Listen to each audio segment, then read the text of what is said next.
Unacceptable behavior. Okay, we also have a javelin directed at Polar Bear. Numero uno. Javelin hits for 3+1. -1. I think that's the -1 from the scenario modifier too. So it hits for 3. Oh my god, the other gets killed. Just a second.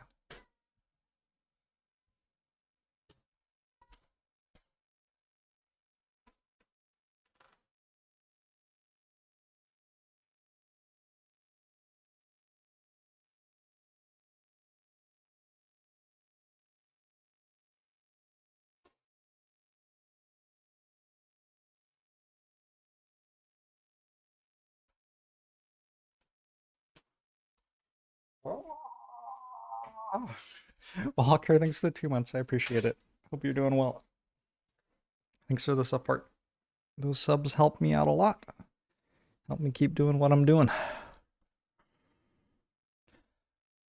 Oh, the Drifter has Retaliate, so that's another damage to you and a first damage to the other one.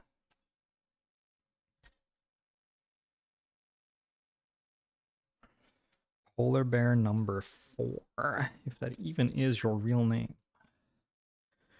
Alright, I hit it with a javelin. It didn't do very much. Is that right? Did I roll? Did I deal the damage with the javelin? This is 1 for retaliate. Gets it to 14, 3. Yeah, okay. I did the damage with the javelin. Good. Sorry. My girlfriend is asleep and has work in the morning, and my cats are being little shits. I'm gonna go here. I am going to poison Polar Bear number... I don't know if I should prioritize killing one faster, or I'm gonna prioritize poisoning the one with more health left. But I'm not sure which thing is actually better there. And I'm gonna burn Eclipse. So Eclipse places 3 shadows within 3 hexes of me. I'm gonna put one of them here underneath that imp. I'm gonna put one of them underneath me.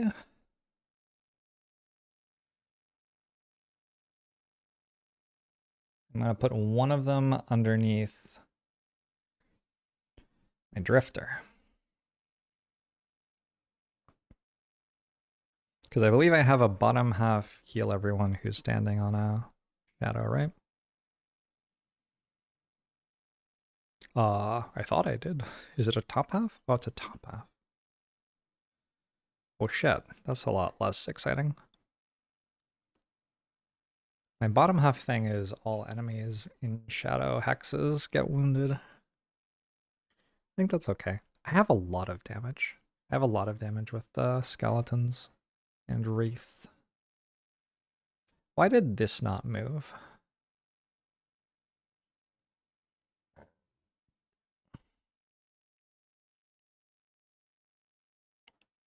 Because my necromancer was here and that's not actually closer. Okay, I understand. Okay.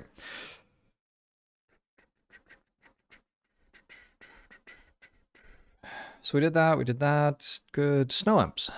So the snow imps are calculated striking. They move 1 less than usual, so 2 for this one, although it flies.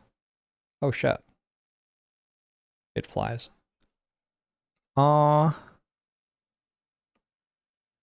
Maybe I do want to be a tile back then. I guess I do want to be a tile back then. I didn't realize that it flied.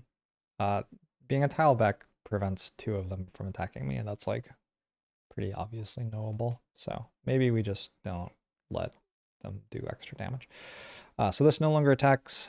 This one can only move 1 and is out of range, and this one can move, well, it doesn't have to move actually.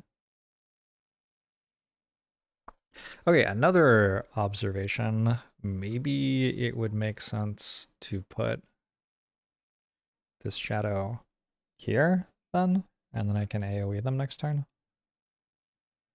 That feels like it makes a lot more sense than what I did. All right, anyway, Playing kind of fast and loose, but all of this is public information at the start of the turn, like what they're going to do. So we'll just pretend I was smarter and worked it out the first time. 1, 2, 3, 4, 5. Most silver coins are actually only 5/6 or 37/40ths silver.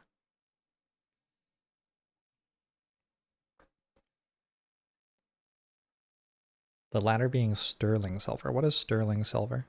It's a -1 on an attack for, let's see, base of 2, +1 for a calculator strike, -1 for 2.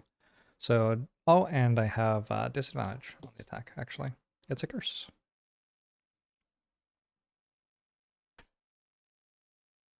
I still get hit with brittle, though, right? So next attack could one-shot me. Spooky.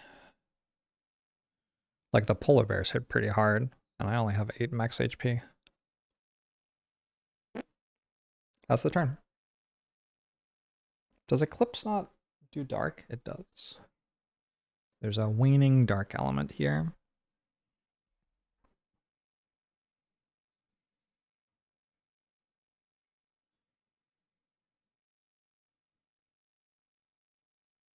Oh, and there's also a waning air from Javelin. Okay, Banner Spear only has 2 cards here. They are hit for 1,000,000 and gain an experience and then move 4, so they're pretty good cards. I'm not too upset about it. Hit for 1,000,000 and then gain 4 does seem okay. Gonna use bottom half of Vile Assault to heal my Drifter, probably. Drifter is really interesting because you have like half of your cards have very, very bad initiative values. Basically gonna heal myself and then just melee attack for, you know, melee attack damage. My Drifter has that 1 power in play that does extra.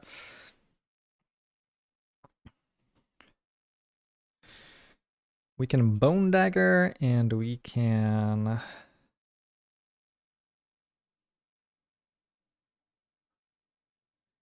grant to summon another attack. Seems okay. I do have Dark channeled, so Command the Wretched gains Pierce, which could matter actually, because Polar Bears just reshuffled their deck, so they could get their card that gives them Shield again.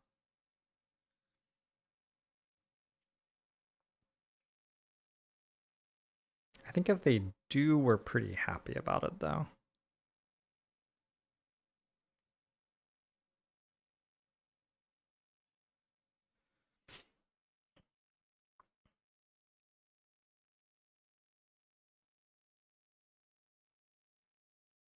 I could also just use top half of Foul Remedy to heal someone for 4 and consume the darkness for another experience.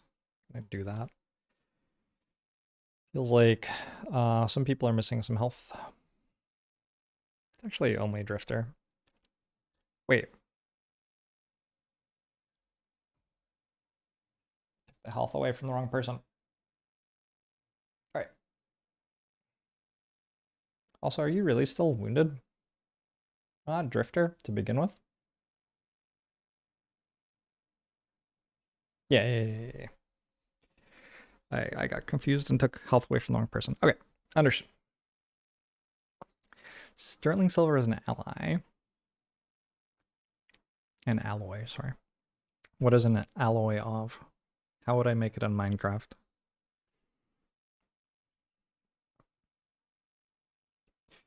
So my idea here was to use the thing that I used last turn, which makes it harder for me to use it this turn. Whoops.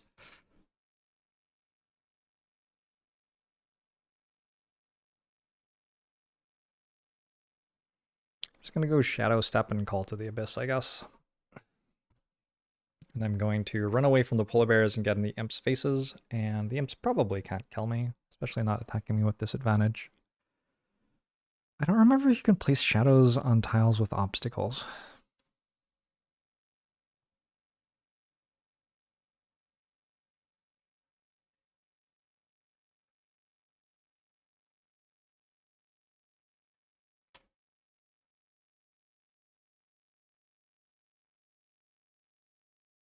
Looks like the answer is I can put it on a tile with an obstacle, if I want. Alright, this is my turn. Banner Spear, Deathwalker, Drifter, Bone Shaper. A hound arrives.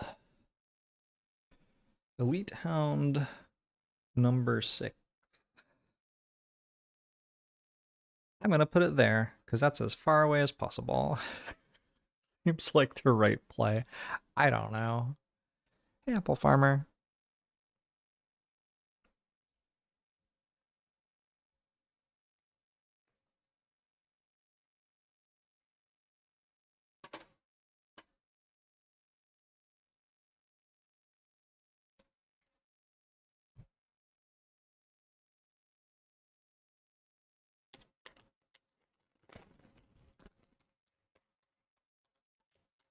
In theory, this is a spot where I could farm loot for a really long time.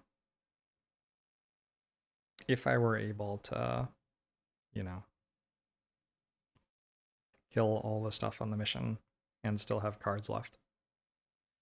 I think the part where you have to kill all the stuff on the mission is generally going to be the hard thing about farming reinforcements in this game. It's actually a really elegant system. It's kind of like Green Fog in XCOM. Like, it's what Green Fog in XCOM was trying to do, but it does it well.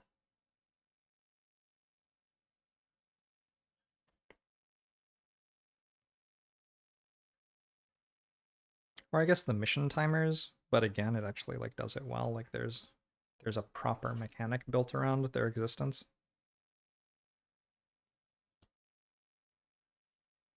Hey supervillain, how are you? Keep forgetting banner spear is a class and not a banner on a spear that gives a bonus when planted or something. Well, that's mostly what it is. Recently, that's mostly what I've been using it for.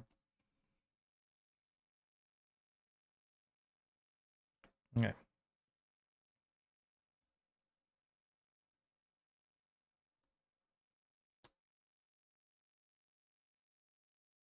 Last time I had hounds in play, they ran into Algok's guards and just died in one turn.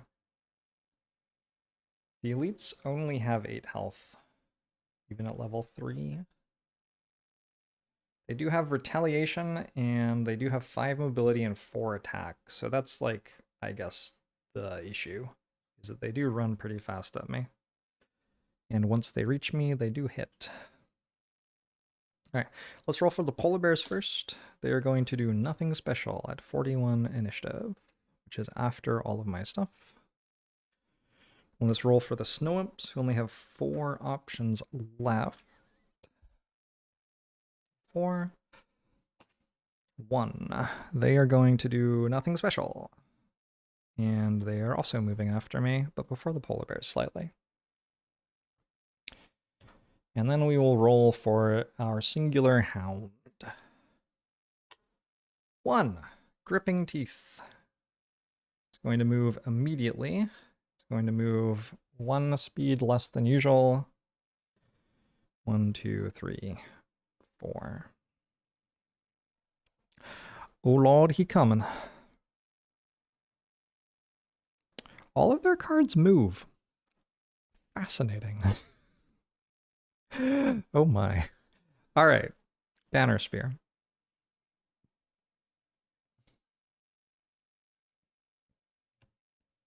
It's always impressive how my schedule is so erratic. This is actually very logical. I'm upstairs in my house, which doesn't have AC. I can only stream, like, when it's below 80 degrees up here. At the moment, it's a lovely 71. But yeah, in Seattle, it's been like 90. Hopefully it won't be this week and I can actually stream during the day, but last week it was 90 during the day, and up here was just not streamable, so. I'm going to use pinning charge. I'm going to use my air element here to give myself +1 range, immobilize, and an experience.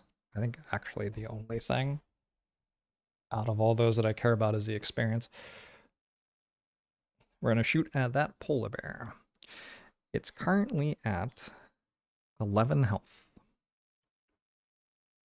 And we're hitting it for 2, and then this attack has +1 damage for each adjacent target. So 1, 2, 3, and then there's a banner as well. So default is actually 6 here. +2 is 8. That is not a bad hit. Drops to 3.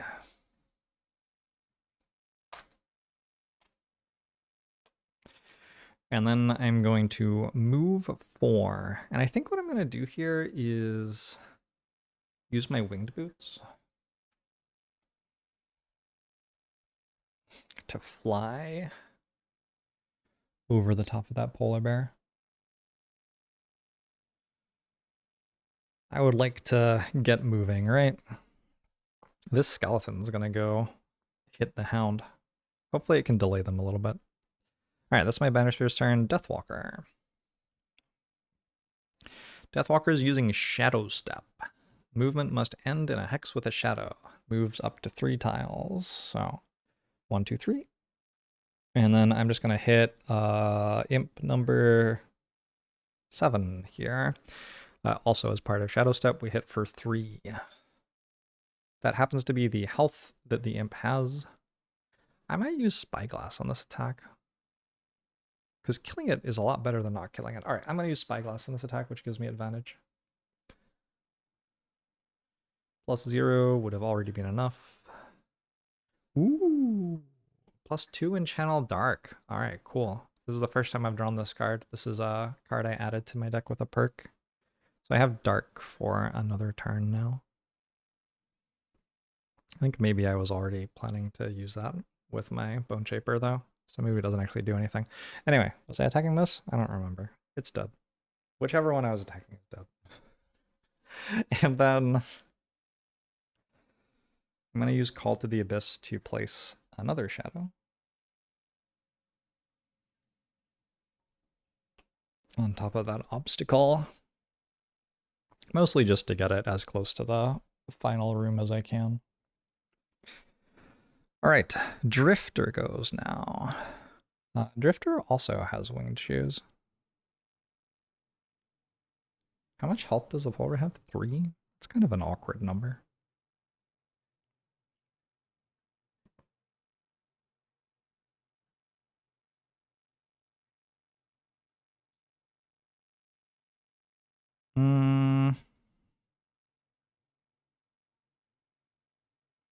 I guess I'll just hit the polar bear with 3 health with sustained momentum, which deals a base of 2 damage. I am within range of the Banner Spear's banner though, so that will make it base of 3. Hopefully it just dies. -2. All right, I guess I'll deal 1 to it.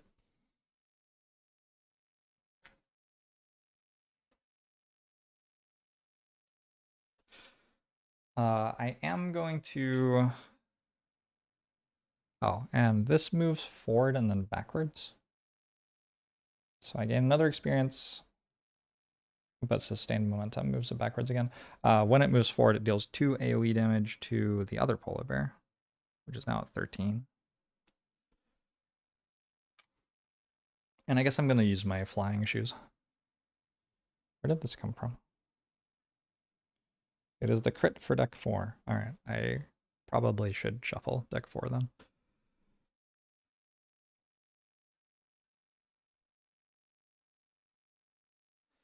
Board game streams make you want to buy a big table.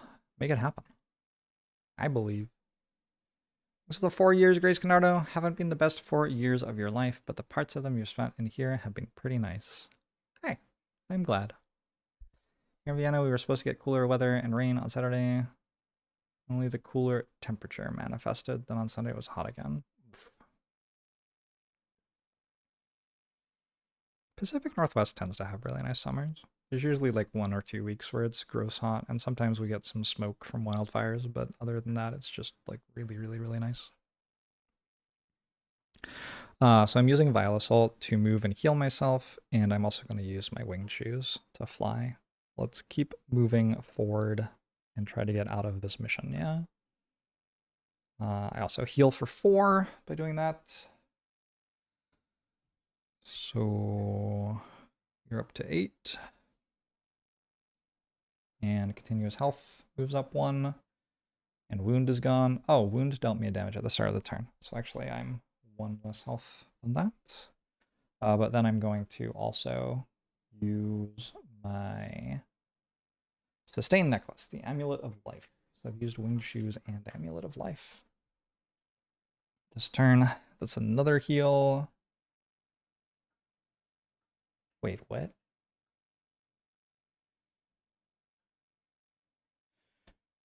Oh my god. Sleeves. Please. I'm pretty sure I knocked this. I'm a bit confused, to be honest. Alright. That's my Drifter. Now my Bone Shaper goes. So first this Wraith attacks this Polar Bear, and probably it just dies, I imagine. It just dies.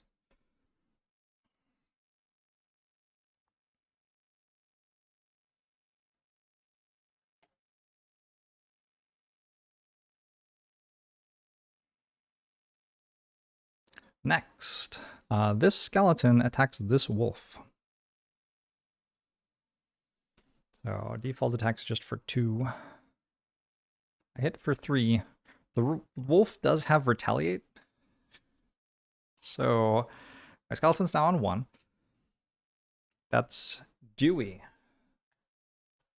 See, Dewey always does the exciting stuff, I feel like.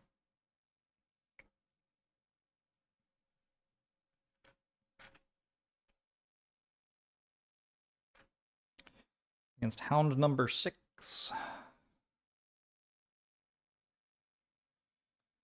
If we just like delay it so it spends an extra turn not moving toward us, that's kind of fine. Next, skeleton number 3 is going to move into the room and hit polar bear number 4, which is still at 13 health. This attack is for base of 4. 2 from the skeleton, 1 from the banner, and 1 from poison. So we hit it for 4 down to 9.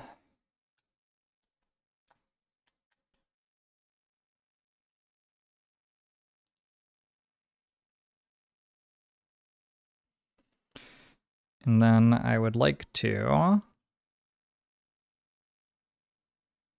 I don't even know what I'm doing here, to be honest. I don't have a move card, really. I don't really have an attack card. I think the plan had been to Foul Remedy to heal someone, but there isn't really anyone in range to heal. Drifter's already at 10.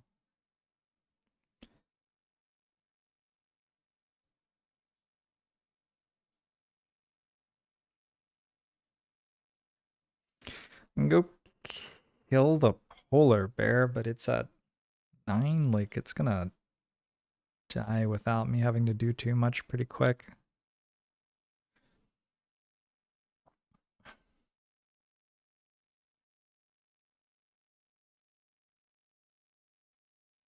You know what?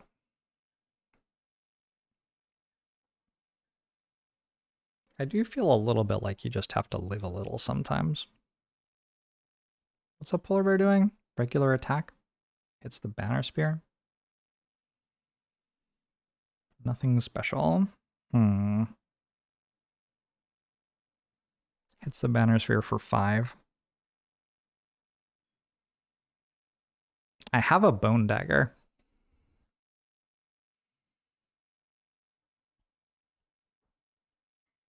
Sure. I painted this model a little bit.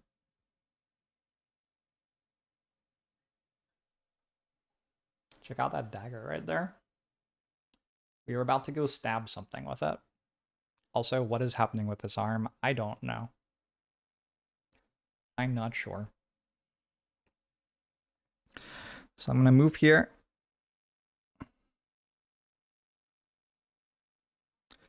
And I can't read that color of username.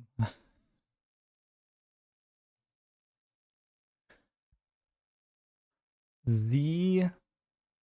Z?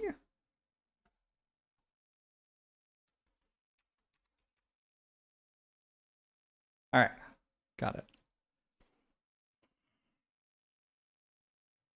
I'm going to Bone Dagger.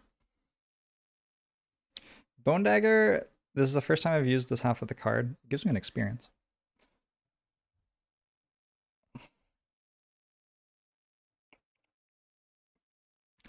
Bone Dagger hits for 4 plus 1 for each of your summons.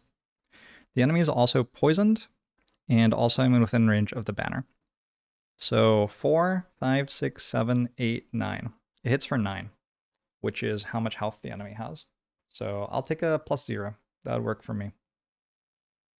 +0 and a curse. Oh, baby. Oh. Also, the Bone Dagger applies a curse.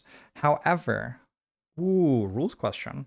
Rules question. Rules question for both of these, actually. If the enemy's dead, do I get the curses?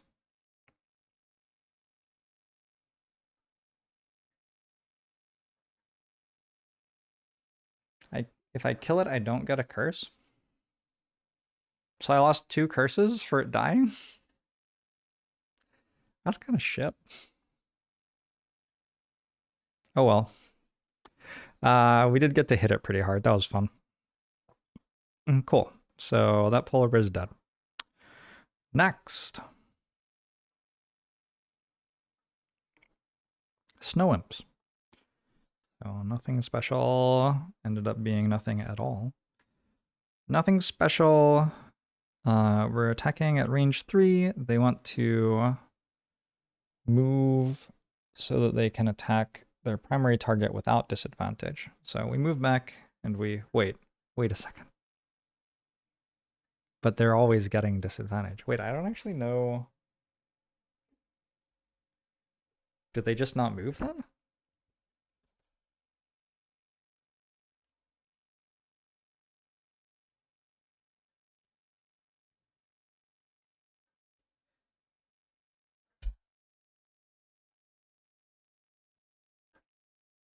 When a monster performs a ranged attack on an adjacent target, it first moves away from that target if possible. So it's not about disadvantage, it's about adjacency. Because all enemies get disadvantage on attacks against my Deathwalker when it's in a shadow. So because there are a bunch of curses in this deck,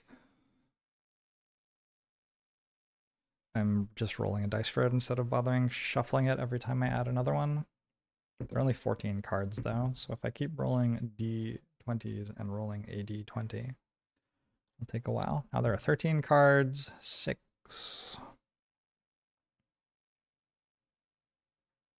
+2. All right. So it hits for +0, and it has a base damage of 2. I am brittle, so I'm going to use a shield here, which means I only actually take 1 damage, and that doubles to 2 damage, so I'm at 6. And I am brittle again. And this one moves here. We're now rolling a d12, which is my favorite dice. D12 just has a beautiful shape, in my opinion. Number 3, I hope, is a curse. It's not a curse. And number 11, bottom card, -2. Okay, so that one doesn't deal any damage.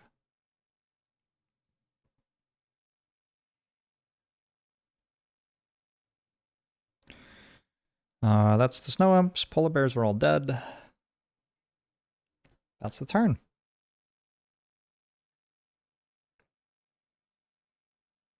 Any reshuffles? Looks like no.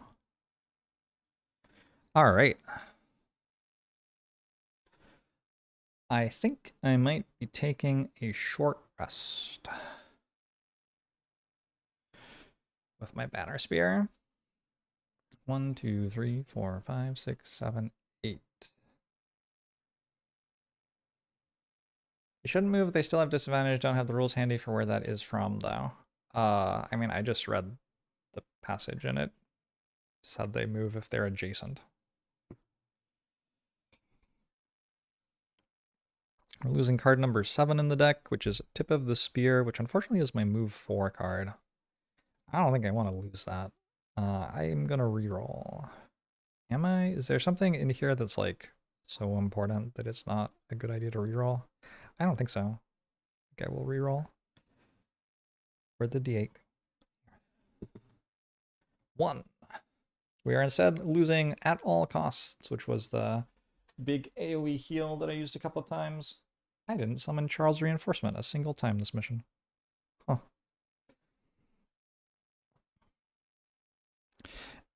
Anywho. Could run up and javelin them. I don't hate it.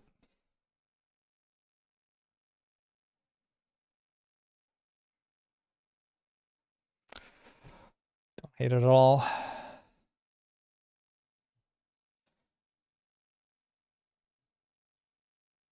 I think it would be a good curse if Bone Shaper got to apply curses even if the enemy was dead. I agree.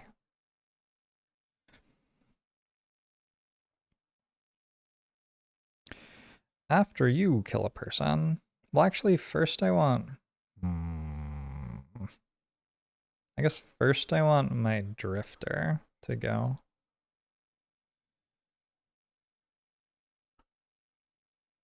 Right, my Drifter just barely goes first. Because my Drifter will, like, one-shot this and then splash damage that. Then I can run up and throw a Javelin. And my Necromancer is out of low initiative cards, which is actually kind of fine because we want to go slow so that this Hound attacks this. If the Skeleton attacked first, it would just die to retaliation. So that would be less good. Also, I think the Wraith is turning around to fight the Hounds as well. We might just like win against the Hounds. Probably not. Alright, we're gonna move 4 and have the Wraith shoot again.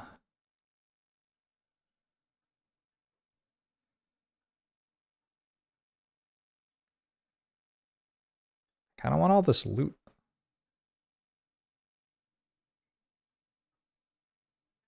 You know? It's kind of a lot of loot.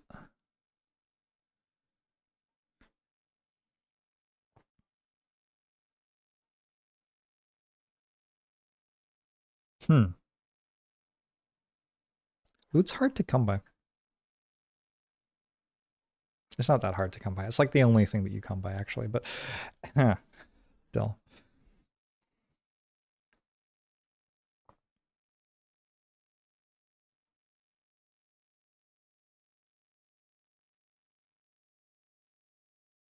Yeah, I think I'm just going to move 4, and then I'll grant a summon and move an attack, just in case there's something that does.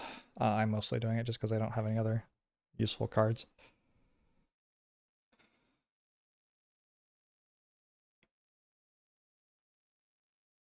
You do like how Frosthaven's loot system makes getting it less of a cooperation thing than Gloomhaven? It certainly made the looting process much more chill in your group.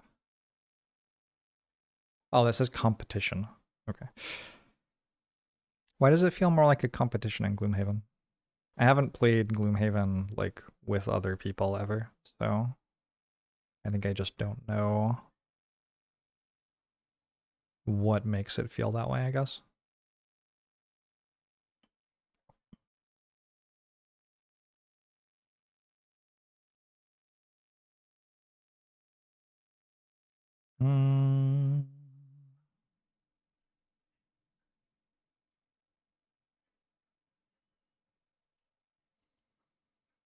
Kind of feels like at some point we should heal somehow. I'm a bit concerned that my Deathwalker is actually burning cards here if they go really fast.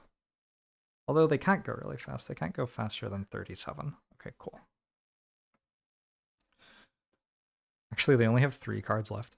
Alright, so let's check out the snow imps. They have 3 cards left, so I'll roll a d6 and go 1, 2, 3, 4, or 5, 6. So they're doing nothing special again. They have used every card except their 2 rerolls. 37 initiative goes slower than everyone on my team except for Bone Shaper.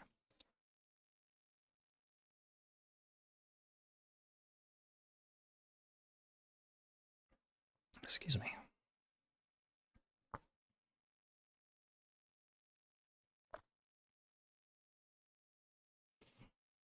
And then the Hound. 1 is already done. 4. Pack Hunting. It's moving, it's attacking, it's adding +2 damage if target is adjacent to any of the Hound's allies. Alright. They will also get another Hound at the start of the turn.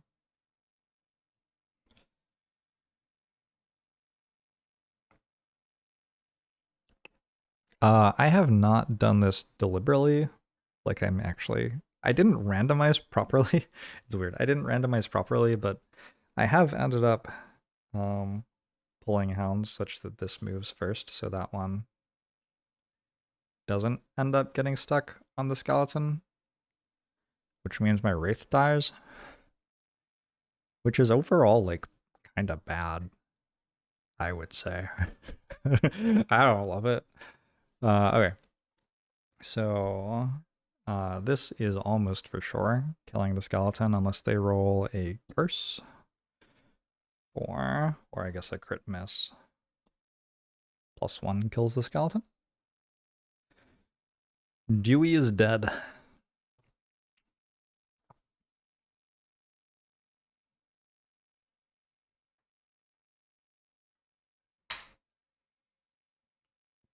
And then this one then goes to the Wraith and probably kills it too.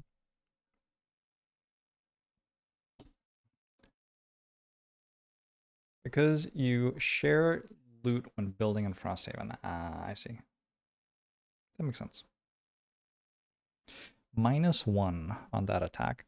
So it started at a 4. I do have shield. I have 2 base shield. So I can use Warden's Robes here to keep the Wraith alive. And I will. Alright, Hounds are done. Drifter. Drifter is going to move here and then use Fortitude. Fortitude hits for 3 with Pierce.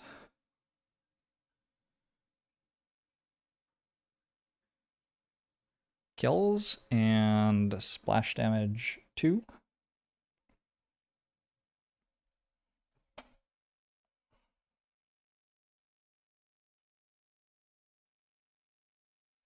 On imp number 10.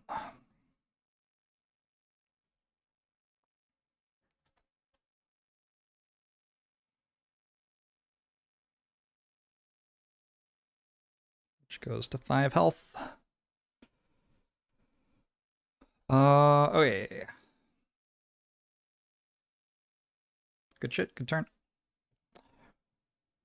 Banner Spear. Banner Spear has a javelin, which probably means I want to not be adjacent to the imp when I use it.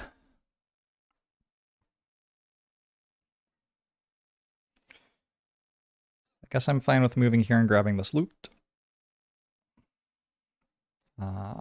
It is another hide.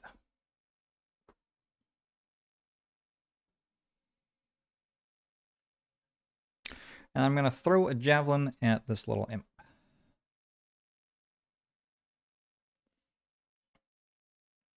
Which is hitting for 3 base, -1. Just hits for 2. So it's now at 3. It's weird, like I don't have poison on it. I don't have a banner. I'm just like using base values here. I'm going to use Forceful Spirit's bottom half to teleport to a hex with a shadow or adjacent to a shadow with my Deathwalker. Like so. That's kind of cool. And then I'm going to use Strength of the Abyss. Strength of the Abyss deals X +1, where X is the number of shadows on the map. There are 4 shadows on the map. So it hits for 5. -1 is still 4. Still enough to kill. Ooh, what happens if loot is on an obstacle? I guess we could use a loot 1 card to grab it. Probably.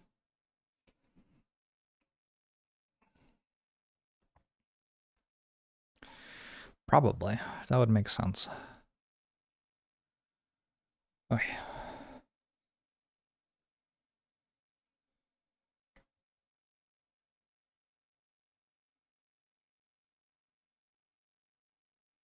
Snow Imps go now, but they're all dead. Bone Shaper's turn. So the Wraith moves back to have an attack without disadvantage. It is attacking for a base attack value of 2 against an enemy with 5 health left. Plus 0, an enemy with 3 health left. Then the skeleton moves here. And that's it, I think.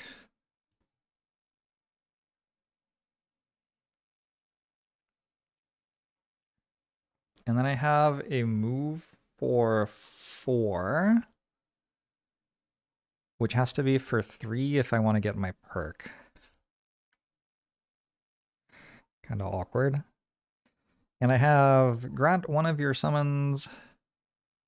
Actually, what if instead I just made another skeleton? No. I'm going to grant one of my summons a move and attack.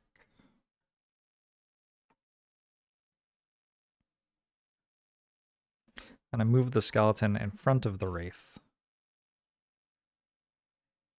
It has to be like this, I think, actually, or else they're equidistant. I'm going to attack hound number 6. We're hoping for a +0 or better here. -1. Fuck. It's on 1 health.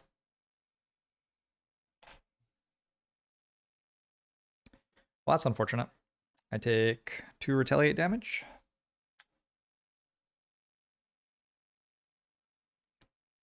And that's the turn. Hound deck resets from pack hunting. Oh, it's a little... I don't know. It's like a little teensy bit more complicated than I thought it would be.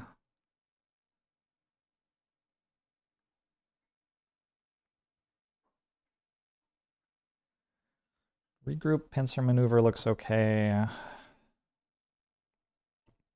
Like I'm still planning to ignore the hounds back here. But they have stolen all of my summons, and I feel like I was using those, you know? Do we go through the door? My drifter is not allowed to short rest this mission. Huh.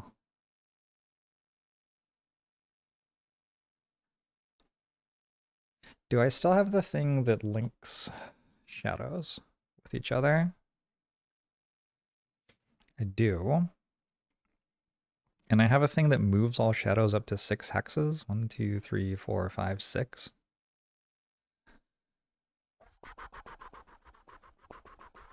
And I probably have a thing that lets me move and move adjacent allies. Move and grant 2 allies within 2 range, 2 moves. Okay, so I can get out next turn unless there's a polar bear in this room.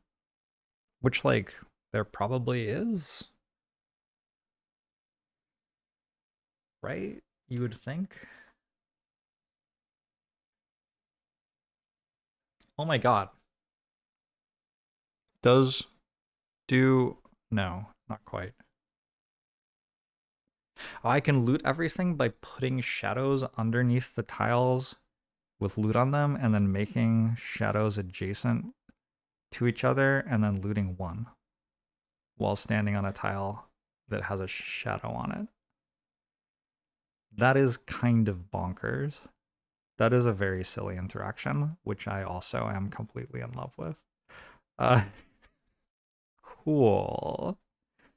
All right, I say we go for it. Let's go wild here. I mean, I'm not entirely sure what I'm even doing, but I'm sure it will be great.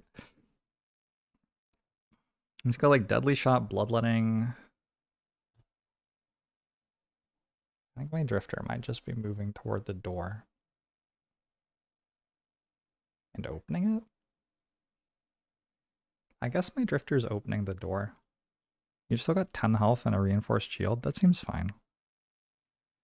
Necromancer has 2 cards left. Yep. I will use your 2 cards then. I could also rest. Like, going before the hounds is actually kind of good, right?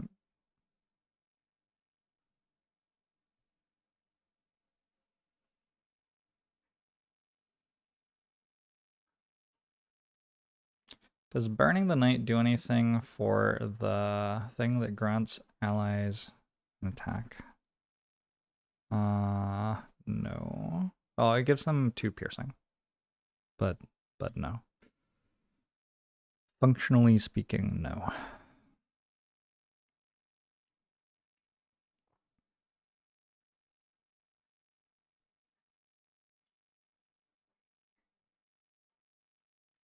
Oh, I didn't realize that Deepening Despair gave me a move as well. Okay, cool. We're gonna rest in the shade. We're going to Fluid Night, maybe.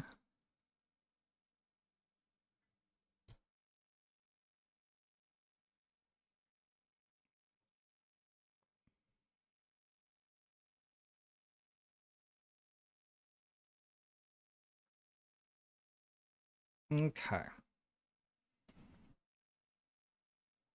Is the shadow adjacency thing just move actions? It's an interesting question. Maybe. During move abilities this round. Oh, it is. Damn.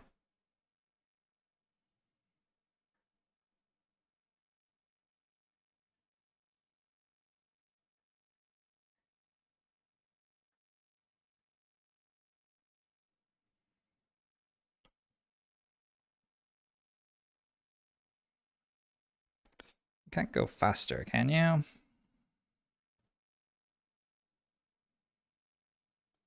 Hmm.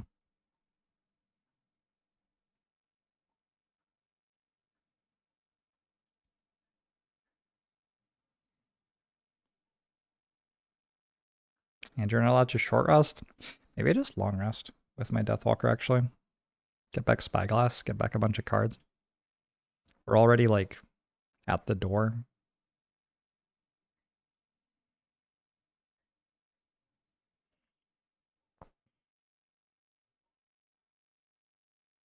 Alright. They're just hounds chasing me down.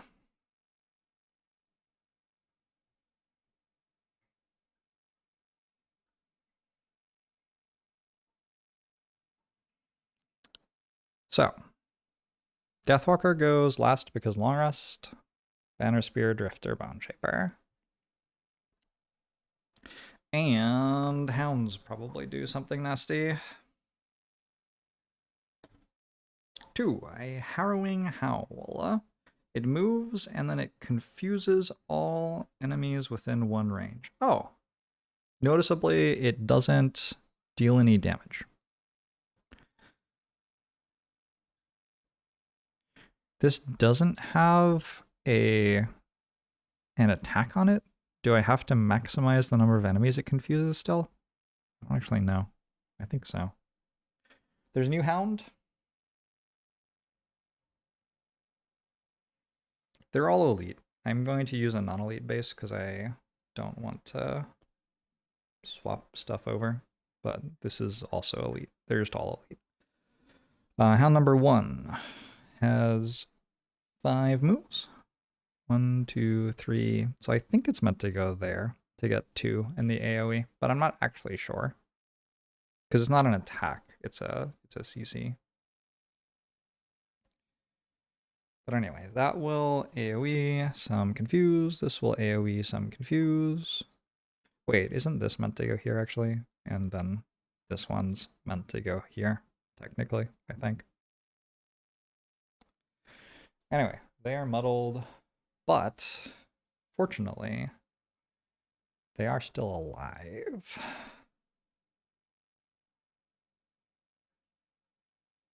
I think this calculated strike was pulled out because the polar bear was trying to do it when it died. I'm pretty sure.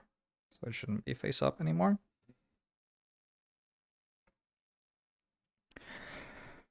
Alright. My turn. So Banner Spear is gonna move and loot.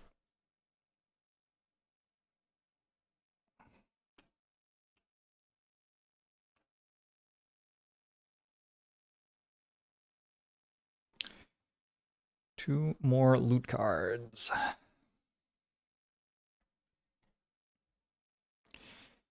We got a coin. We got an arrow vine. Nice. Drifter is just gonna move 4.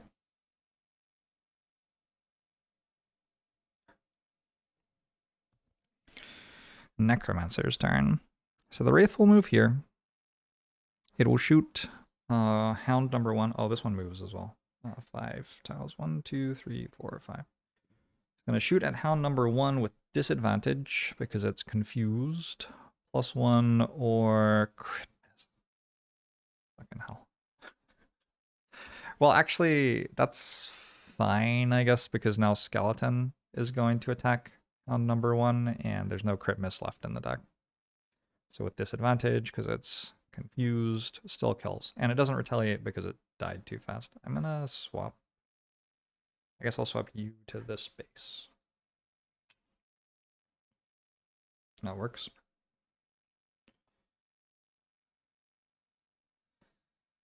And we got a loot drop. So I can move 2 with my Necromancer. If I do so, I kind of just walk into my Banner Spear and fail my mission objective. So I think instead what I'm gonna do is I have grant one of your summons an attack +1, and I'm gonna use that on my Wraith at this wolf. Again, we are... Wait, are we confused anymore? Muddle. Hold on.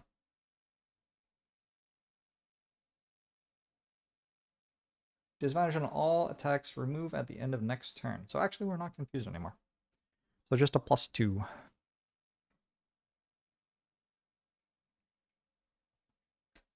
Because the Wraith just took its turn. So that hits for 1, 2, 3, 4 from the modifier. And Hound number... Wait, I have written down that Hound number 6 was the one with 1 HP. Was Hound number 6 the one with 1 HP? Oh shit, it was. Okay, never mind. So Hound number 1 took 2. The skeleton died to retaliation. The Wraith shot Hound number... Also, it was here, by the way. The Wraith shot Hound number 1 and dealt... crit missed it first. Now, though, I can tell the Wraith to shoot Hound number 6 and kill it. It is only slightly confusing. So there's loot there. But Hound number 1 is here and still alive. And then with the other part of my turn, I am granting one of my summons loot 1 and grabbing this loot.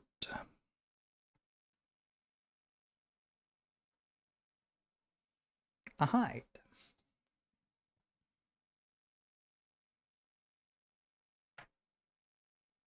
And then Deathwalker long rests. Gonna reshuffle before I do that. Sam, hey, thanks for the 42 months. I appreciate it. Hope you're having a good one. And we live in unprecedented times. Yeah.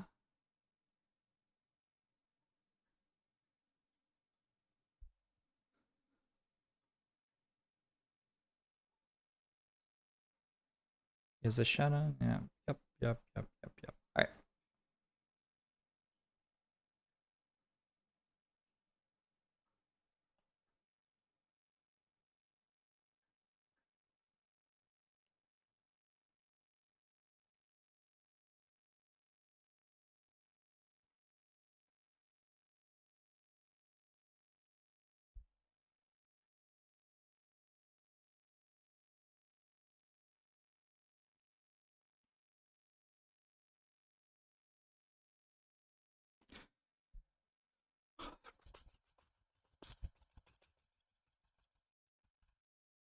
We long rest.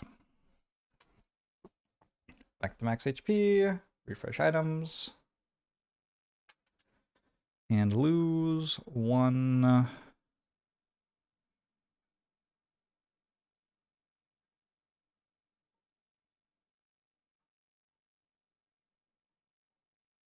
Lingering Rot. Shadow Step. Call to the Abyss. Call to the Abyss might be running out of relevance here. Forceful Spirit? We go Forceful Spirits, actually.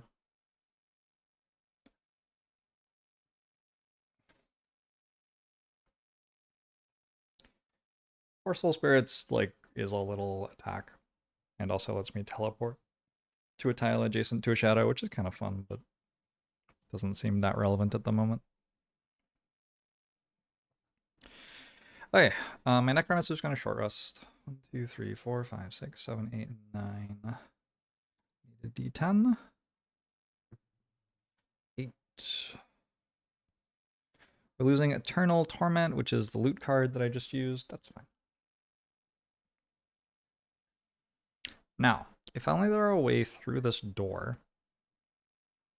Yeah, if only there are a way through this door, basically.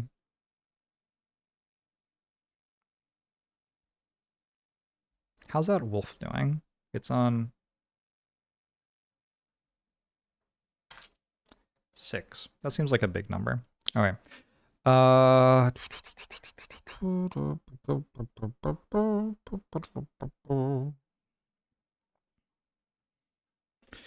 So because of my objective goal, Drifter is not allowed to short rest.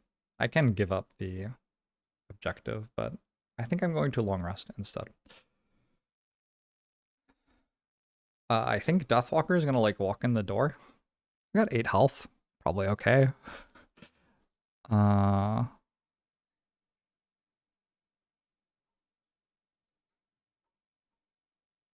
go bottom half of Shadow Step and Strength of the Abyss. 19 initiative. See what happens. I would like to run after you with my Necromancer.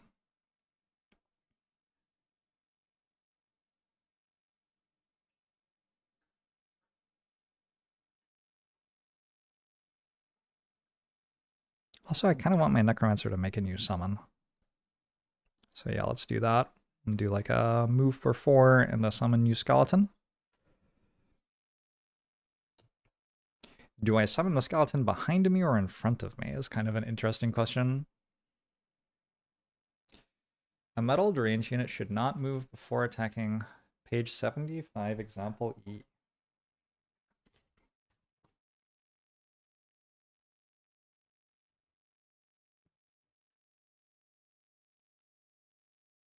Interesting. Okay, cool. I'll start playing it like that now. But that conflicts with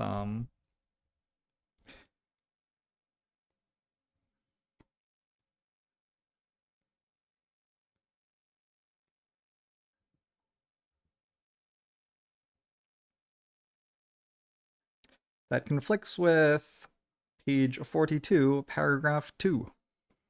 When a monster performs a range attack on an adjacent target, it first moves away from that target if possible. So.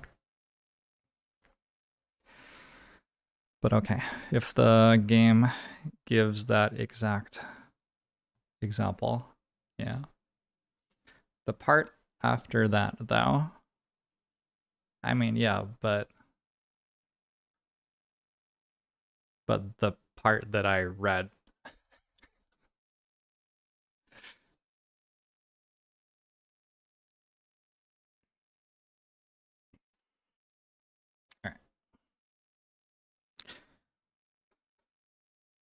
Grant 2 allies within 2 range, a move of 2. Deflecting maneuver, pinning charge. Guess we go at 32 here. Who are my 2 allies within a range of 2, though? I guess I move my drifter into the room. My drifter just like walks in at initiative 99 while asleep. It's kind of funny. It says if possible so that the attack does not have disadvantage. I know it says so that the attack does not have disadvantage. It doesn't say that if the attack will continue to have disadvantage anyway, it doesn't do it though. Like, it doesn't. We can talk about it. I'm so here, rules lawyer. When a monster performs a range attack on an adjacent target, it first moves away from that target if possible, so the attack does not have disadvantage. Like, nowhere in there does it say if the attack continues to have disadvantage, it doesn't move away.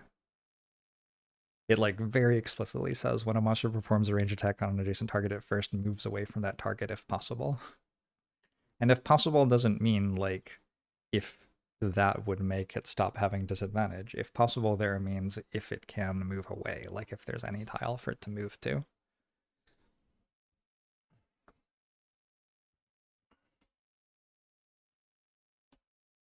So, I understand the clarification, but the rulebook is not good there. Okay.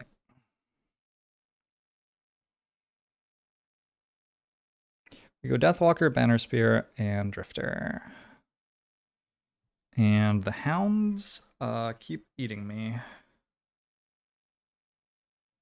My D8 gone. The hounds are going to go for Sharp Fangs this time. Initiative 72. It's a slower move, but they attack twice. Working their way through all my summons.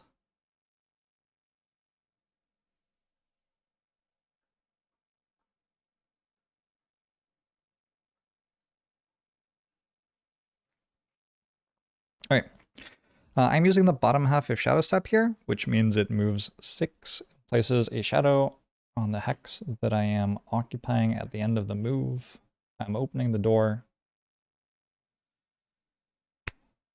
And I'm gonna stretch my legs real quick. We'll be right back.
All right. You're a snow doggo, and your opponent for the match is literally guy made of bones. what a happy dog.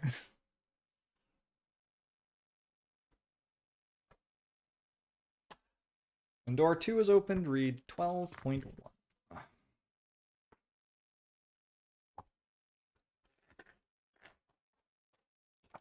There is one polar bear in this RAM.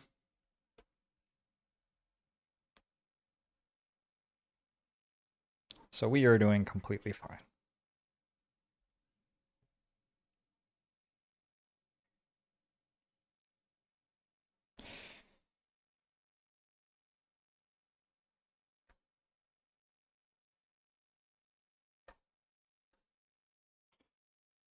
Why do all the escape hexes say A on them, but your tokens say A, B, C, D? What the hell? All right, so those are the escape hexes. I think my Deathwalker will... Oh, I should roll for the polar bear now, actually. 6 options left. 3, a low slash. It's gonna immobilize someone, that's fine. Deathwalker's gonna go walk behind it. Plant a shadow on an escape hex. And use Strength of the Abyss, which is hitting for 6 base at this point. The number of shadows on the map. Oh, that's a crit. Okay. Okay. Okay, the polar bear's on 2. Wait, 4 actually. That was pretty nice though. I guess there's no universe in which using Poison Dagger isn't good here. Also, I should have probably used Spyglass, but you know what? I'm just gonna say I used Spyglass actually. If I'm allowed to say there's no universe where I wouldn't use Poison Dagger, then I have to also say there's no universe where I wouldn't use Spyglass, I think. So it's on 4 health.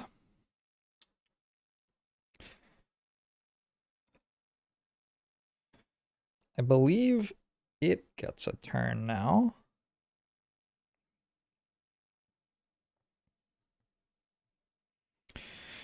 It is low slashing me, dealing 1 less damage than usual, but immobilizing me.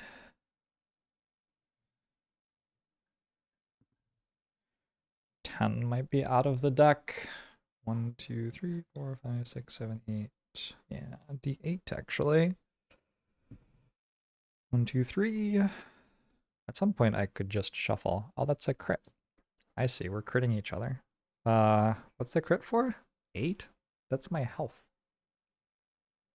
Oh yeah, I guess I'll block that. Let's lose Call to the Abyss. I don't think I need Call to the Abyss anymore.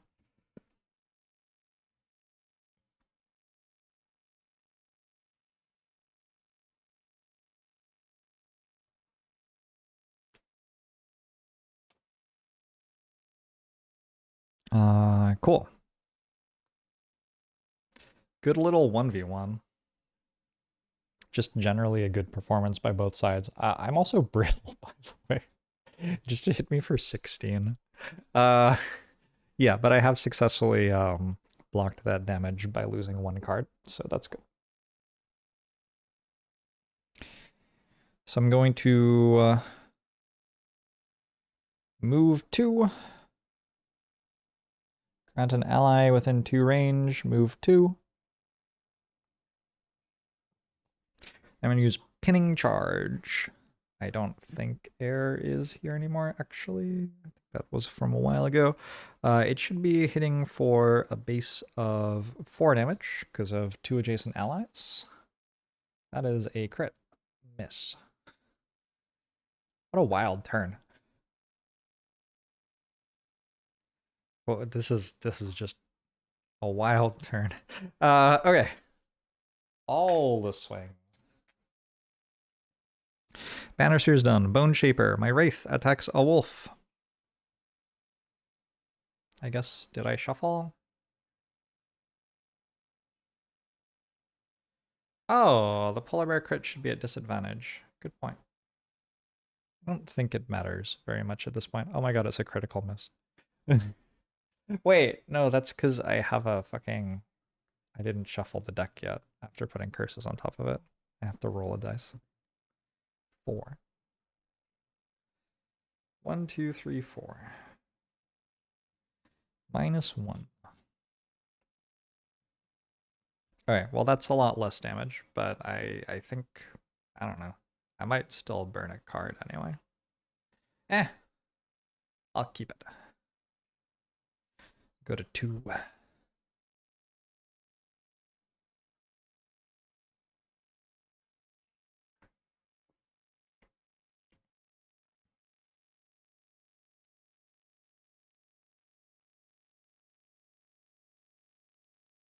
There's more A's on the back sides of other tokens, but it's a complete hassle. I see.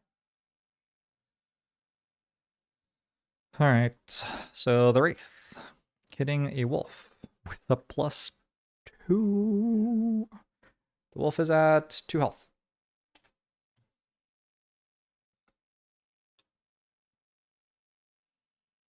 So I could just like wait a really long time farming all the reinforcements here. I'm gonna house rule that those don't drop loot. I don't want to fuck with that. That's just like a waste of my time. So no loot from that hound. Maybe in another mission it will feel more reasonable for them to be dropping loot, but yeah, not here. Alright, so the Wraith moved. My Necromancer now moves. My Necromancer cannot end turn next to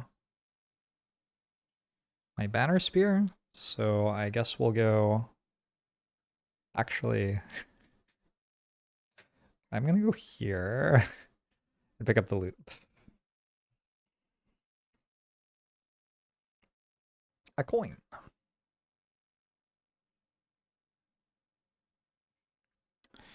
And summon a skeleton? Sure.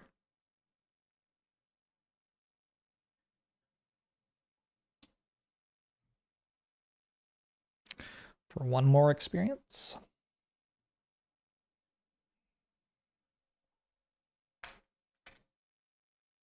Huey's back.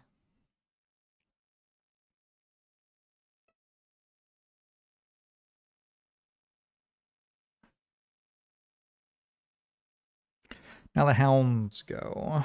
So they both want to attack this. They're attacking for 1 less than regular damage. They have 4 attacks, so it'll probably take 2 attacks to kill it. I think we're down to a D6. I'm not wrong. 1. Okay, so the first attack is a crit miss.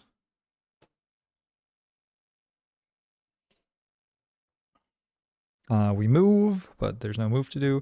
Second attack, 6. I think that's out of bounds. 1, 2, 3, 4, 5. There's another crit miss in here. 1, 2, 3, 4. -1. So the first hound deals 2 damage to the banner. I don't know if the banner's died yet. Like died by being attacked for lethal damage. Second hound doesn't make the first attack, then moves 3 and doesn't make a second attack. And then there's another hound on the way, which doesn't make the first attack. 1, 2, 3. Doesn't make the second attack. End of turn, this deck reshuffles.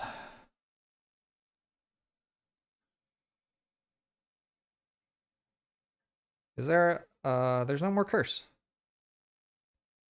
So I can actually just shuffle it now.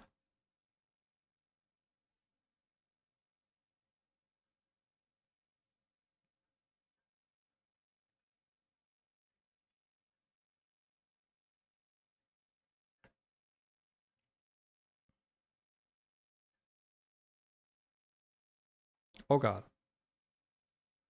Does not work. No, I think it works. I think it works. So my Shadow Walker is going to use the bottom half of Deepening Despair. You and all allies may treat each hex with a shadow as being adjacent to each other hex with a shadow during move abilities this round. It also lets me move 3, which is nice. And then I will use Anger of the Dead, I guess, which isn't unfortunately going to get me a bunch of experience this time. Although my quest is actually to get 7 or less experience, so maybe that's okay. So far I have 3. Yeah. Well,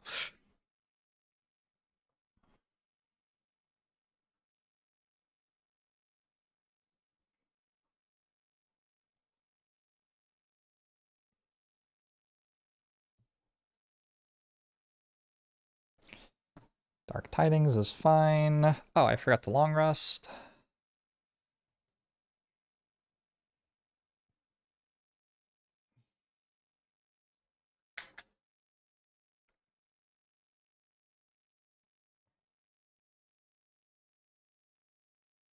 Don't entirely know what I'm trying to do here. What's that? I just want to move 4 and leave, probably. Move 4 and go Vile Assault. Polar Bear is at 4 health. So I'm pretty sure Vile Assault kills it. Banner Spear has to short rest. Oh, Banner Spear can't leave this turn. 2, 3, 4, 5, 6.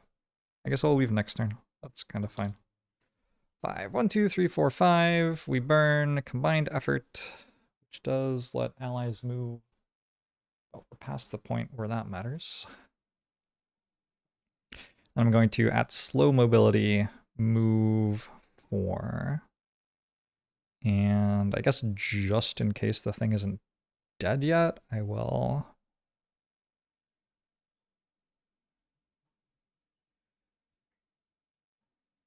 grab a pincer movement? Sure. Which would be a way to deal with it while gaining an experience. Deathwalker. Drifter. Bone Shaper, Banner Spear. There are 5 polar bear things left. Hasty Assault moves kind of fast. Moves before any of my stuff moves. And then the Hounds. It's used Sharp Fangs, so they have 5 left. Calculated Strike. 83 initiative. I'm gonna kill another one, I think. Not that it, like, matters, but I think it's happening. Retirement isn't for everybody. I mean, we'll get there eventually, right? You and all allies may treat each hex with a shadow as being adjacent to each other hex with a shadow during move abilities this round. Get an experience. I'm wounded, apparently, so I got a 1.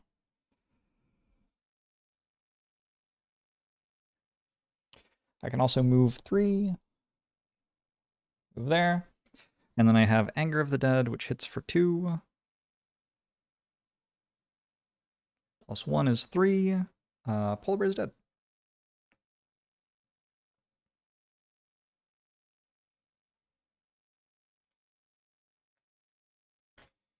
That means I'm now allowed to leave. Wasn't allowed to leave prior to all polar bears being dead. I mean, I guess I should wait. I guess technically I should wait. Lingering Rot gives 2 experience. Yeah, okay, I'll wait.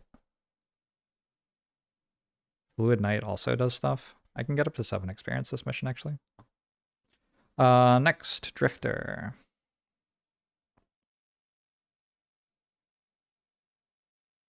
I think I'm allowed to take the loot, right? My Drifter is looking for a sacred tree, and as such would like to loot some lumber. Nice. This party composition makes the scenario extra fun. This Shadow Walker card is really cool for scenarios where you need mobility, which has been a lot of them, actually. Okay, Necromancer. The Wraith starts by shooting at Hound number 1.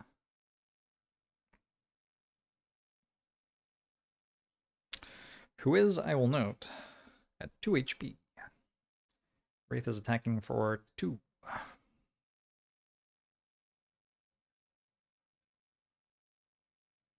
Bear doing a lot faster, you thought.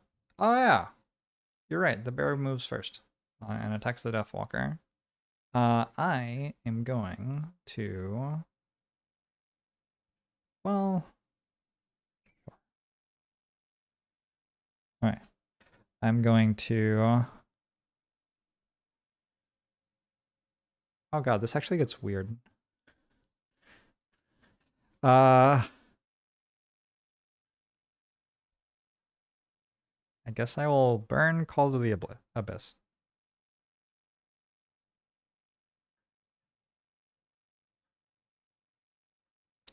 Being able to move more in grid-based games always tends to be really useful. Yeah. Especially when they have any form of time pressure, like this one does. What is going on? I was just shuffling the wrong deck. I mean, I had to shuffle it anyway, but... Alright, my Wraith has failed to kill it. Feels bad. A skeleton now? Huey?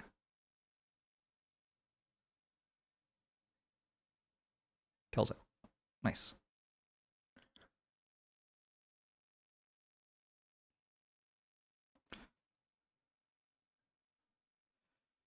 Necromancer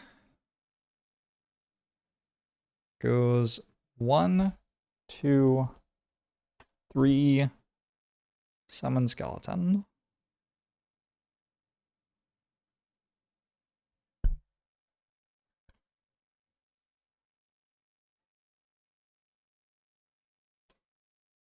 Chewie's back. I take 2, gain an experience.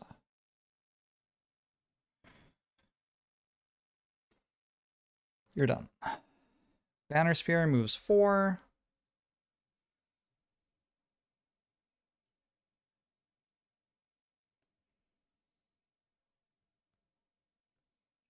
You're done. Hounds. This hound attacks Huey for +1, so it's base value of 5, -4, enough to kill.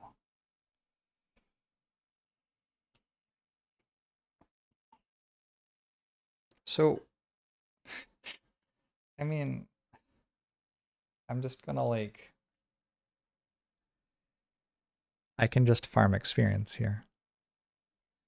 How many summons have I made so far? I have to actually kill them for the quest. Alright, next hound moves 3. And there's a new hound which moves 3. This card is burned. So I would like to wait just a little bit. I want to use Lingering Rot and Fluid Night.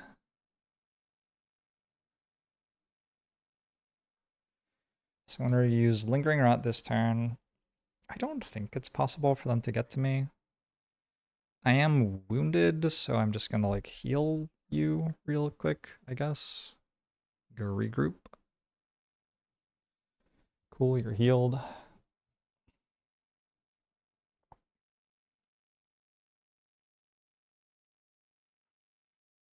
Oh, I got to use Vile Assault, which heals me.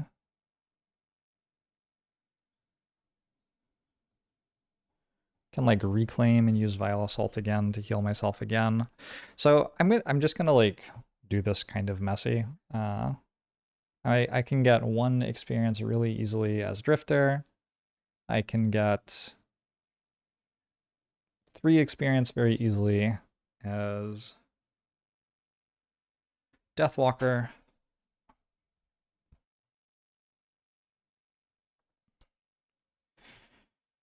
I can get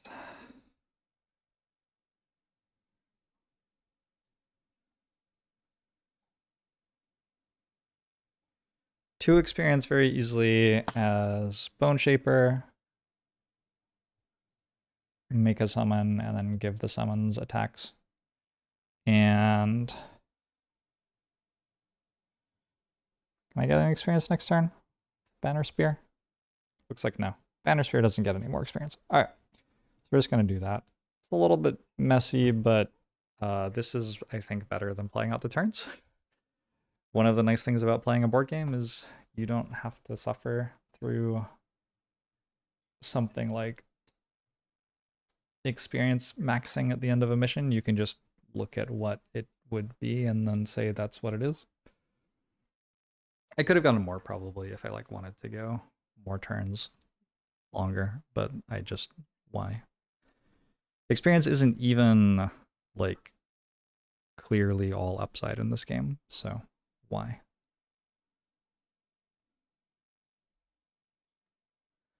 And now, just about everybody in my party should be level 3, which is pretty exciting. That means we start fighting level 4 enemies.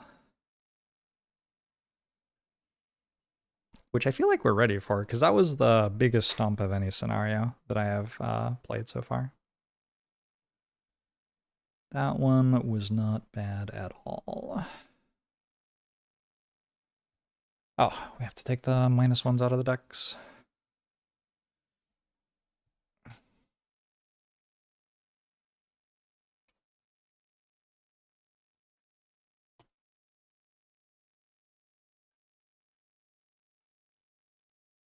Didn't see any Algox archers. True. Yeah, actually the next fight is the Algox archer boss, I think. If we keep going in order of like mission number.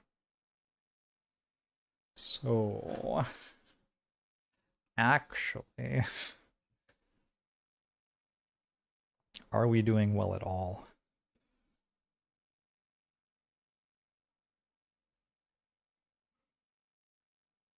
Maybe this has a linked mission. I don't know. We will have to see what it says. But first, we'll do all the stuff that you do first. So I've reclaimed all of my cards.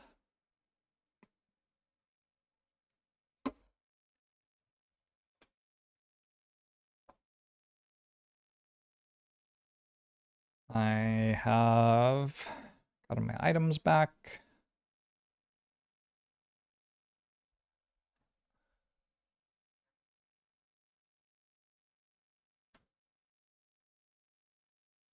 Stamina potion feels really good on Deathwalker.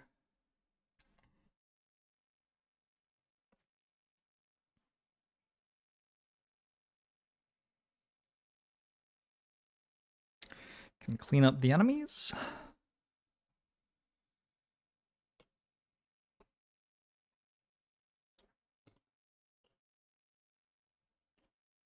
Oh my god, I just realized, like, polar bears can just be anywhere, right? The entire place is polar bear habitat. I was thinking, oh, we've gone to the north, so polar bears this mission. We didn't even really go to the north, though. We, like, went east from Frosthaven. I don't know if I want polar bears to be everywhere. It feels kind of dangerous.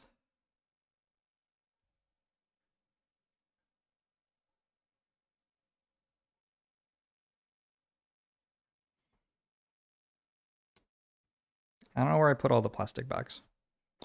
Polar bears.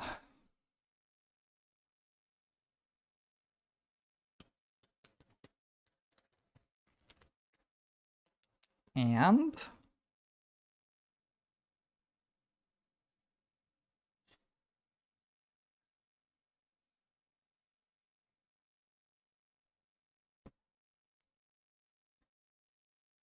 good chat. Where'd I put the plastic bags? Stuff is just disappearing on me tonight. I end up finding it. I just like I don't know. I don't know. Huh.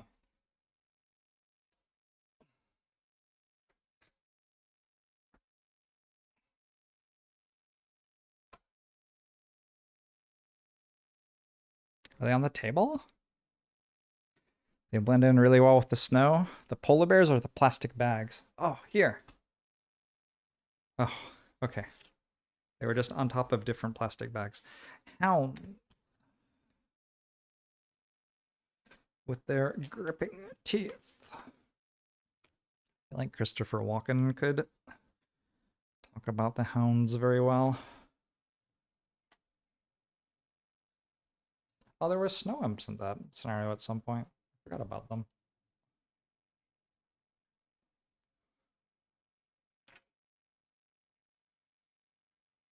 What's with the north being the colder biome on pretty much every RPG map? That's pretty northern. That's pretty northern hemisphere centric, if you ask me. I guess so. I mean, yes.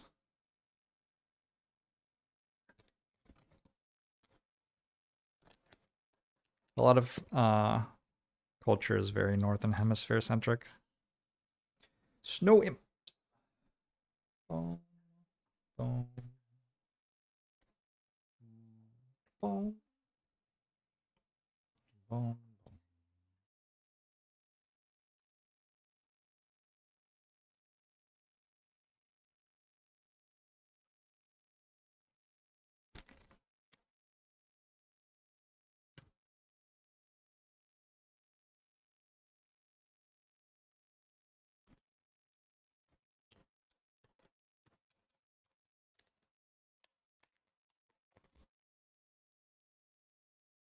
Okay, let's put these away.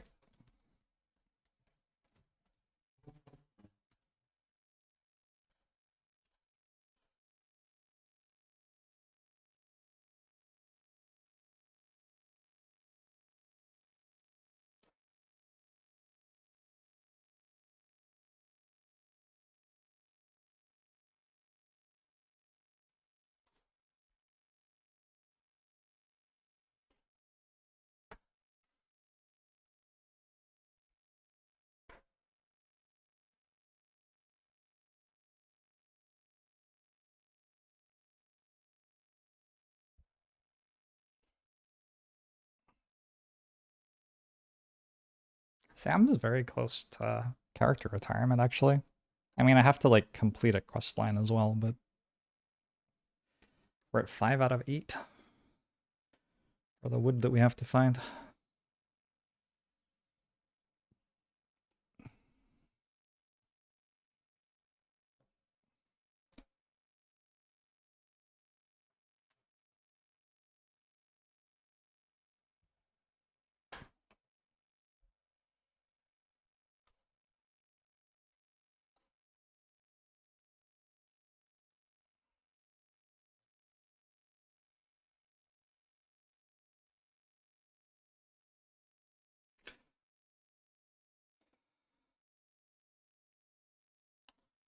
Complexity-wise, it makes sense to have played Gloomhaven first. I have heard that Frosthaven is just better at Gloomhaven, and so, like, maybe the reason to play Gloomhaven first is that if you play Frosthaven first, you just won't want to play Gloomhaven. I have Gloomhaven, by the way. I have a paper copy of Gloomhaven. I haven't opened the box yet. I think it was, like, used for store demos or something. I gotta hook up. But yeah, it's possible some pieces are missing or something. I don't know. It looks promising. Can do that after this. Easy game.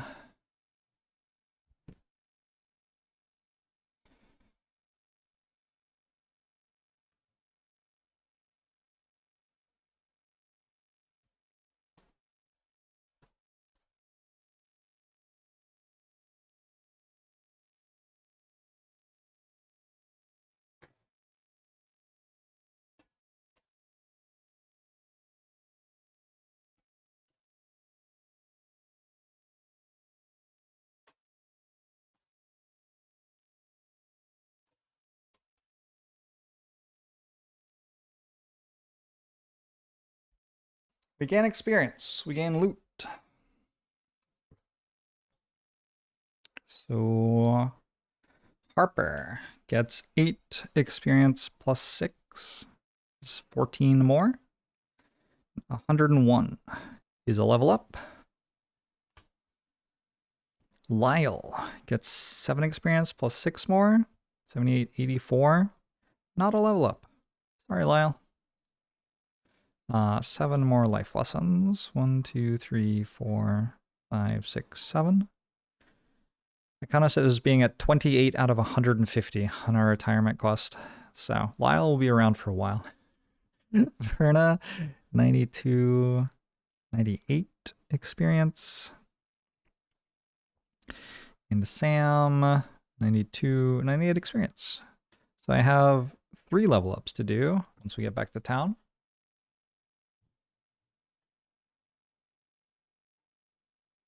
Gotta have a stream lined up for next week too. After I finish all of Frosthaven. Yeah, exactly. Exactly. Alright, we gain all of our shit from loot. So Harper gets 2 coins and a hide.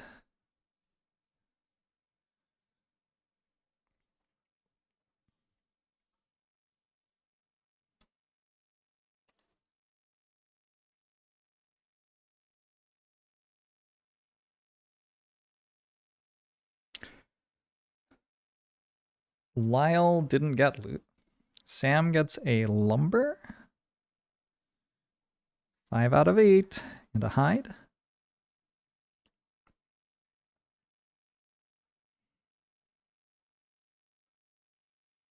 And Verna gets an arrow vine. Verna has found 4 out of 6 of the herbs. So if Verna was Harper, we'd be doing great on that quest.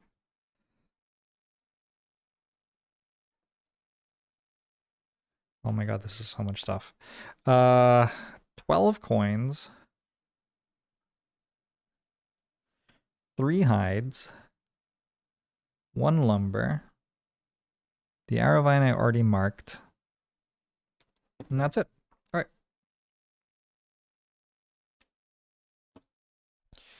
I have an arrow vine and a snow thingamajig.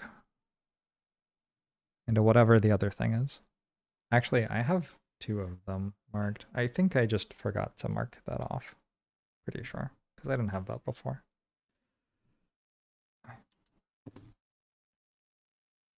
I'm sorry, did I just not mark off both of them? Arrow vine. Lots of hides, lumber, coins. Yeah, I just didn't mark off one of the potions I brewed. So actually, I do not have those. Oh, wait.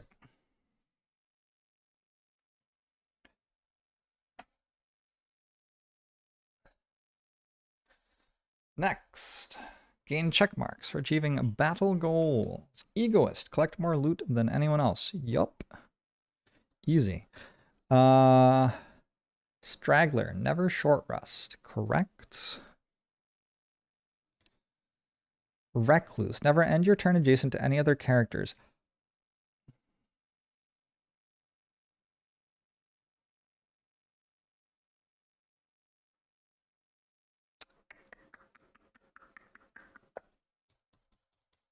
Shall I say that I remembered that?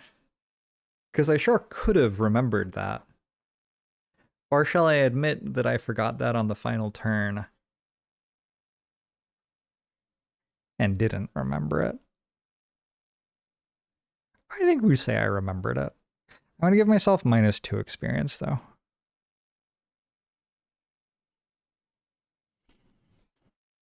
To balance a little bit. Lyle got layabout, 7 or fewer experience points. That is another perk for Lyle.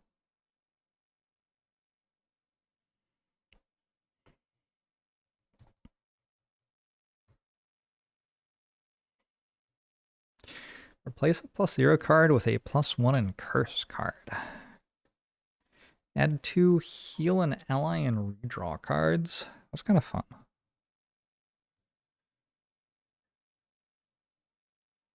I'm going to take one of those.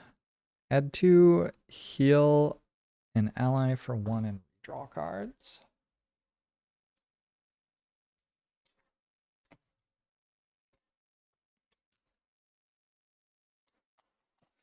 Managing 4 characters while playing solo and streaming, it's perfectly reasonable to post-adjust things like that.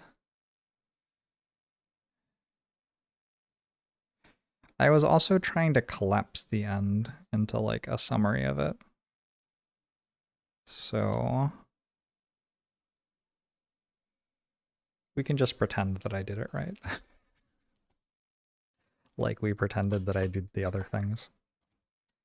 Had like 6 different cards to play for experience before the hounds got to me. Also, I house rolled that I couldn't get loot from the hounds. I feel like given that I house rolled I couldn't get loot from the hounds, I'm allowed to tweak something slightly in my favor in return.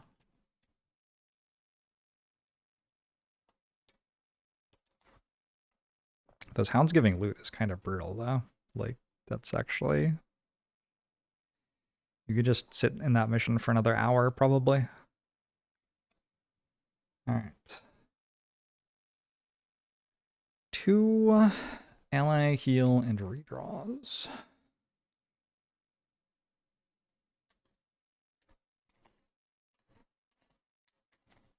This scenario was going really well for you, so you started milking the hounds for loot, but then you overstayed. I mean, just don't overstay. that's on you. All right.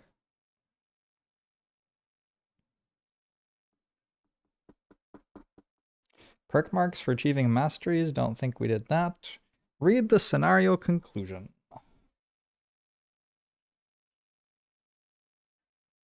54.4.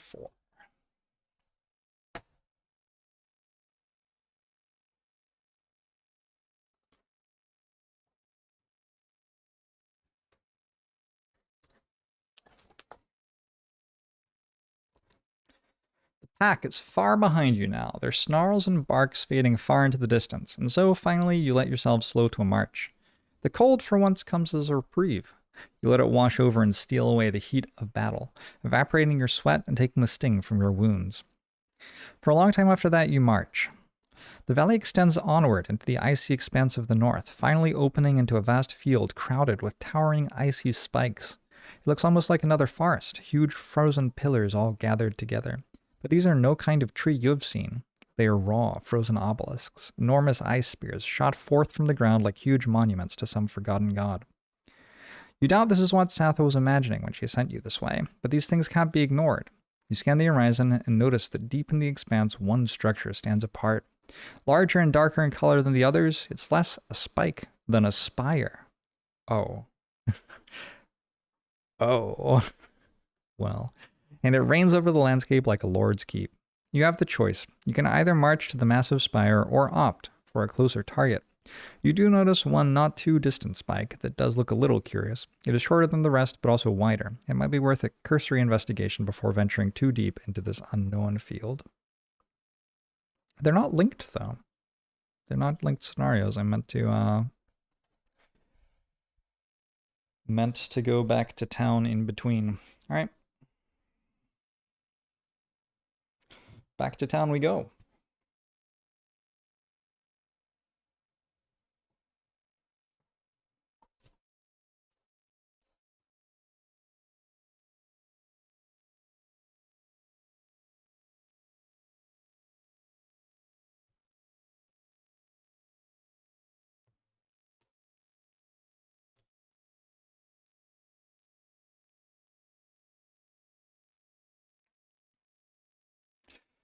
I can maybe get to Prestige 2 here?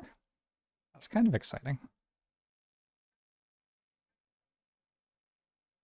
I also gain a collective wood and 2 collective hides.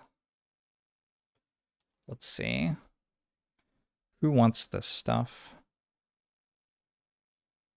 A spyglass costs a metal? Oh, I still need boots for Harper. So Harper could use hides. At least 1 hide. I'll just give you both. And a collective wood.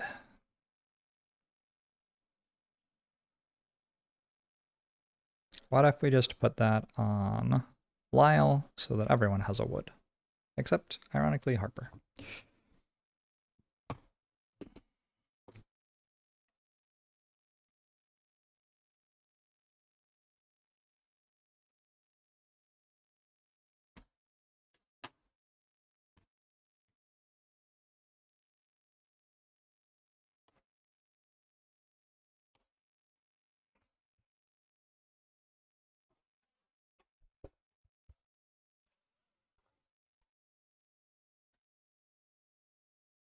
Welcome back to the northern coast.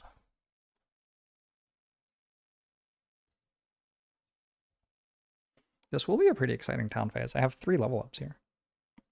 I haven't looked at the character cards, so I'm about to see 6 new character cards. The game has instructed me to place Maps overlay sticker X on the map in location X.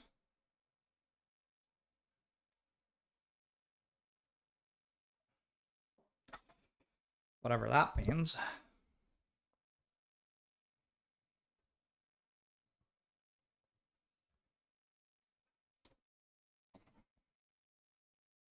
Map overlay stickers X in location X. That is huge.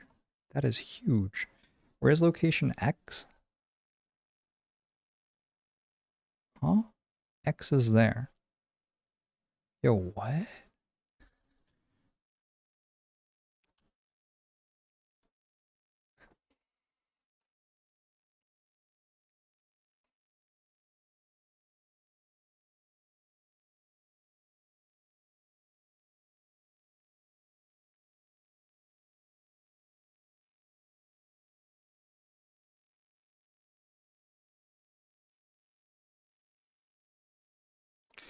This is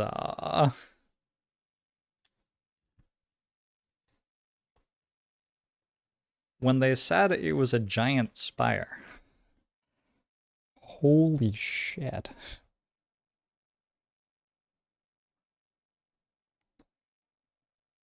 They were not kidding. That is very large. That one is visible from space. Hi. I've unlocked Ancient Spire 15 and Derelict Elevator 16. Can we slay it? I mean, you know we can.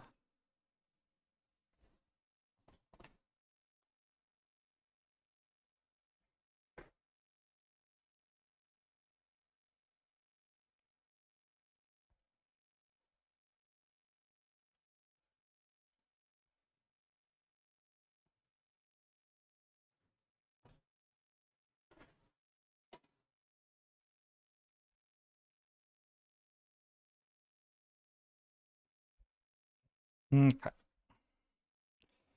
Scenario 15 is unlocked. Ancient Spire. Ooh, it has linked quests attached to it. That's fun. Oh, does it tell you ahead of time if there are linked quests? Maybe it does.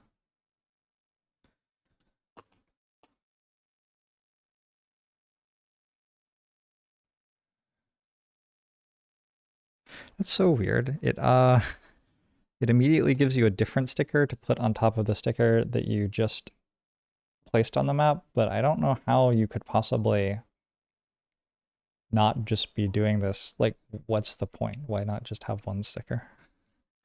Why do we need so many stickers? Like, at some point this is just getting silly. But okay, sure. Another sticker. And we have also unlocked scenario 16, which was the like shorter one.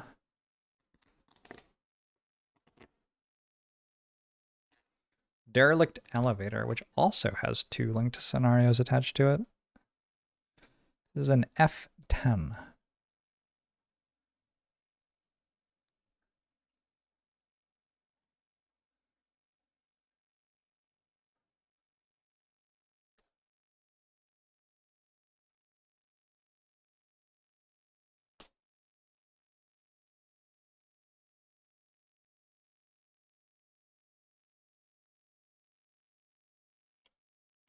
All right.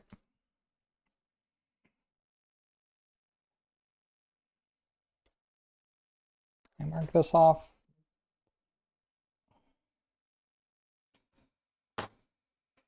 Woo!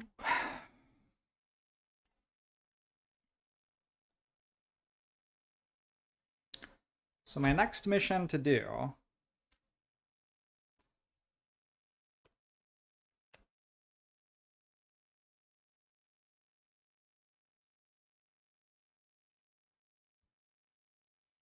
mission 11? Where are 9 and 10?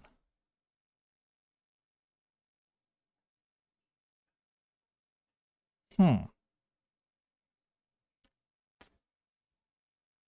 I don't have those. They go off of 5, which I don't have. I don't have 5. Did I kill the wrong one?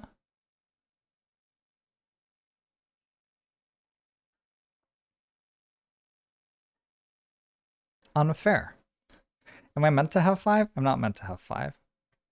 I'm not meant to have 5 because I killed the wrong person to unlock 5 in Heart of Ice. Oh, Heart of Ice has a thing. I don't know if this means that it's like you do one or the other, I think.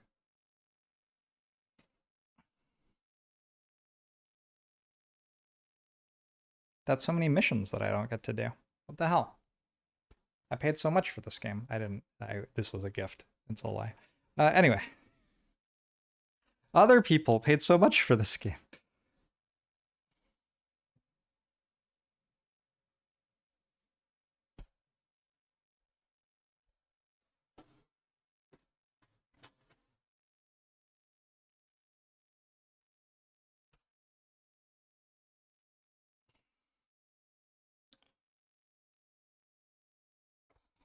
Back to town.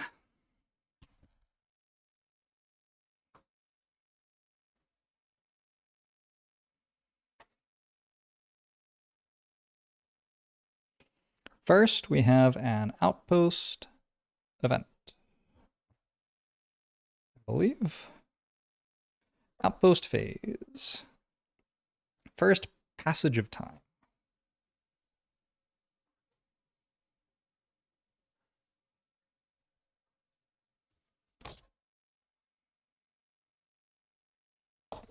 This says I meant to read 156.1. Don't remember when I put that there. Actually, I think it was after the snow fist person told me about the avalanche. 156.1.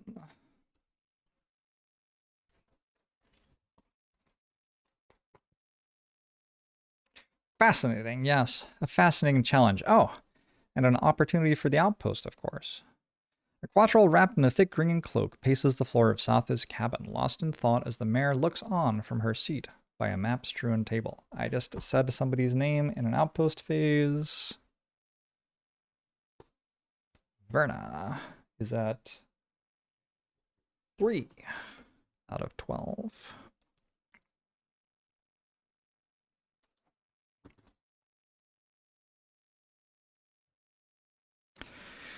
Satha raises a hand in greeting as you open the door, and the quattrol whirls toward you, startled. Oh, yes, perfect, perfect. You must be the one Satha mentioned. Peter Droman, Tinkerer Extraordinaire at your service. He bows with a flourish.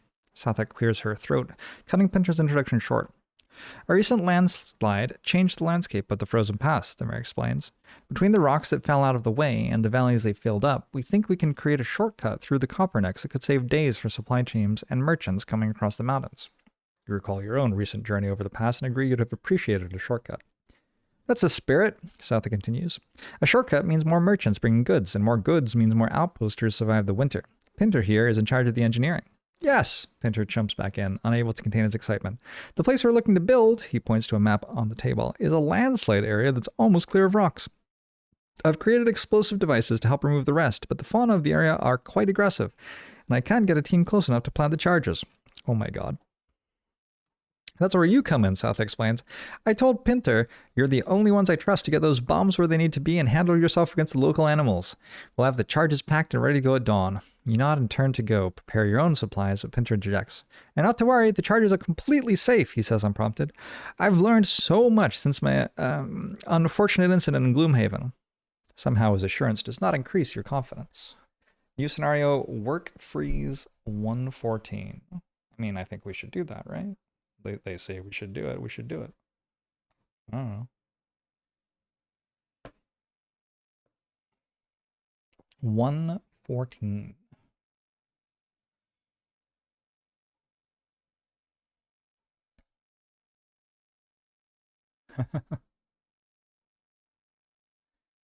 Did I buy some stuff from a trader? Second name. You can only get one name per outpost phase.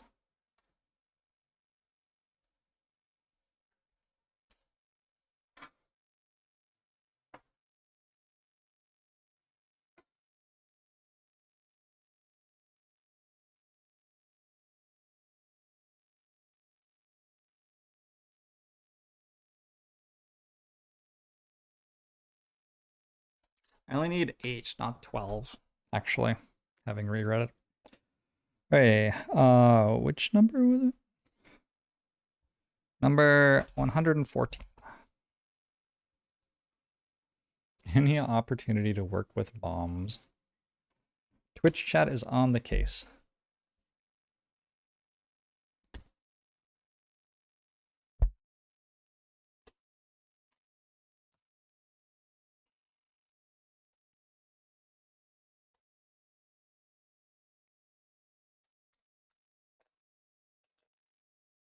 Work freeze.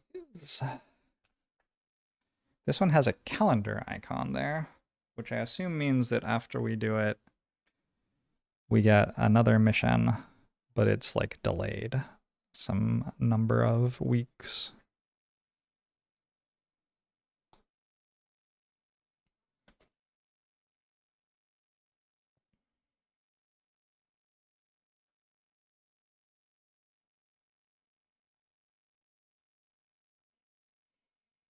All right, looks good.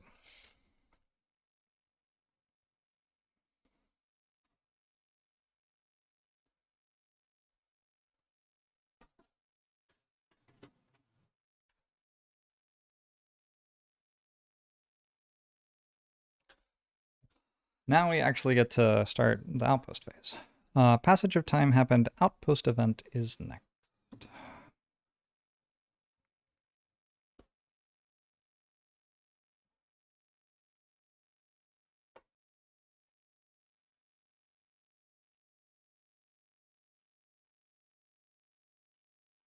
It's almost time to head out on your next mission, but you have a few minutes to kill.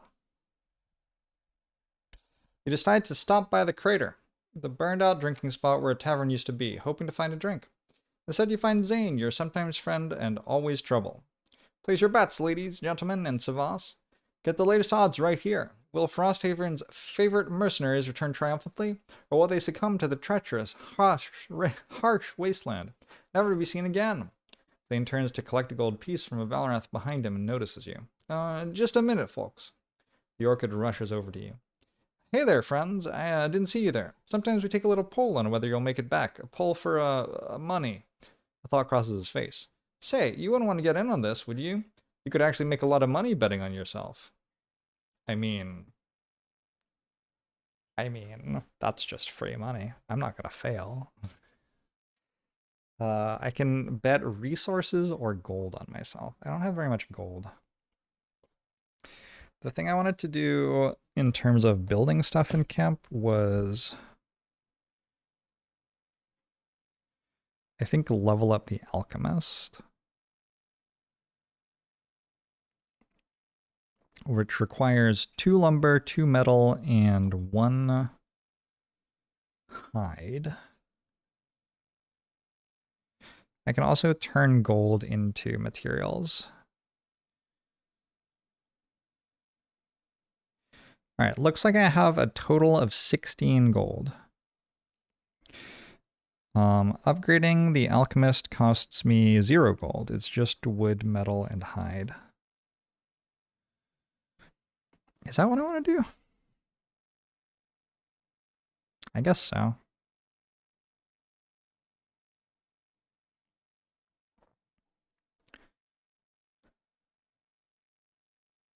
So I'd need to pay 1 wood from someone and 1 metal from someone and 6 gold, basically. Nobody has metal. Nobody's got metal. There wasn't metal in the loot for last mission. Shoot. Well, I need to do something else this week, then. I can't upgrade that stuff. I can't upgrade the craftsman. I'm actually not allowed to do anything else. I could build a boat. But, like, why do that now if I'm not going to use it? I don't know. I guess there are probably reasons. Do I have no metal? I guess I'll get 1 metal from my stuff. 1, 2, 3,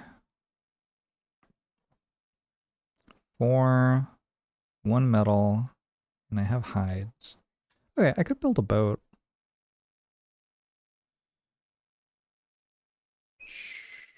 Sure. So I think I can wager gold. Option A, bet some gold on your success. I love that card doesn't even offer you the chance to not bet on your success, or bet on your failure for that matter. And use L.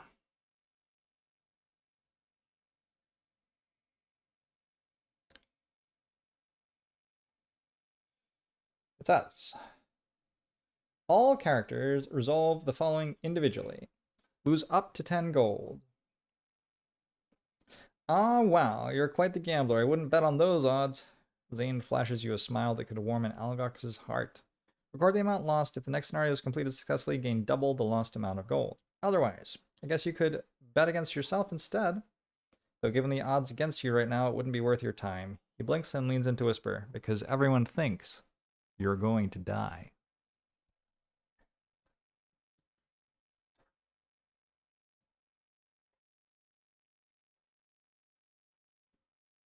Ruh-roh. Alright, cool. So individually, people get to say how much gold they are wagering. So I'm going to note, I need 6 gold for resources. That's all of that spent. Verna is wagering 10 gold. Notes, 10 gold wager. Verna was my only person with gold left. All right, that's my outpost event. My building operations are done. Well, I have to build a boat, yeah? Are they meant to go in order? I assume they are. So I'm meant to craft items before I build a boat.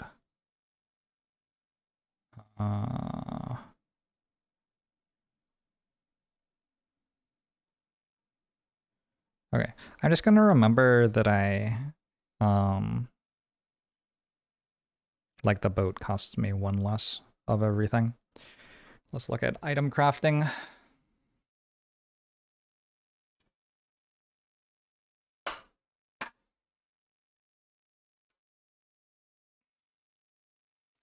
Zane, that doesn't make sense. Look, you're not wrong. I have 1 arrow vine and no other herbs. Okay. I can't make anything with metal. I already have a protective scepter. So I think I just want boots. I would like the shoes. The shoes with the fur. Crude boots. During your move ability, add a move. I just want that.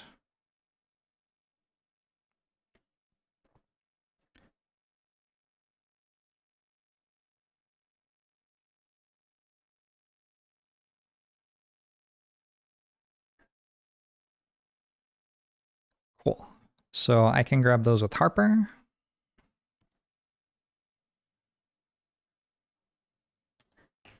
And now I have shoes.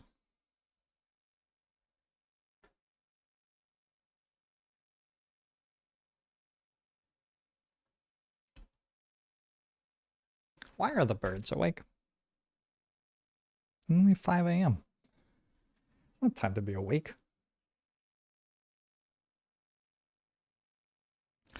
Okay, Harper has the boots with the fur. Now we still don't do. No, because we're not actually upgrading a building, right? We're doing something at the workshop specifically. We're building a boat. So we pay. We're using the mining camp and everything, so we only have to pay 3 wood, 0 metal, and 1 hide. So 1 hide can come from Verna, who now has 2 still, and 3 wood, 1 from Verna, 1 from Sam, and 1 from Lyle. That's all of our wood. And we get to build a boat. Boat says to go to section 139.2.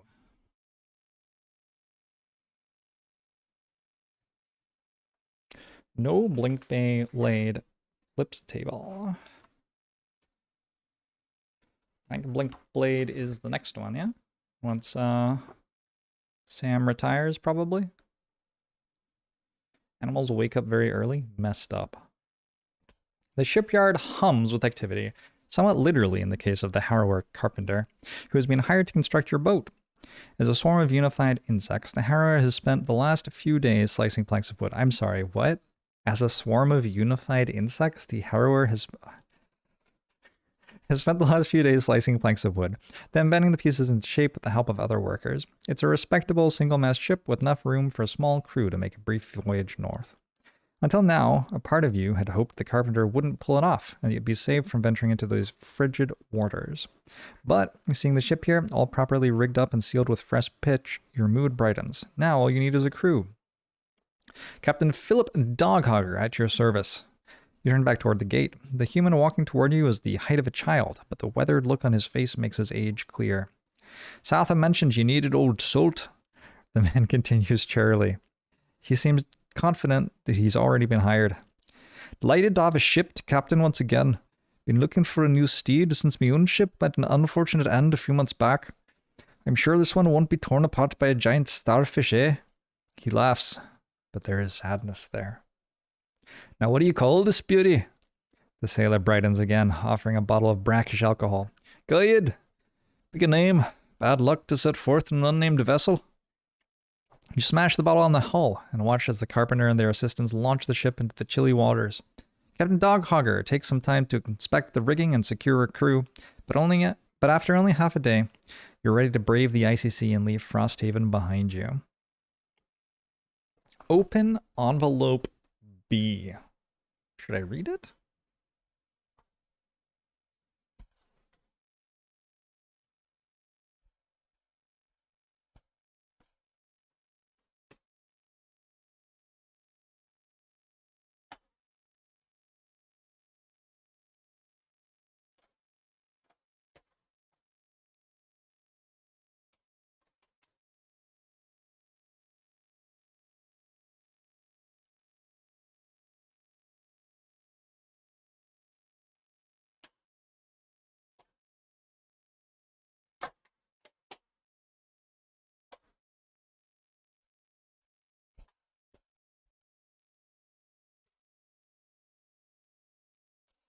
Armalash, thanks for 31 minutes. I appreciate it.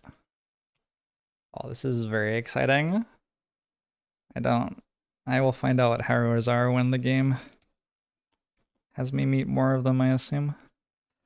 Alright.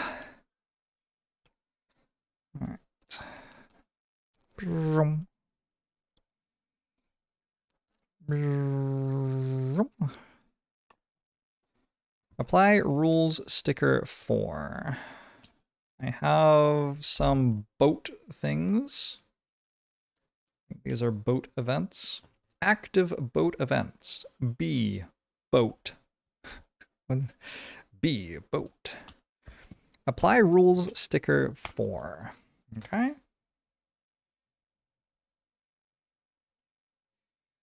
First time looking at the rules stickers. Rules sticker 4 on page 12 of the rule book.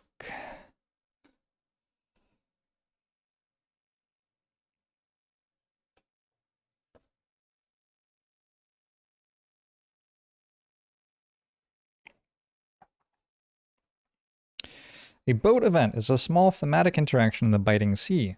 When you use the boat upgrade to travel to a scenario on the sea, signified by the boat icon in the scenario book, draw a boat event instead of a road event. These are resolved in the same manner as road events.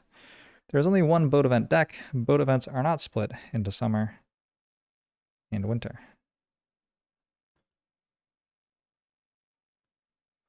Sounds straightforward enough to me.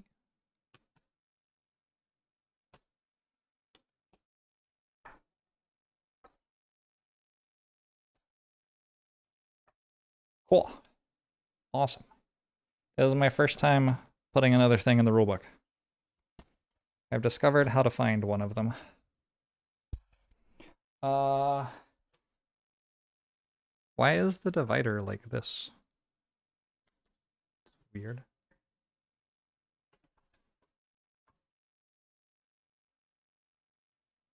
I don't know. Wait, what did it say? It didn't say to put all of them in, did it? Where was I? Ah, place boat campaign sticker on the town map at location A.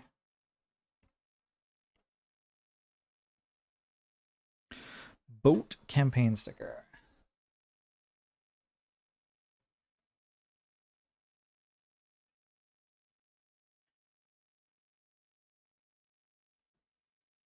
I feel so, like, dumb every time. Where is boat?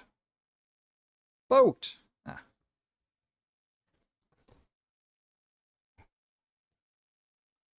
The B is for boat, but this is sticker A.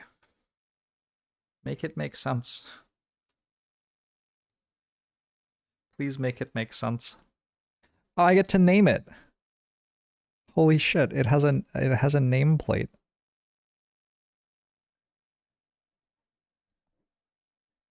Shall we call it the MacGuffin?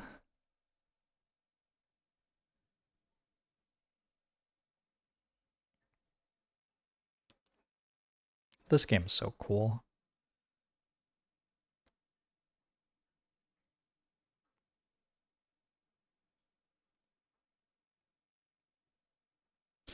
The MacGuffin. Call it Meow.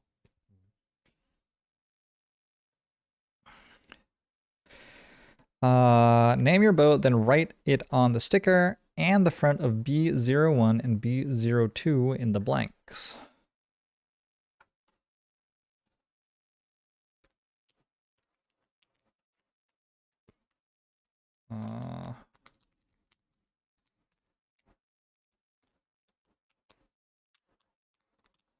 Ooh, I gain a prosperity. Okay, so this did get me into prosperity too.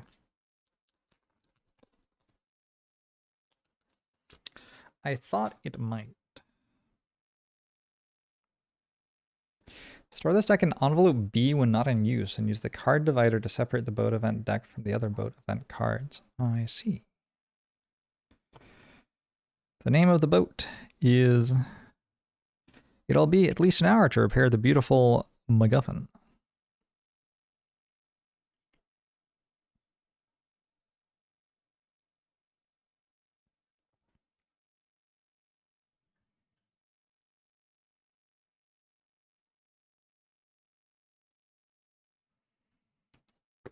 All right. I will put these in sleeves, I guess. You decided on a future submarine. We all live in a future submarine. Oh dear. Okay. 1, 2. Shuffle events B1 to 13 together. And use them to create. Oh no. Oh no, I smeared the ink. Whatever, I'm over it. I thought it had dried because the first one was fine.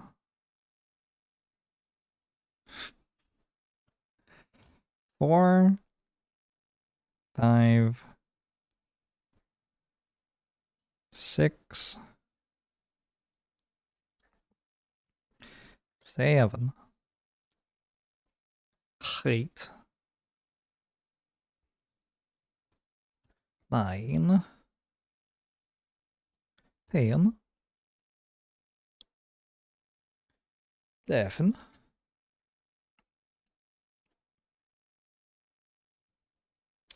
2 more.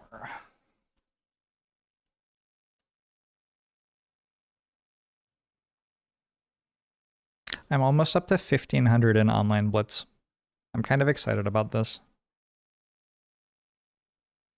I think there was a long time ago when I was 1,500 in online blitz chess. There may have been a time even before then that I was better than that, but I don't know if that's true.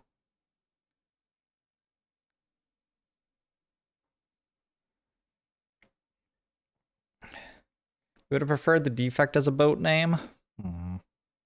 I like the MacGuffin. It's only here for events to happen. That's what a MacGuffin is, right? Or is that Chekhov's gun? Whatever. What's a MacGuffin? It turns out I don't know what a MacGuffin is.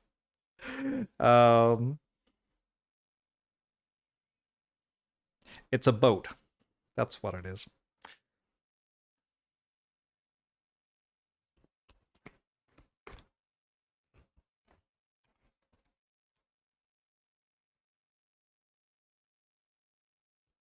All right. Store those in the boat.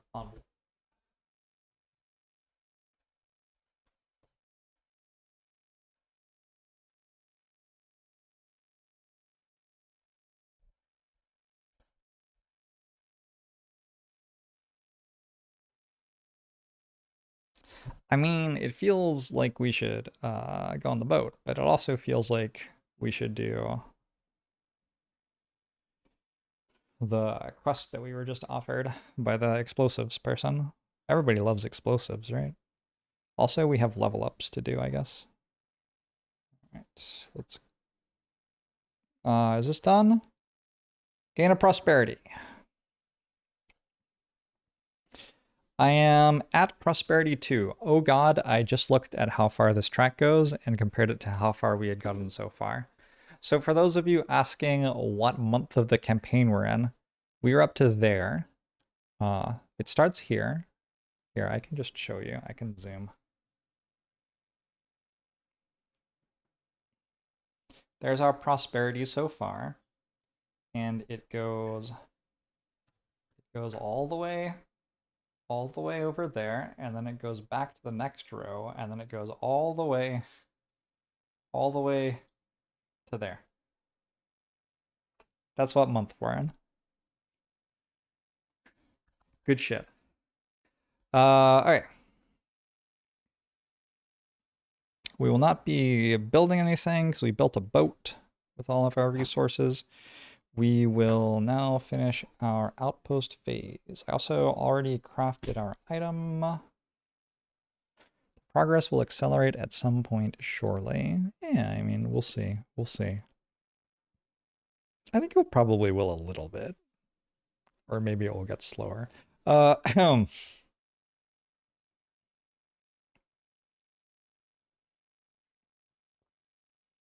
guess we could also note that we're up to there, and the campaign sheet has 4 rows. So we're like a little over a quarter of the way through the first row of 4. But I suppose... Hey, did we do an outpost event? Yes, we bet on ourselves. Building operations, downtime, level up. I don't know what I suppose. I was saying something and then I just didn't say it instead. Verna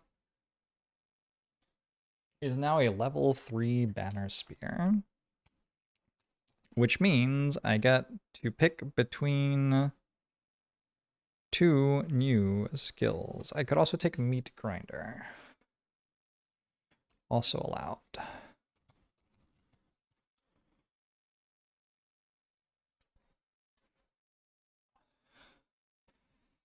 So we are looking at... Also, I have 14 max HP now. We have Let Them Come. Deals 3 damage in a triangle in front of myself and an ally. Or sorry, it deals 2 damage and a poison. It also heals to target the ally in the blue hex of the attack ability and self. So we heal ourselves, we poison them, I gain an experience. There's also a Banner of Courage, which has 7 health and gives all adjacent allies 1 shield. That is an interesting card. That's an interesting card because I actually read it as like, no, this is actually good if you're in a situation where enemies are running at you. Like actually for real. Or we have Head of the Hammer. We can deal 7 damage to something and stun it and get 3 experience and burn the card. Or it's a 4 move card that confuses all within a hex at the end and channels air? I like that more. I've been needing another move card, and I mean, this sure has a lot of other things that it does too. So I think I'm pretty into this. Meat Grinder, which is the one we didn't take on level 2 and which we could take now if we wanted, is this, which is also quite strong. I don't think I am of the opinion that it is Head of the Hammer strong. So we will take Head of the Hammer. We will put these cards back.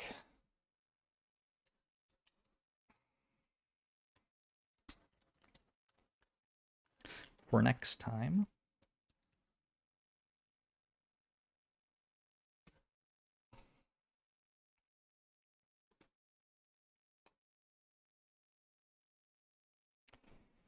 We will sleeve this, and we also get a perk.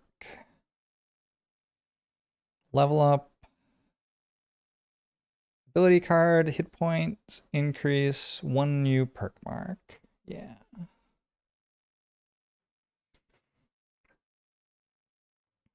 So I think I like this. Replace a +0 card with a +1 and add 1 damage for each ally adjacent to the target. I feel like that's very regularly ludicrous amounts of damage. I could also alternately go for the 2 check once each scenario during your turn, gain 2 shield for the round thing. If I'm ever going to fight Algok's archers again, that sure seems kind of good. Unfortunately, it takes 2 checks, so I don't get it yet.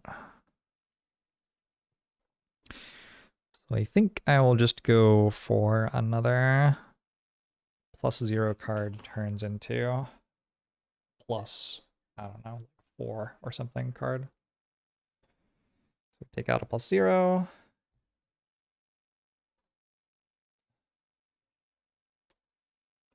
And to put in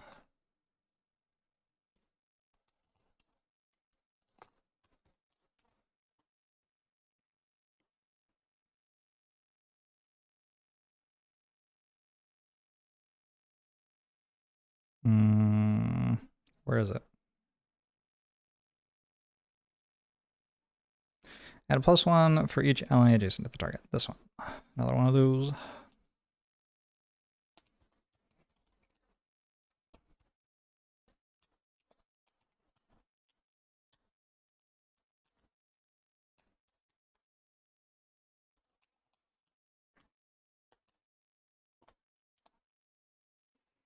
All right, next.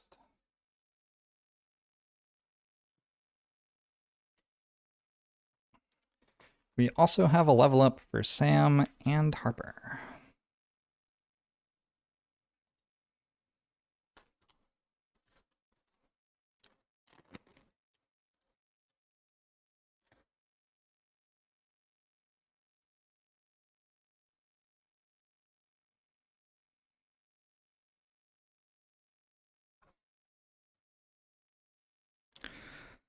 So Sam is level 3 by 3 experience.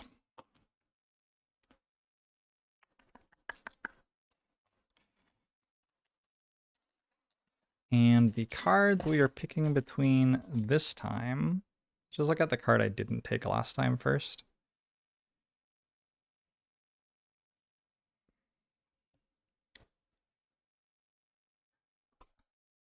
I didn't take Everforward, which deals 2 damage at 3 range, applies regeneration to self, or bottom half of card, heal 1 to 3 targets within 3 range.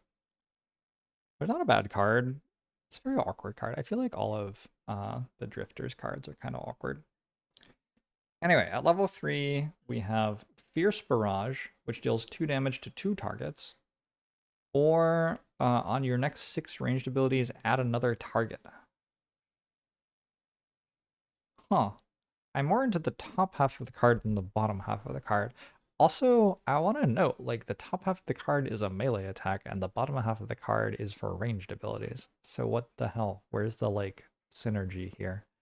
Uh, what's the other one? Dual Blow. Hits twice, 2 targets within 3 range. Bottom half, move the character token on 2 of your precision abilities backward 4 slots. This character just doesn't feel very good.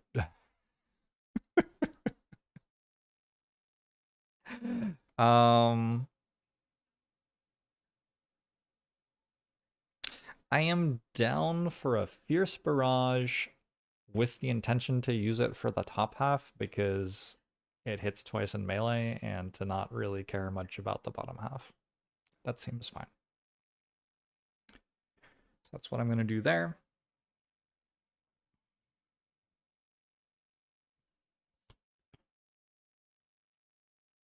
I also have a perk.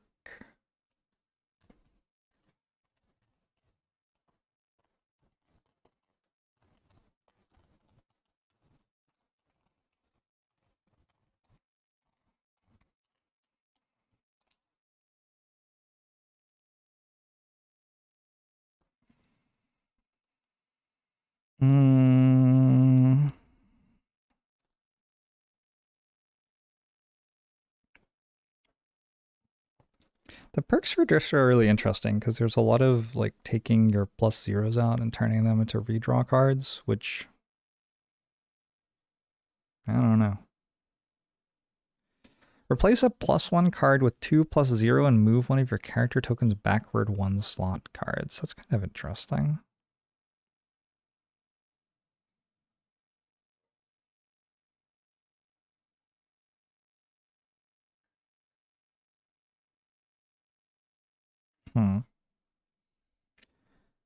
Add a +3 card, replace the -2 with a +0.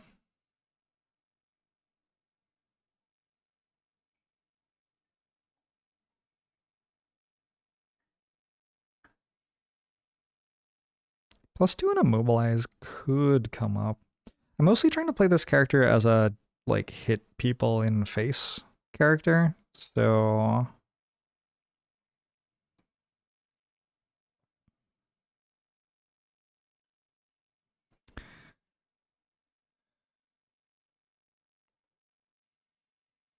I think I'm going to replace 2+0 cards with 2 Pierce 3 and Redraw cards.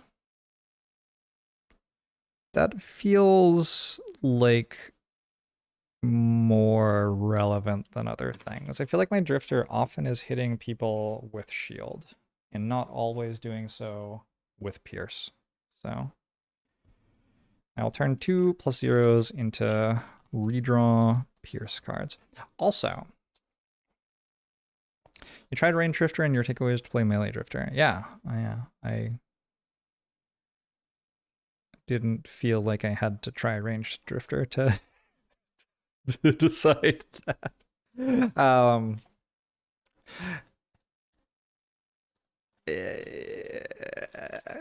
Yeah, whatever. All right, cool. It just kind of feels like Drifter isn't doing anything if we're not in the front line tanking.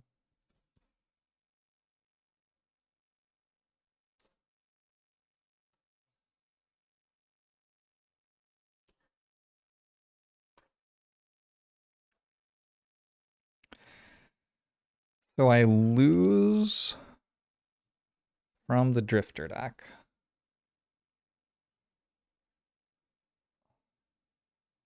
2+0s. This is making it more likely that I crit fail.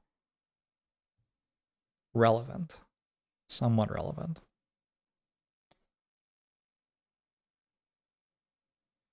I need some metal to get another spyglass. We're getting more and more toward spyglass being extremely high value. Like at the start when you're just attacking for 3 every time, spyglass is whatever, but now when you're getting to a point where like some turns you set up an attack for 8 and other times you're attacking for 3, you really want spyglass for your attack for 8 so you don't crit fail it.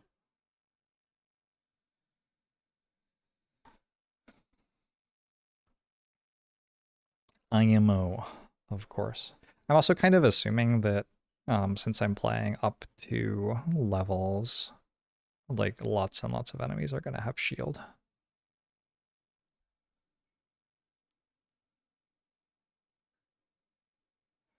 Whenever you long rest, you may move one character token on an ability card backward one slot. Yep. I feel like I wouldn't take that if it took one perk to click on it. I don't know. I don't know. Maybe I would. Maybe as you unlock more cards, stuff like that becomes more relevant. I could see that being the case.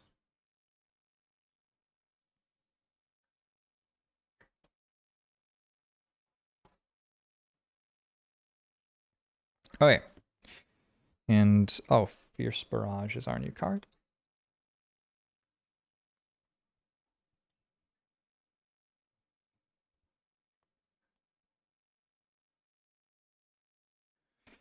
And Zen.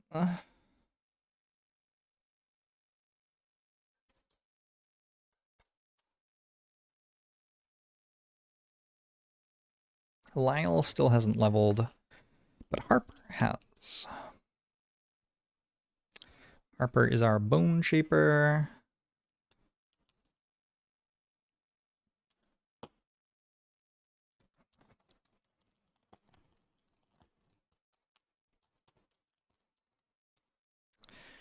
And the card we didn't take last time was Unearthed Horror, which, like,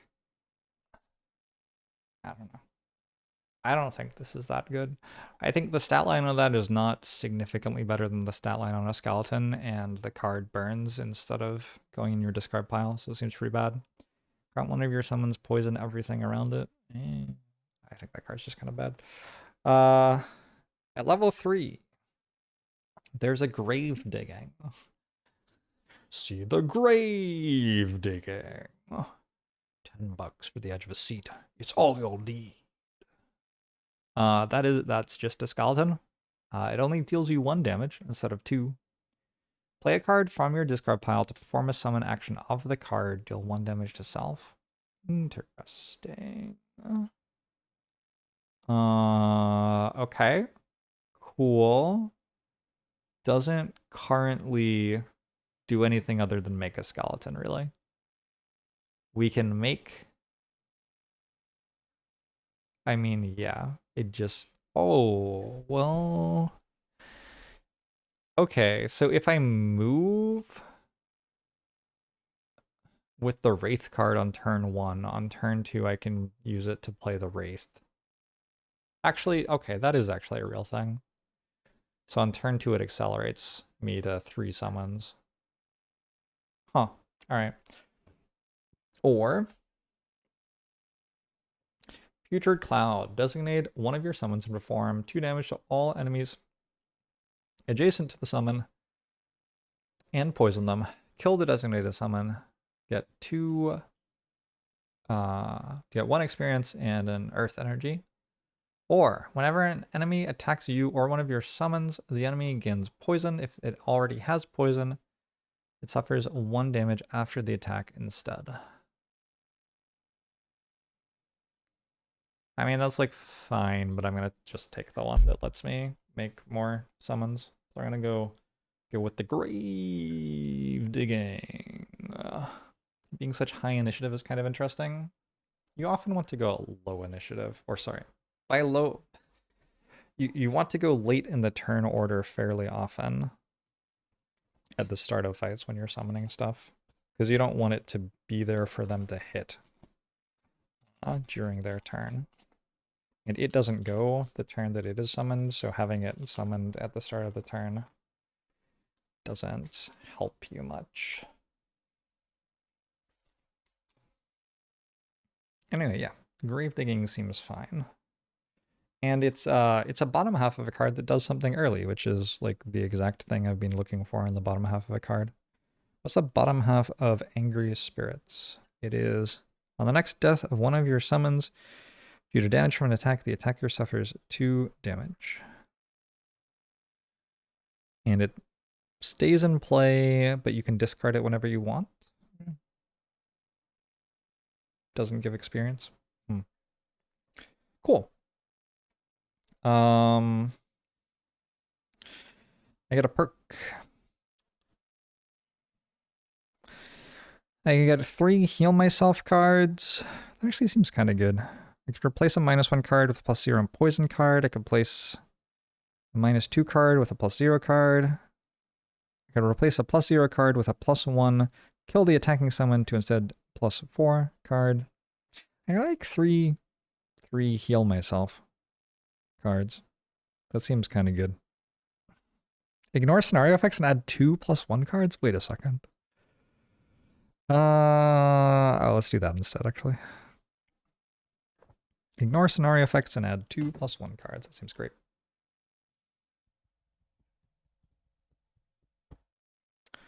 Where do we get +1 cards from?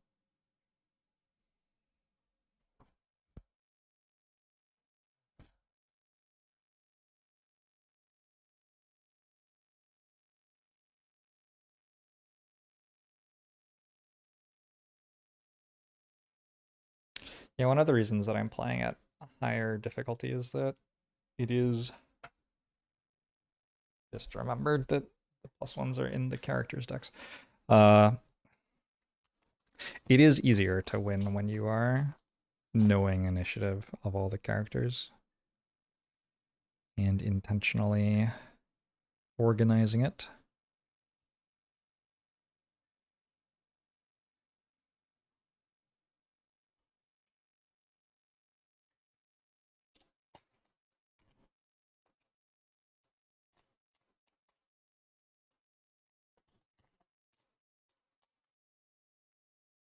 Increase scenario level, next scenario. Yep. Should be a good time. Our power spike is over. Now the monsters are more powerful. Again. I just bet on us to win though, so, you know, we gotta.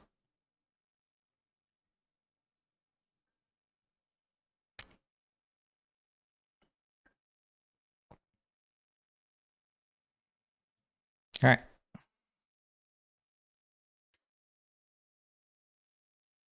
Sweet.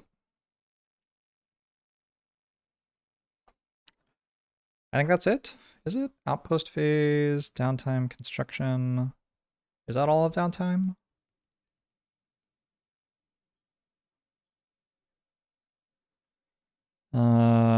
Level up, retire a character, create a character, craft items. Already did that. Brew potions, sell items. Yeah, that's all of downtime. For now.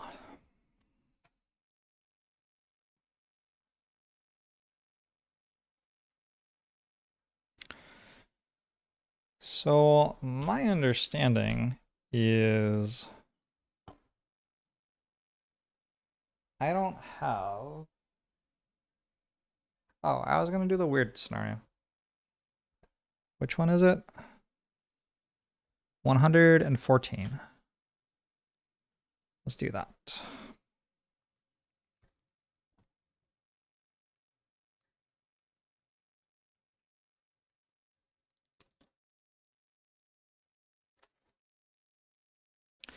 Work freeze.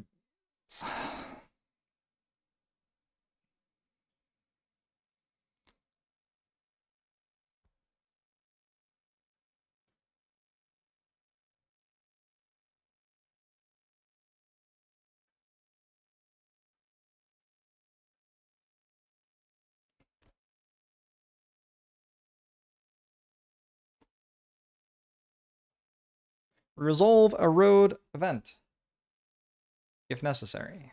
Sure is.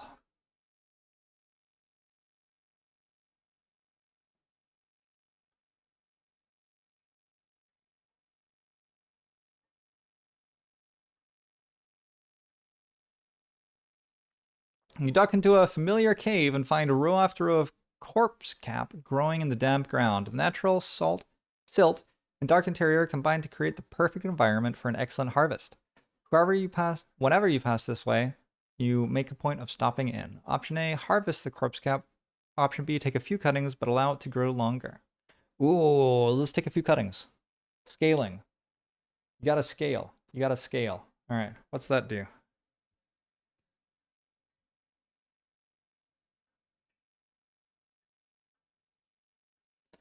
You trim back the less useful mushrooms, soaking up nutrients, pocketing just a few corpse cap stems. By the time you next come around, it should be ready for a strong harvest. Gain 2 corpse cap and shuffle the summer road deck after returning this card to it. Wait. That's... Wait. That's not scaling. That's the opposite of scaling. Alright, well we get 2 corpse cap.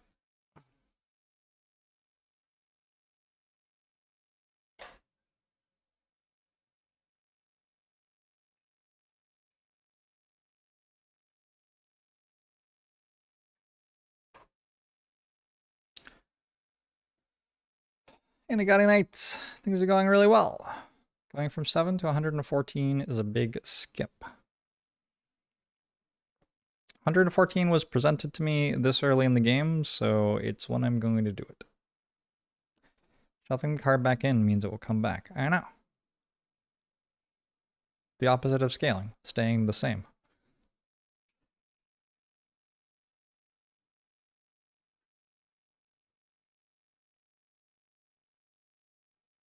No, that's the opposite of scaling.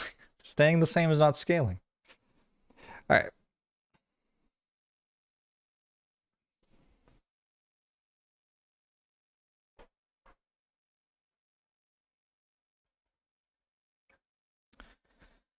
Mission 114.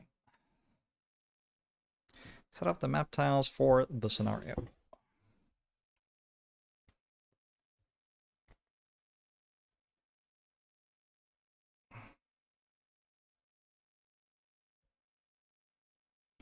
(13A) and 13C. Oh, it's tiny.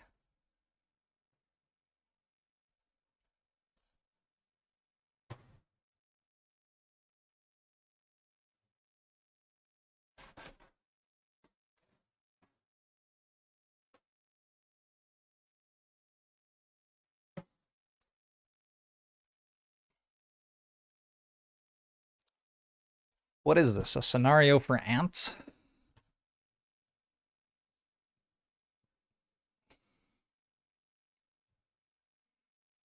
Alternately, that is not a lot of space to fight enemies in. I guess that's the alternate take. Retrieve all monsters. Hounds, polar bears, and snow imps. Oh, I just fought them.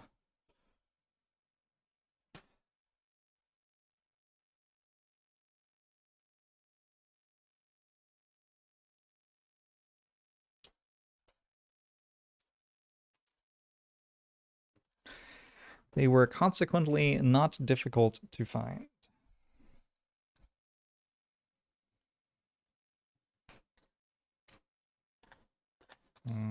What is this for? Oh, sleeves, I guess.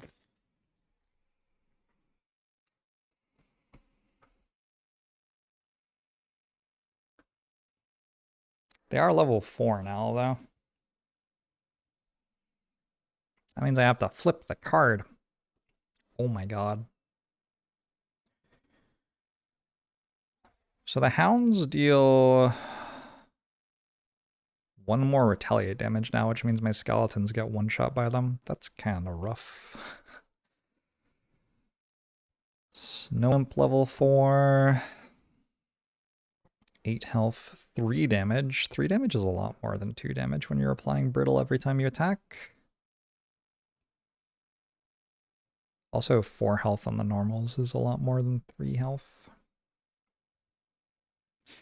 And the polar bears.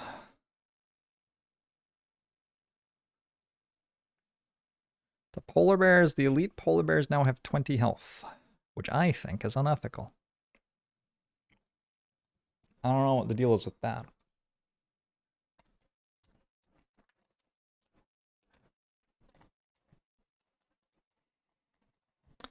Staying the same instead of scaling down. Yeah, but like presumably some of the events are really good somewhere. Oh, I forgot to note that I had 2 corpse caps.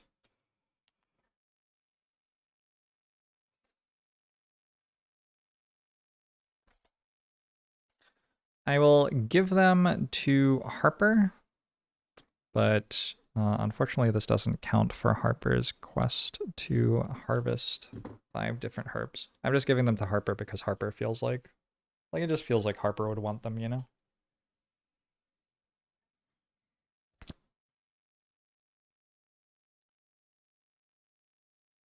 Okay.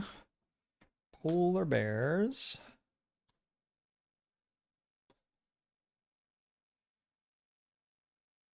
Yeah, these enemies don't fuck around.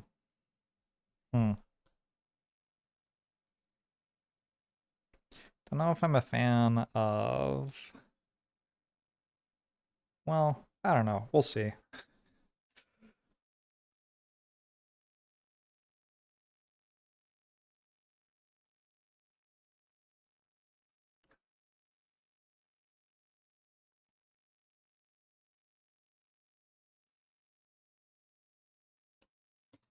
The polar bears are going to be red. We are starting on 13A, which is the one to the left. There is a polar bear here. There's actually a lot of stuff going on the map.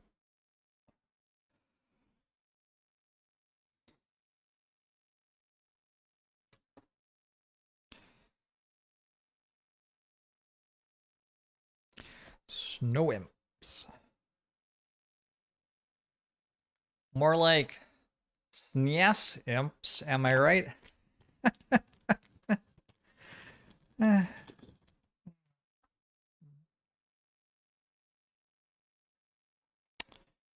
Yep. All right.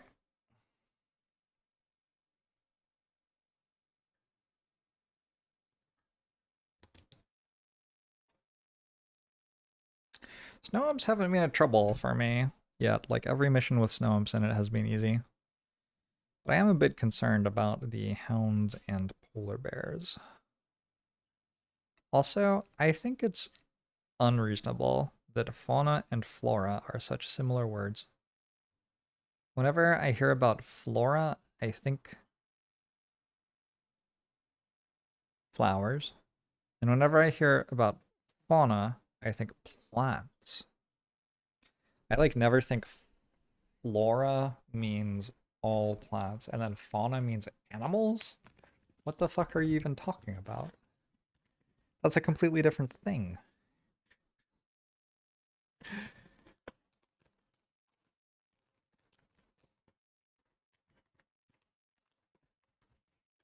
Fauna are all baby deer. That works for me actually. Um yes, I took grave digging with the bone shaper to make more skeletons more fast.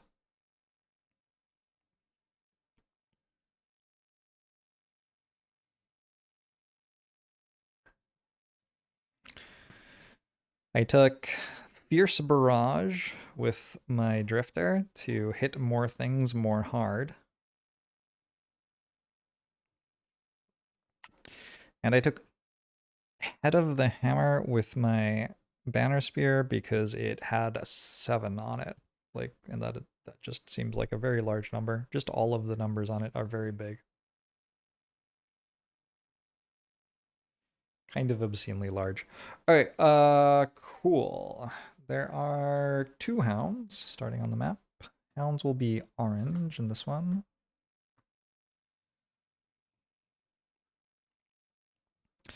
There's an elite hound here.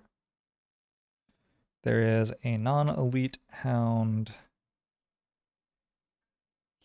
here. There are 3 imps. There are 2 elite imps here and here. There is a non-elite imp. Oh my god, there's another wolf. Here. There is another hound. I'm out of orange bases already.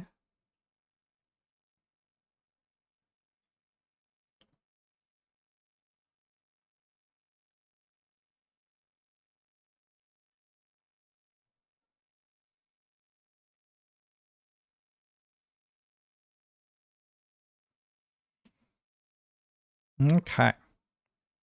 A lot of stuff. A lot of stuff.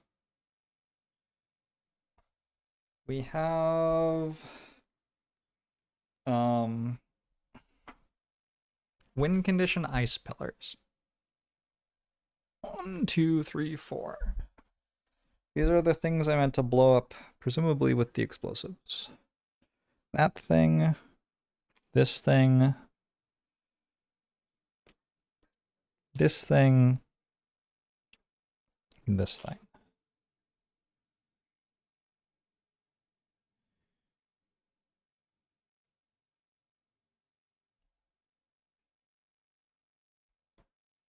There are 3 snow doors.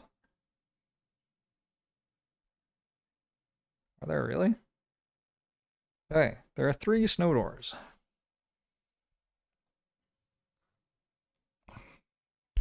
So at least we won't be stuck in a traffic jam getting through the door quite as much.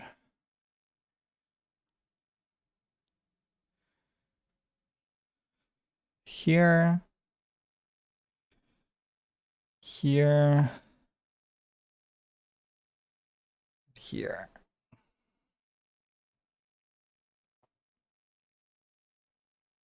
All right.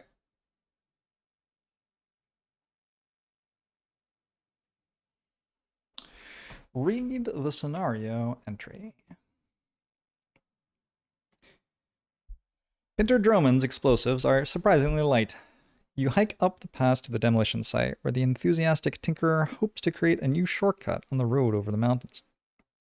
You head to the spot marked on the map, where you find a natural stone plateau that could indeed lend itself to wagon travel, were it not for the heap of fresh landslide rubble perched directly in the path. You drop your packs of explosive charges and begin to loosen the straps, but a howl interrupts your work. A pack of wolves poke their heads out of hiding, and a polar bear emerges from behind a large boulder. You are warned about the aggressive wildlife in the area. This is why you were chosen for the task, after all. But as more and more animals appear, you realize there's no end in sight. You'll have to do your work while fighting off the locals. Luckily, you figure the explosives you brought will work just as well on beasts as they do on rocks. Okay, what does that mean? It's the wolves from last mission and they're still chasing you.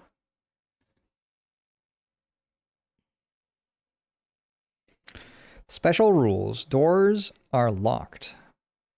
Each ice pillar in the scenario has L times 2 plus 2 hit points and L divided by 2 rounded up shield. They are enemies to you and allies to all monsters. Set the numbered tokens next to the map. These represent detonation charges. Any character occupying or adjacent to any A, which is... Wait, what? Any A. Oh my god, okay. This is... Okay, this is a little confusing.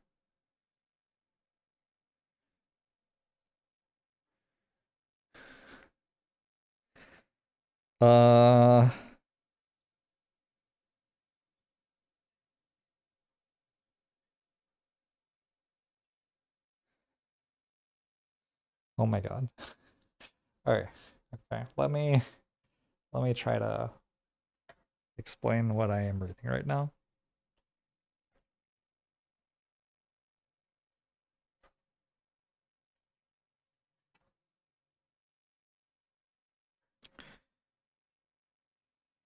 Oh, we're doing like algebra or something. This is an A. This is a B.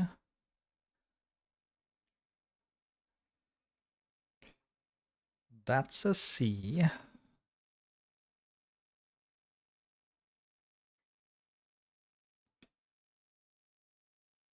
That's a D.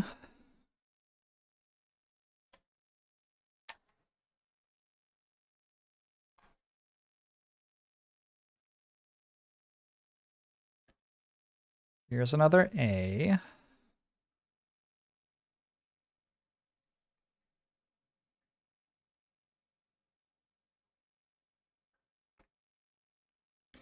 Two A's, two B's, one C, and one D. That's another B.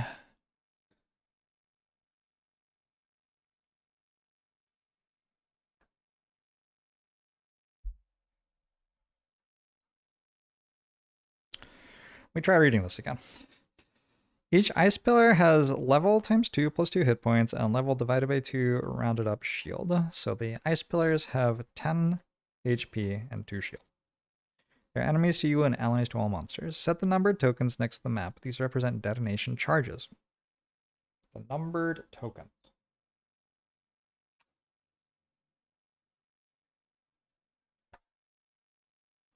Next to the map.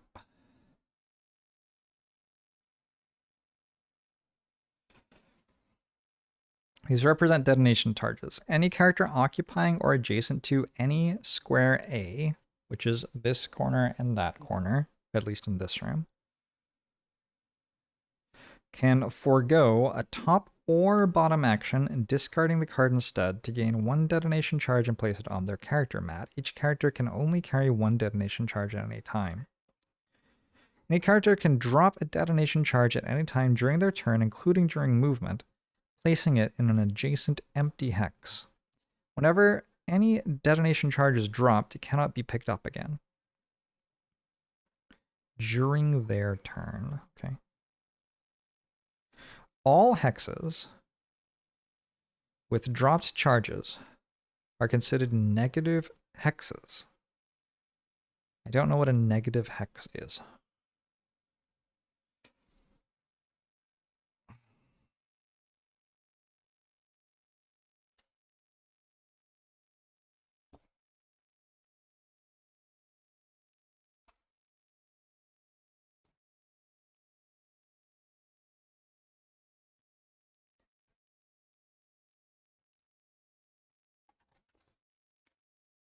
Negative hexes.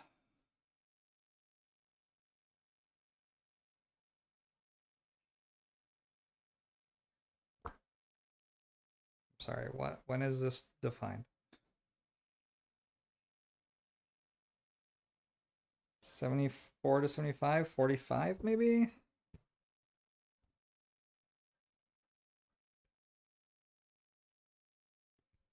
All right, it sends me to 41, but 41 doesn't say what a negative hex is. Negative hexes are traps in hazardous terrain. Monsters only trigger negative hexes when there is no other viable path to attack an enemy. Okay. So we can use negative hexes to kind of block the path for the enemies, is what this reads like it's saying to me. Cool. But also there's more. If a dropped charge, wait, they can be targeted by character attacks and can be affected by abilities that cause enemies to suffer damage. If a dropped charge suffers any damage or any figure enters its hex, the charge detonates, causing all figures and objectives occupying or adjacent to its hex to suffer level times 2 plus 4 damage. A carried charge will also detonate in a character's hex if the character carrying it suffers any damage from attacks. So that deals 12 damage, and it will blow up in your hands if you are carrying it and take 1 point of damage. Okay. At the start of each listed round, spawn the following monsters at the listed locations based on a character count. For 4 characters, on round 2, 4, 6, etc., we spawn a normal polar bear at hex C. On rounds 3, 5, and 7, etc., we summon 1 normal and 1 elite snow imp at hex D. This shit is fucked up. When both ice pillars have been destroyed, read 159.1. When both ice pillars B, that one and that one, but we don't care about this one. The scenario is complete when C plus 4 ice pillars have been destroyed. At the end of that round, read 125.3. C plus 4 ice pillars is 8 ice pillars. All right, let's see if we can recap. I don't think this is that. I mean, I think we can parse this okay. we pick up explosives here. We can only carry one at a time. During each of our characters' turn, they can use half of a card to pick them up and discard the card instead of using half of it. Once you have one at any time during your turn, you can put it in an adjacent tile, including mid-movement. If you are holding one to take damage, it blows up. They hit for 12 in the hex they're in and adjacent hexes. If you put it on the ground and it takes damage, it blows up as well, and it can be targeted with things which deal damage. So like right now, I could put one here somehow. Like I could use a fast move 4 for a character here. And they could go 1, they could pick it up with their other card, 1, 2, drop it here, 1, 2, like run back again. And someone else could shoot it, and it would deal 12 AoE damage here. I mean, that sounds kind of broken when you put it like that. Cool. All right, yeah. What else? We have to kill the ice pillars. Specifically, we have to kill these two to like open this door. And we have to kill 8 of them in order to win the scenario. Specifically, they blow up if the character holding them takes attack damage. Can summons pick up explosives? No, they cannot. Also, once they're on the ground, enemies won't try to move over them unless they have to. But I think even if they do move over them, they don't explode, right?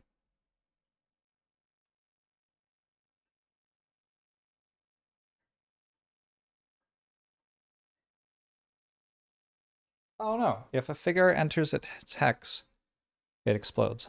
So if we convinced the enemies to walk into one of these somehow, they would explode. Or if we pushed an enemy into one, for example, it would explode. So that's fascinating. The charges seem really strong. They explode for 12 AoE. It feels like trying to deal damage with things other than charges is like silly. That's so much damage compared to the other ways that we deal damage. So, let's take a look at our decks.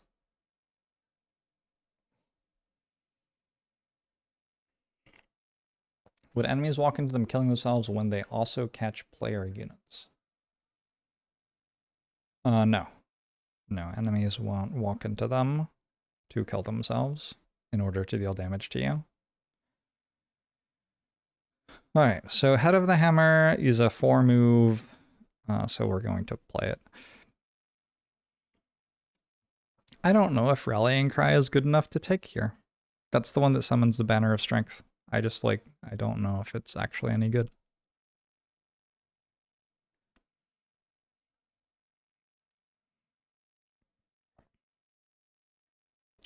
You control the movements of this summon. Oh.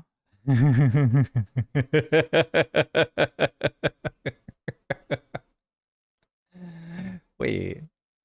I can like walk skeletons into them to blow them up. Okay.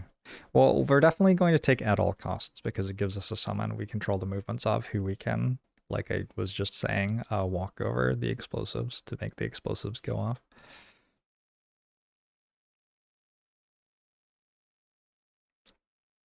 I think I'm going to take Set for the Charge, which is basically 6 initiative, move 4. I'm probably not using the top half of it. I haven't used this card for a while because I don't like the top half of it very much at all. But 6 initiative, move 4 feels very good in this mission. So I think we'll go for that.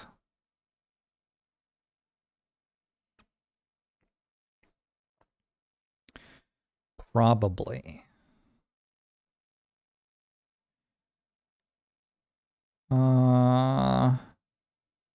At the start of their turns, grant allies within 3 range 1 heal to self. Meh. Resolved Courage immobilizes enemies.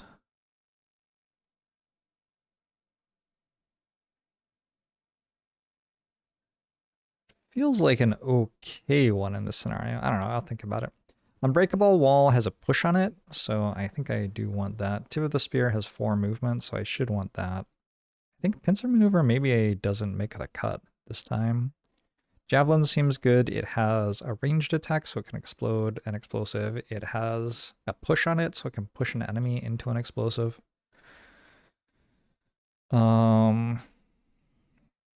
Deflecting Maneuver just to have... Well, Deflecting Maneuver for like a bunch of reasons. Deflecting Maneuver, I think, is just a pretty good card here. It's low initiative. It has a way for me to tank for a turn, which could matter. Grant 3 allies within 4 range to move. Pinning Charge. Probably regroup. How many cards is that so far? I'm missing 5, which is how many I should be missing, right? Yeah, I think that's perfect. All right. So my Banner Spear is playing Regroup, Pinning Charge, Deflecting Maneuver, Javelin, Tip of the Spear, Unbreakable Wall, Resolved Courage, Set for the Charge at all costs, and Head of the Hammer. Quite a few different cards in there from what I have been playing. So that's kind of fun.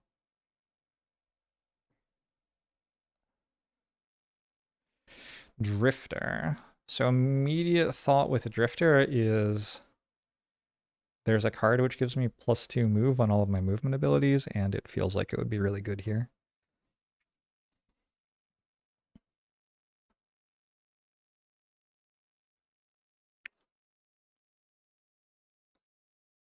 Draining Arrows feels like it would be very good. It's basically just a ranged attack that deals 1 damage.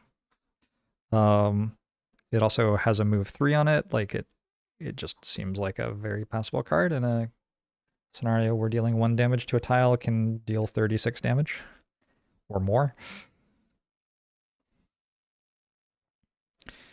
Destructive Fury. Big AoE. I don't know. Violent Inheritance. Ooh, the bottom half of Violent Inheritance here.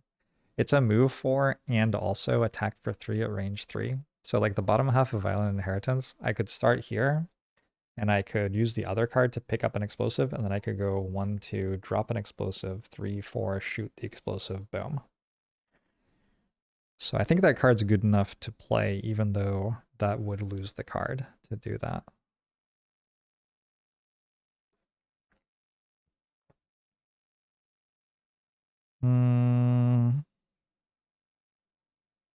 Deadly Shot just moves 4, so probably take it. Vile Assault is a move and a heal. That's really good.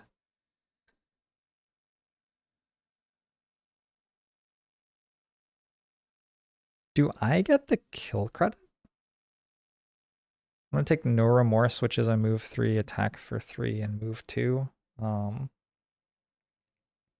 It is unfortunate it isn't a ranged attack, but that's okay.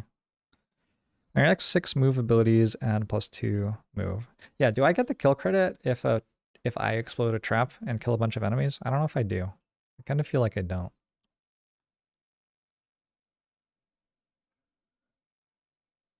Why did you call me Charles IV? What happened to the other 3 Charleses? Continuous health, I think, kind of mandatory for tanking. Gives me 2 more heal on each heal. 1, 2, 3, 4, 5, 6, 7. I need 5 more cards. I'll take Fierce Barrage and Shockwave and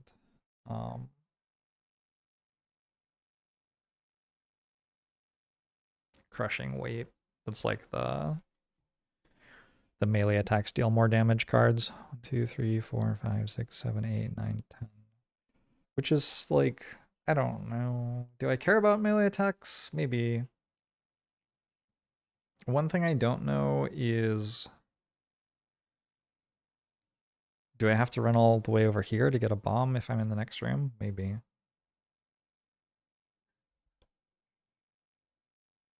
I think Prudent Preparation, just to have 14 initiative, is probably pretty good. My initiative is kind of slow on this character.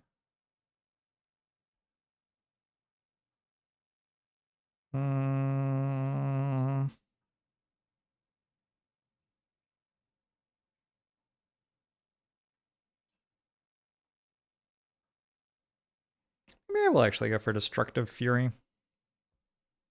don't think I've ever played Destructive Fury before. Destructive Fury is a pretty cool card, though. It looks like this. That's a lot of hexes it's hitting. Both halves of it burn when used. But it has 19 initiative, and I can just use it to move 4 if I have my continuous movement thing in play. How many ways do I have to move back a token? 1, 2, 3, 4. That might be a little bit iffy. All right. Necromancer. Grace Canardo, thanks for gifting Lobster us up. Appreciate it. So I'm just going to go for all the summons. 1, 2, 3.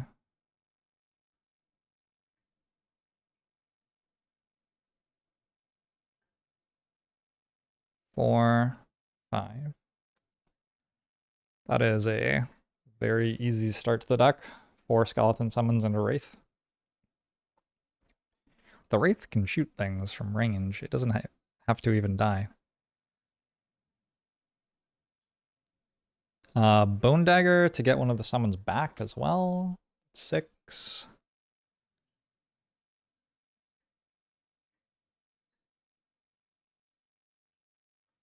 Grant a summon 3 move. Bottom half.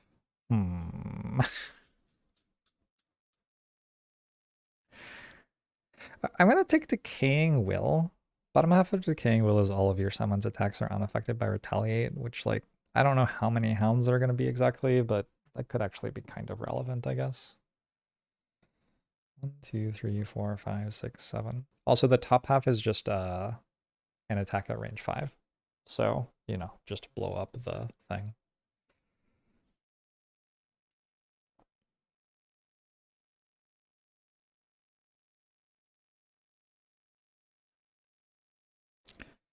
Grant a summon and attack.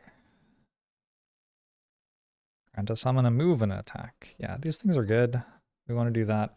I also need some low initiative cards probably. Like Flow of the Black River is a really good low initiative card. Dark Tidings is somewhat low initiative and has 4 move on it. 1, 2, 3, 4, 5, 6. Probably need 1 more card. Exploding Corpse is 21 initiative, and ooh, Malicious Conversion has move 3. Maybe go Malicious Conversion, actually. It has move 3, and if I have Earth Channeled, which isn't impossible, like it could happen, it's a move 5. Move 5 is pretty good.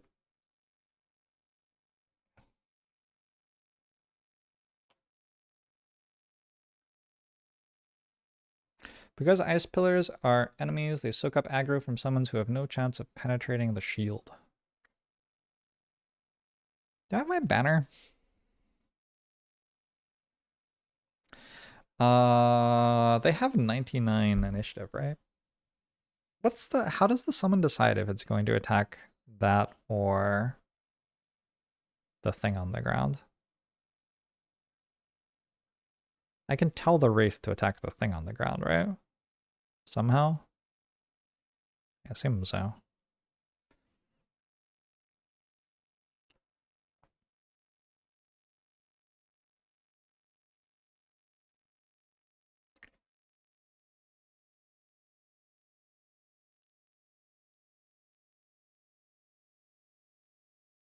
Thing on the ground is an enemy. It counts as an enemy to me.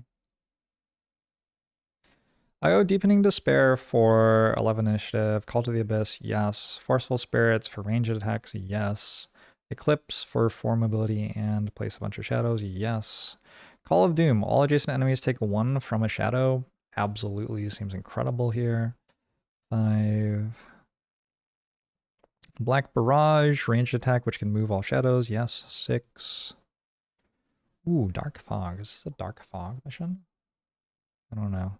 Wave of Anguish, probably not. Sunless Apparition. I don't think so. Lingering Rot. It has 3 movement on it. I don't know, maybe. Move all shadows up to 6 hexes. Probably get them all into the next room. Fluid Knight, attack as though you're occupying the hex the shadows in. Strength of the Abyss, get a billion damage. Shadow Step, top half move. 1, 2, 3, 4. That's yes. Yes, I should be missing 4 because I'm only level 2. Kind of unfair. Kind of unfair that I'm only level 2. But all the other ones are level 3.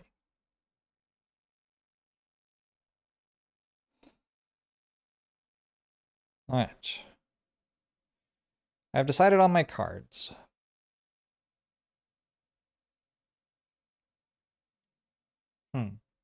I was actually meant to look at the battle goals first. I guess it's not super likely that the battle goals change my mind, but yeah. Let's check out some battle goals. So, for Verna, the Banner Spear. We have Pincushion. Be targeted by attacks from 3 or more enemies in the same round. Dynamo. Kill an enemy with an attack that would have caused at least 4 more points of damage than necessary. Alright. That's kind of free, assuming the explosives count. I don't know if the explosives count or not. Mugger, kill an enemy and loot the loot token it drops in the same round. Explosives are not attacks. Ah, I see. Does it count as killing at all? Like, if I kill it, does it count for Mugger?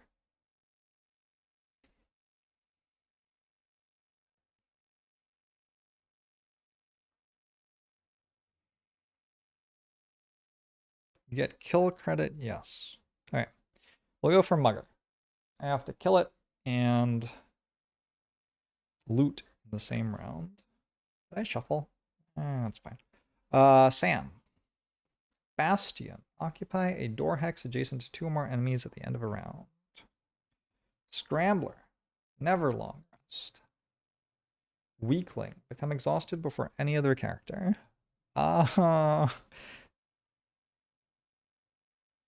mean, Weakling does feel achievable. I'm going to go for Scrambler, Never Long Rest.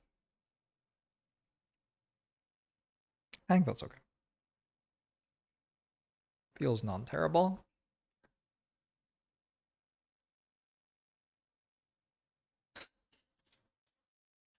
Harper.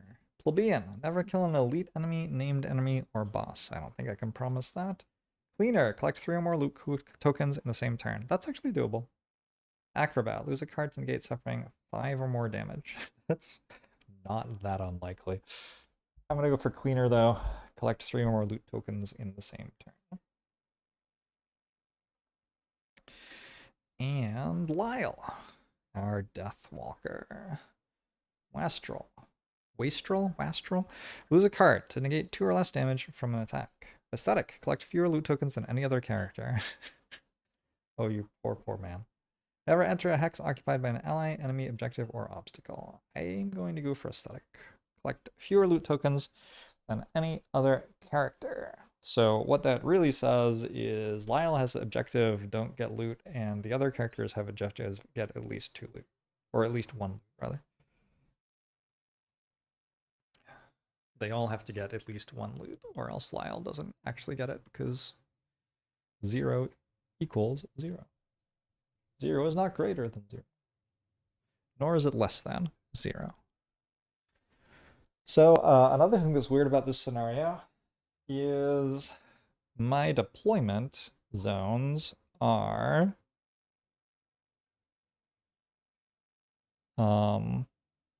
split.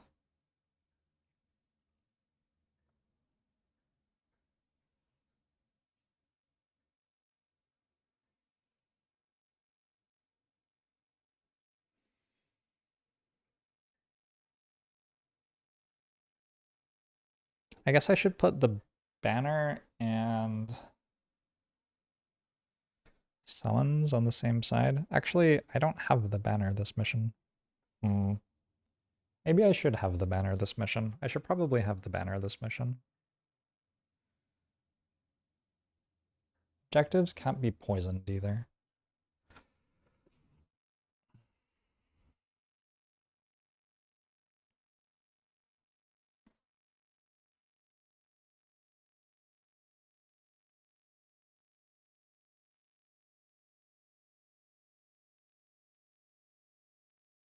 It's a regular hound. It only has 9 health.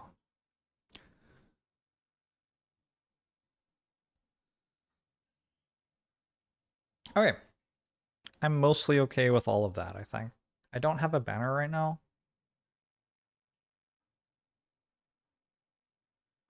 Will I regret that? Possible. Wait, I thought I said the hounds retaliated for 3. They only retaliate for 2. Why did I think that? I don't know. Must have been reading level 5 or something. Polar bear, snow imp, hound. It is time to work out what my turn 1 is. The fastest they can go is 3, 5, and 6 initiative. So that's kind of fast. It's not slow. However, the fastest they can attack is like 13 and 19 or something. Like, they can move pretty fast.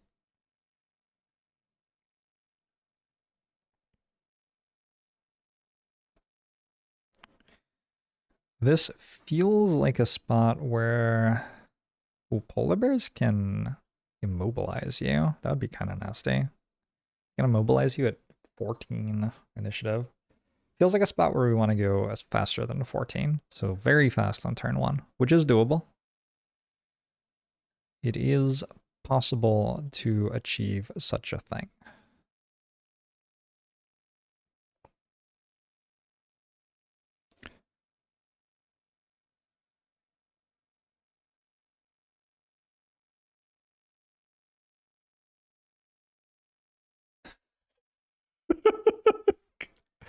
This scenario is so stupid.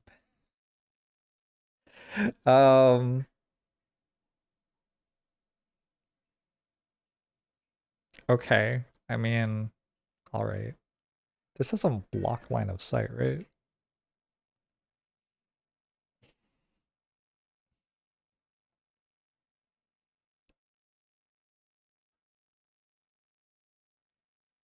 $14. 14 is faster than their 14.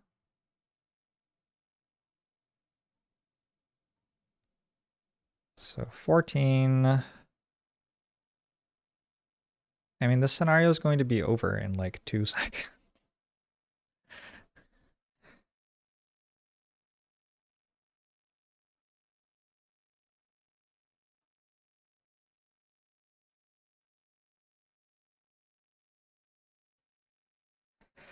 Wait,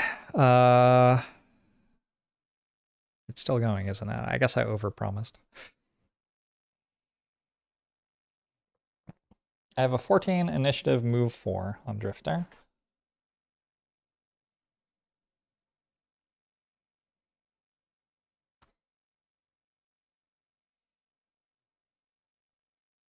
Remember, chat, it isn't cool to look at the explosions. When the explosions occur, please remember to look away.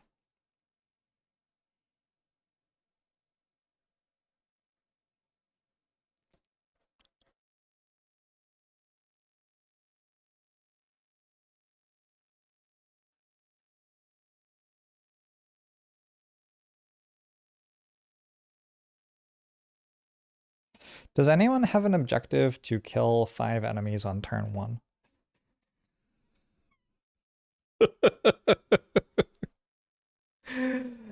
uh...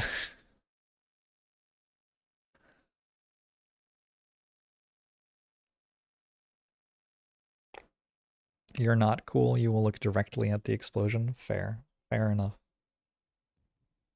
I mean, I'm sorry to hear that, but you gotta do what you gotta do, right?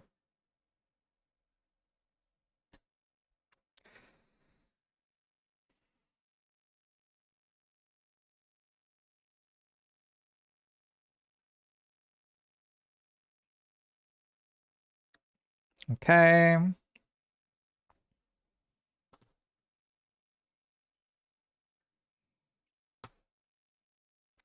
I think my Bone Shaper is just making summons.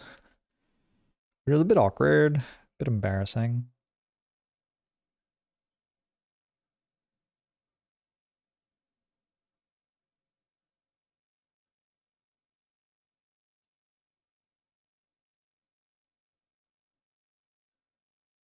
The mission is to blow up the polar bears with bombs. We're actually blowing up the ice columns with bombs. There happen to be polar bears hanging out with us, trying to kill us.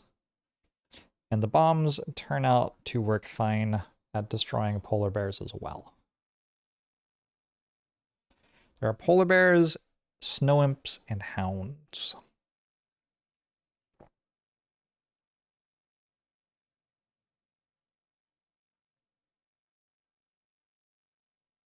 Oh. Oh wait, that's kind of awkward. 19, is that fast enough? Hopefully.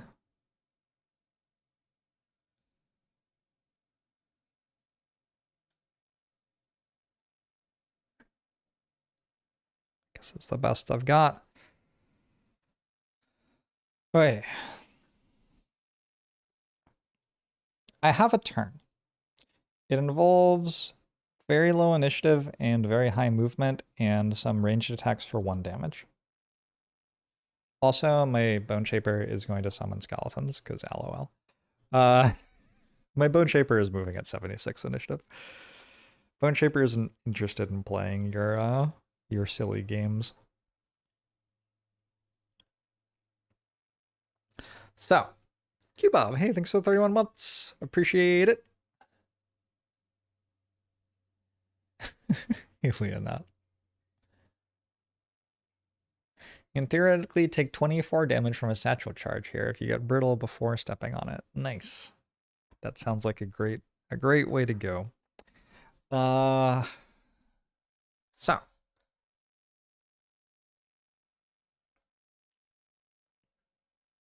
we're up to 14 health on our tanks.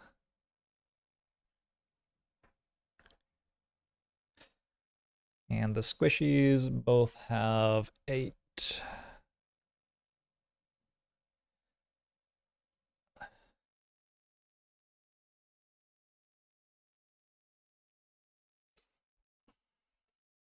And let's roll the dice and see what the enemies do. Is there anything else to do? Build the loot deck. Oh, right. Build the loot deck. So I'm going to just shuffle all the loot, and then I'm going to go through the loot deck and pull out the things that it tells me are in this one.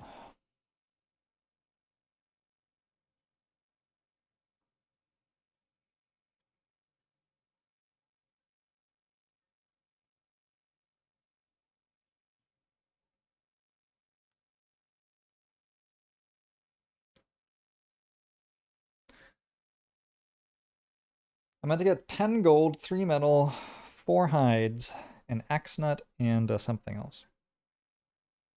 No lumber on this one.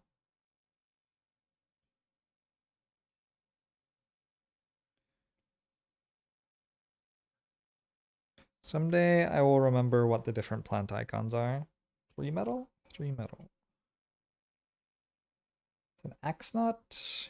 Yes.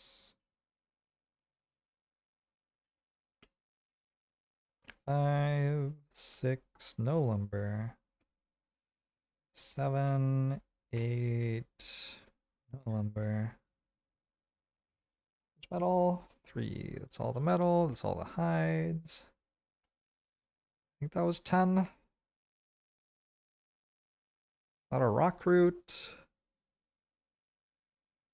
We got an axe nut. If I do need another coin, it's that one. Snow thistle. All right. 1, 2, 6, 9. Oh, 2 snow thistles. Oops.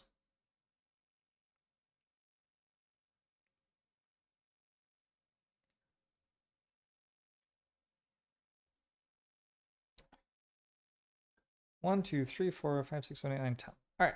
This is my loot deck.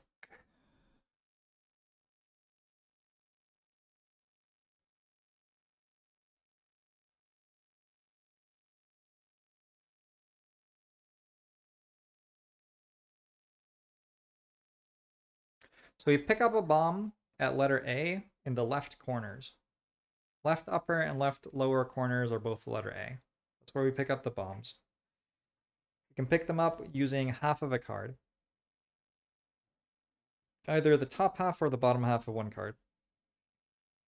And we discard the card when we do. The other letters, the B's are to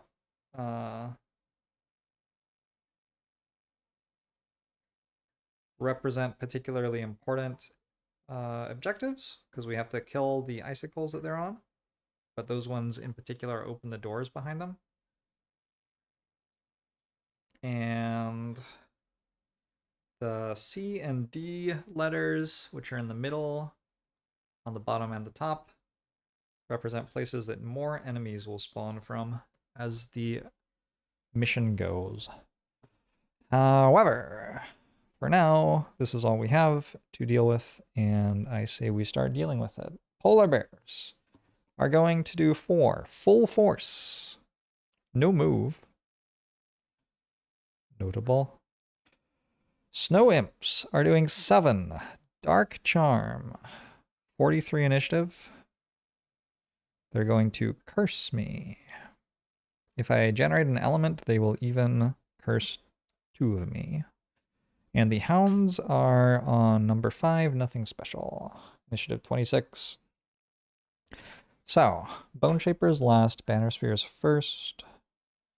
And all of them go between Deathwalker and Bone Shaper. Goes Hound, Polar Bear, Snow Imp. All right. Let us begin blowing shit up. So my Banner Spear is going to use the top half of Unbreakable Wall to pick up a bomb. And is then going to move 4. 1, 2. Drop a bomb. 1, 2. Do I want to maybe go here? I don't know. I still have the loot deck here.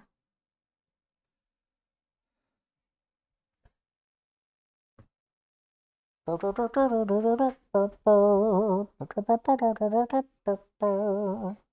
going to use winged shoes. My Drifter can fly for a turn. I'm going to use the top half of Prudent Preparation to pick up a bomb. I'm going to use the bottom half of Deadly Shot to move 1. I'm flying to here, then I'm dropping a bomb on this tile. And then I'm coming back to the corner.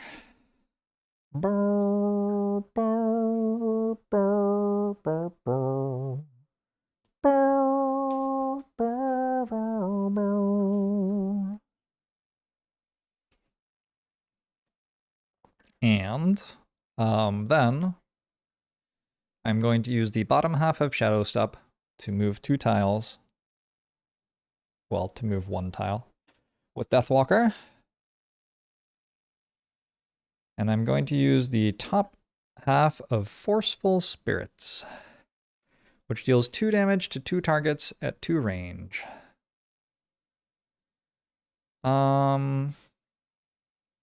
I guess I have to roll a modifier in case I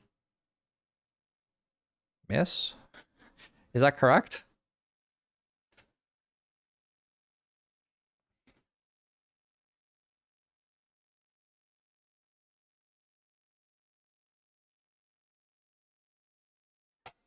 Yes, I do have to roll to hit.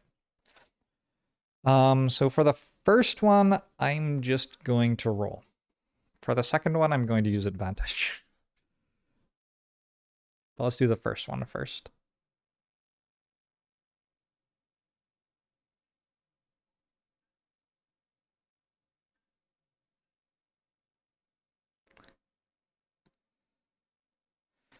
All right, here we go. Bomb number 2 up high. +1.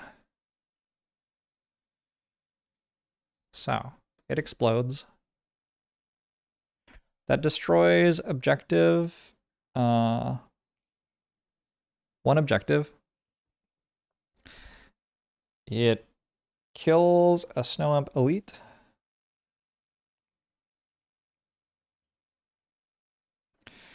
It kills a hound.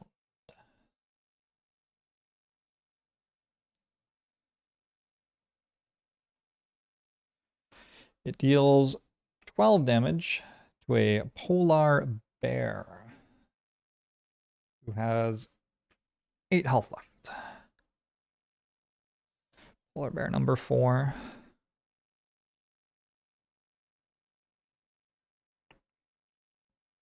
Then I'm going to use Spyglass to have advantage on my next attack on the other bomb. Top card +0. That'll do.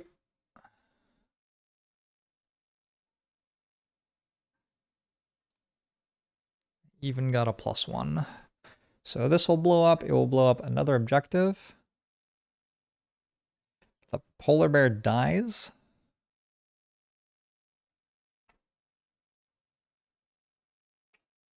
This imp dies. The wolf dies. Hey. All right. And I got 0 experience for that. Cool. Do the goggles affect all the draws of one attack or only one? Only one. Yeah, otherwise I would have used it for both of the draws. Are we the bad guys? Oh, I don't think so. Next up, the hounds. So this is going to attack my banner spear for 3. This is a monster deck. Is it free of curses and everything? It's like, yes.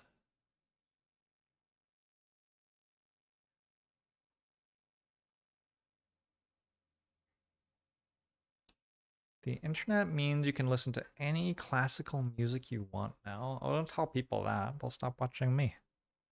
Why would you watch me when you could listen to Rachmaninoff? Rachmaninoff.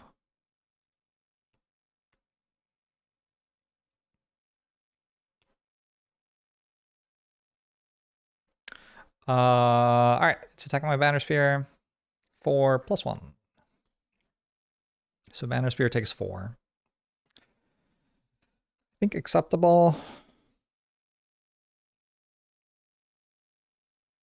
The polar bear is dead already.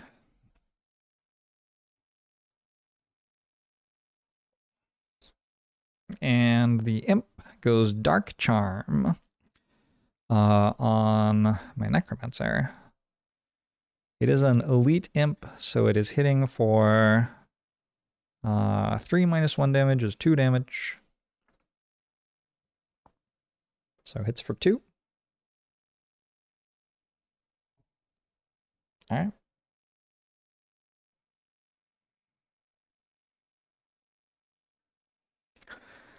Speaking of my Necromancer. Oh, your deck reshuffles because you use Dark Charm. Oh, and a curse.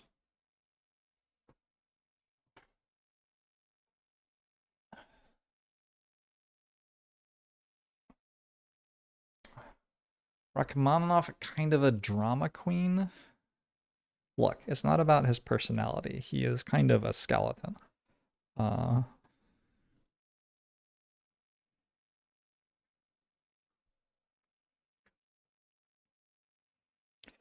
So because I have added a curse to this, I think I'm going to just roll from it instead of shuffling.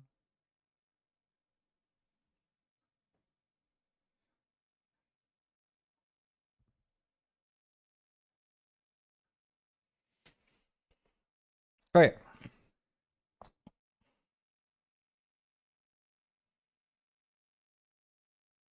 I think I will discard Angry Spirits in order to pick up a bomb. That seems like a good play. Just don't forget you're holding it, I guess. Oh, also brittle. Could go poorly if you forgot you were holding it. And then also life and death. Summons a skeleton.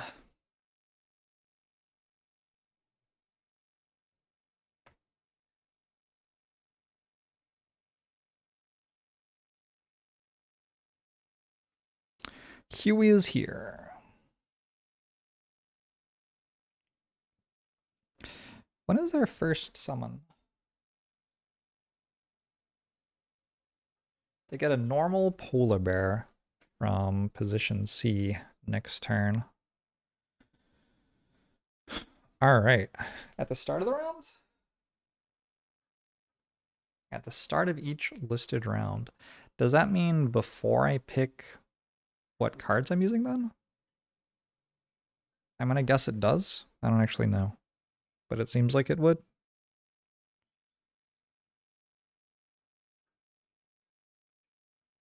I mean, well, I guess what I'm really observing is I'd like to know what it's doing before I have to play my turn, but okay, sure, that's fine.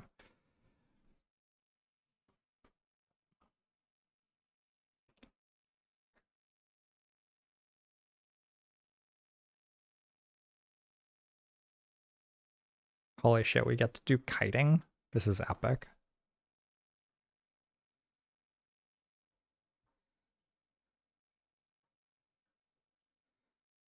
Who's trying to get the most loot?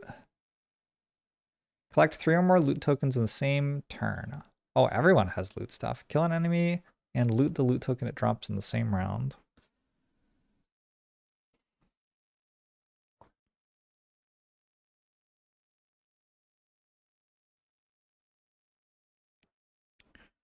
All right, how fast can you go this time? This is very much like just go fast, LOL. It's really that easy.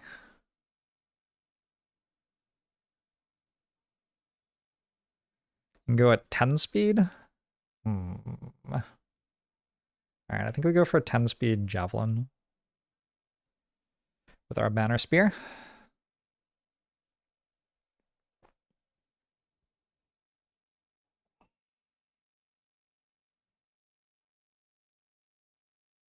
Hope that we don't get immobilized. That would be a bit awkward, but like we'd still have an okay turn.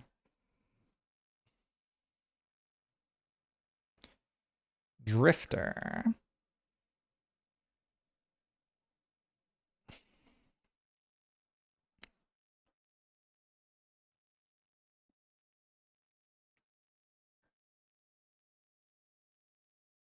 Do I have like a range 4 attack or anything? No. My drifter is kind of not useful here.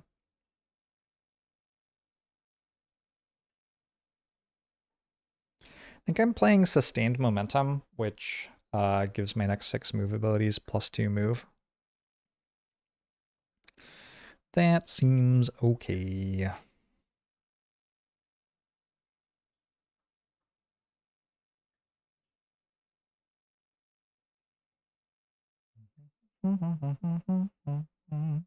One, two, three, four, five, six.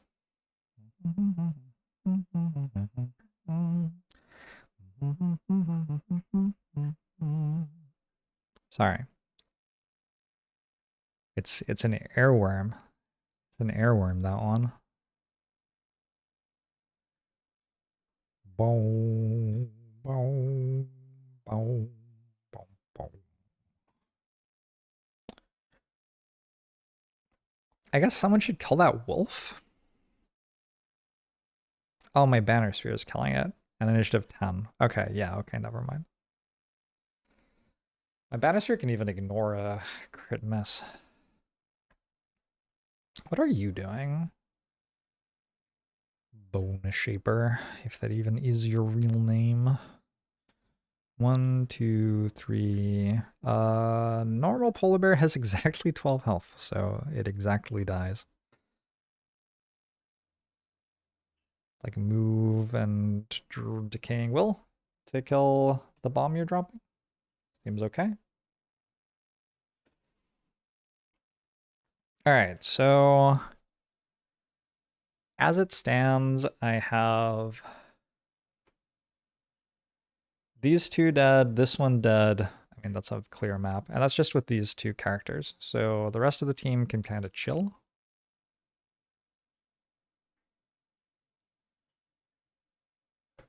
Do you have... Holy shit, I don't actually know if my Bone Shaper has collect loot in the mission.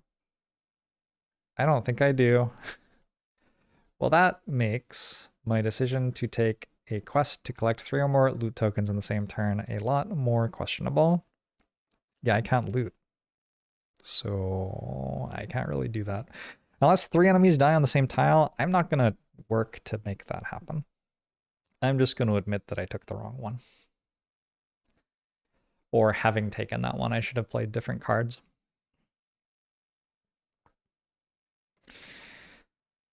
We need a good top half for a sustained momentum turn.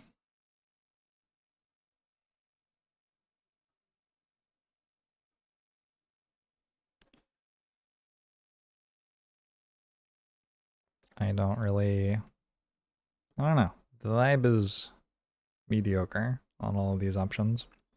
I guess I'll just play Shockwave. I don't really want to play Shockwave. Crushing Weight, next 6 melee attacks, add +2 damage.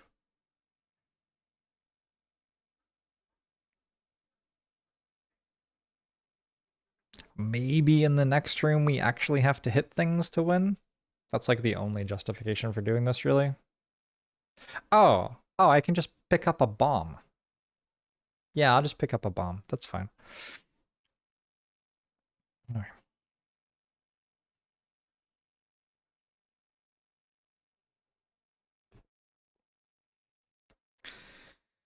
And my Deathwalker.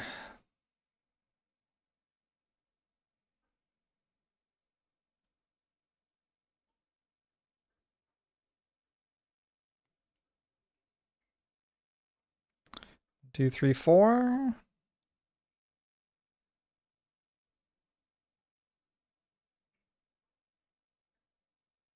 Very hard to find a top half of a card that matters in this spot. I guess I could play Eclipse.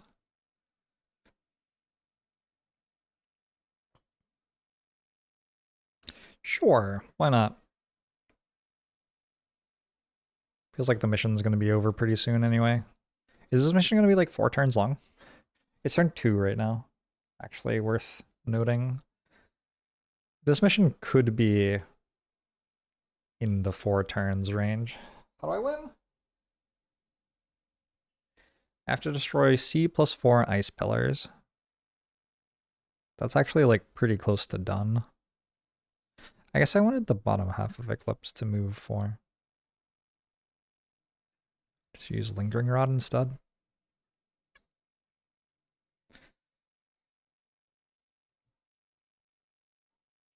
KB Hilarity, thanks for the 10 months. Appreciate it. Appreciate you.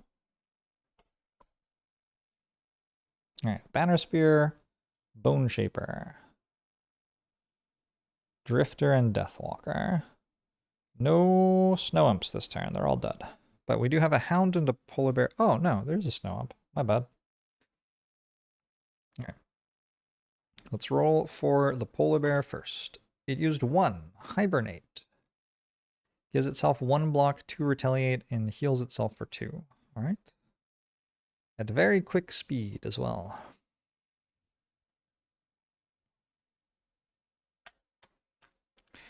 The Snow Imp. 5. Restoration. It's going to move and heal something within 3 range. Spoilers, no it isn't. Hound. 1. Gripping Teeth. It's actually going to immobilize me. Oof. I've been countered. Nice move.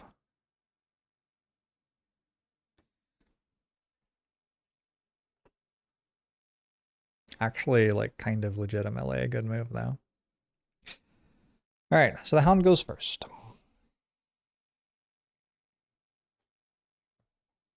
Then after the Bone Shaper has gone is when... Oh, actually the Polar Bear goes even sooner. My bad. The Polar Bear goes first, then the Hound. The Snow Imp goes after Bone Shaper.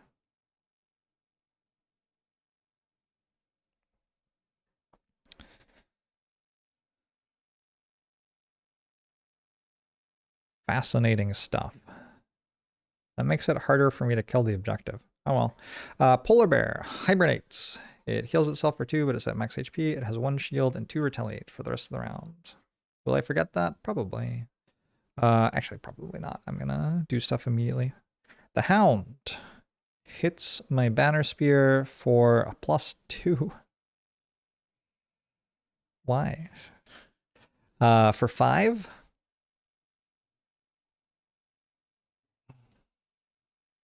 Ouch.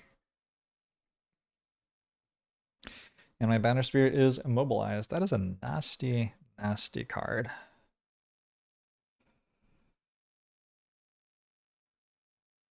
My Banner Spear. Well, shit.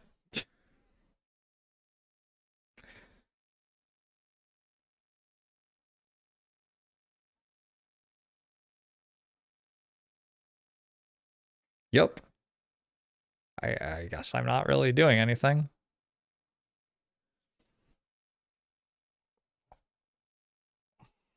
So I can use the bottom half of Resolve Courage to add +1 damage to the next attack performed by you or an adjacent ally this round. So I will Javelin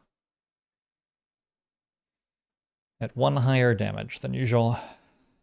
I don't think I'm gonna Javelin the thing that retaliates that's in melee range of me, though. That seems not right. So instead, I'm going to Javelin the Polar Bear to make sure that it dies to the bomb. Because at the moment, with shield, it's actually not dead to the bomb yet. So default of 4 damage. I have crit missed. Cool. Not a very good turn for the banners here. Bone Shaper. Bone Shaper is already carrying a bomb. We're going to go... Well, first, actually, my skeleton attacks. I have to roll a dice because there's a curse in my deck. 26 is out of bounds for the deck, I think. 17. Let me make sure 26 is actually out of bounds. 1, 2, 3, 4, 5, 6, 7, 8, 9, 10. 1, 2, 3, 4, 5, 6, 7, 8, 9, 10. 1, 2, 3. Yeah, there were 22 cards in the deck now. I got a +0 and a curse. So monster deck gets a curse in it. Now I have to start rolling a dice for the monster deck as well.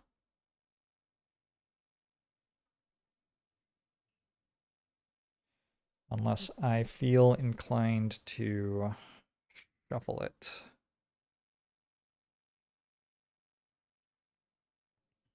But I'm not sure I do.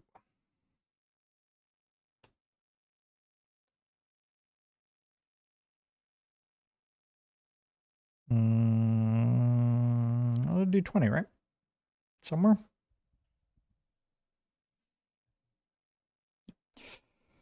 Okay. The skeleton hit it for +0. It has 1 shield and 2 retaliate, so my skeleton's now on 1. The polar bear is now on 11, so it's dead. Unless I miss. Imagine if I missed. All right, so I have a bomb. I move here. I drop the bomb there. I move here. Duck and cover. I throw a decaying will at it for 1 damage. It's +1 if it's adjacent to at least one of my summons. This actually fails to kill it on a -1, I've just realized.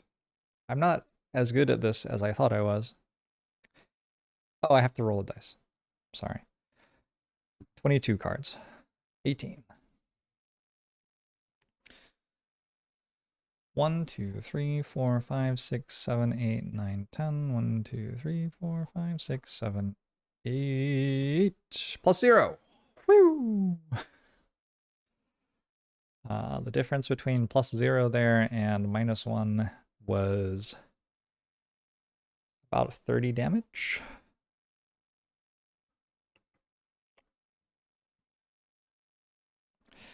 I'm not sure if I'm doing the thing where reinforcements aren't giving loot again.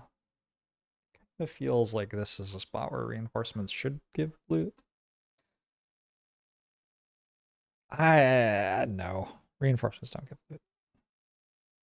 Not endless reinforcements. It's just too problematic to the game.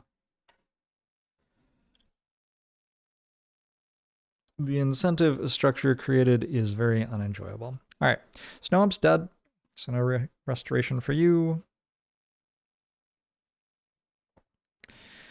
Drifter. So Drifter is playing the bottom half of Sustained Momentum.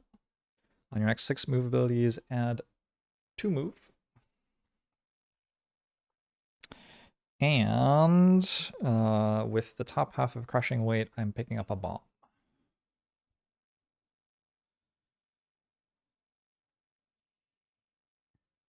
Oh, you're no longer immobilized.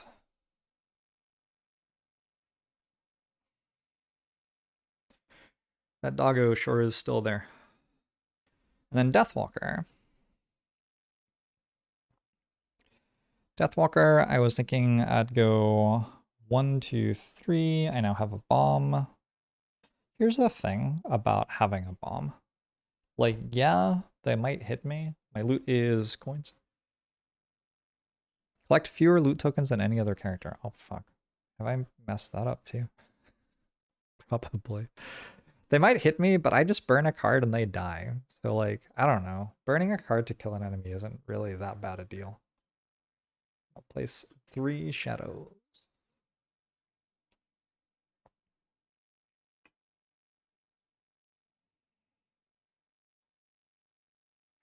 Put it there, actually.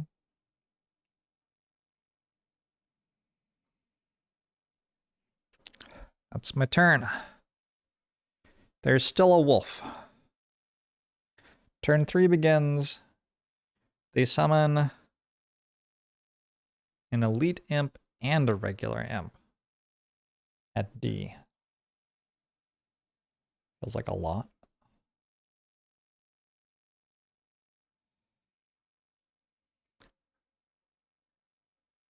Should read text when both B pillars are destroyed.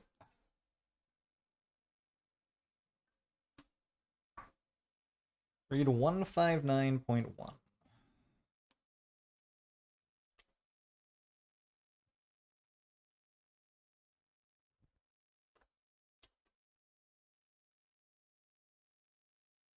Yeah, is that what opens the door?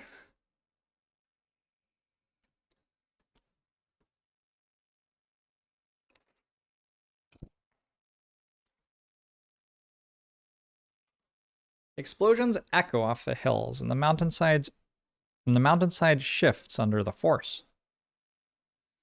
A stream of rock and slag slides down at the ravine below. You're just about to congratulate yourself when the mountain's surface buckles and collapses as well, revealing a natural cavern that had been buried beneath the rock.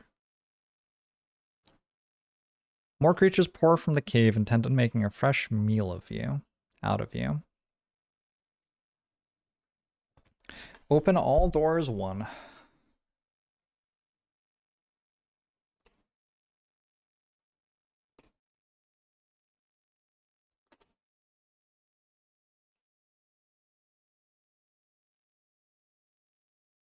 From now on, monsters who would have spawned at C and D instead spawn at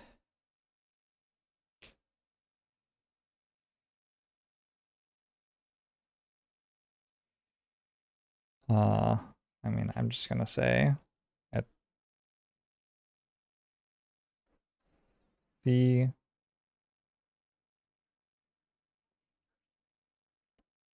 at E. Monster would spawn at C, instead spawn at E. So I'm just gonna move where C and D are. How about that? Seems simpler. Okay.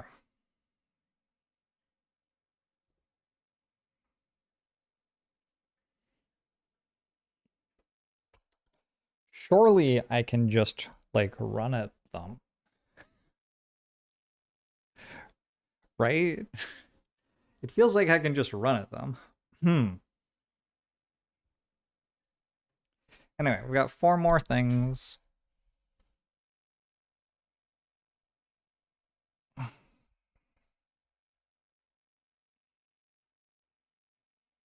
There. There. There. Monsters who would spawn at C.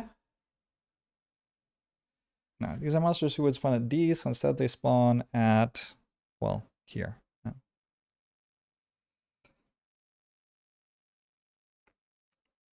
This is a wall.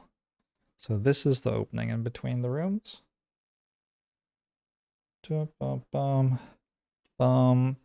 There's rubble, which is difficult terrain.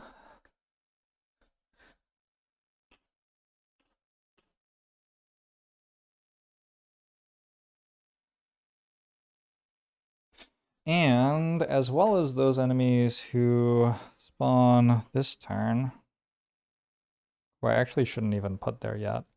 There are a bunch of enemies who spawned in last turn when I blew up the thing. There's this. There's this. A polar bear, a wolf, an elite imp, another wolf,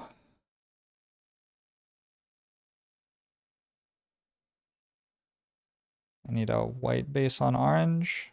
There aren't any of those. Awkward. Let's just wait on that. Regular imp. Elite polar bear.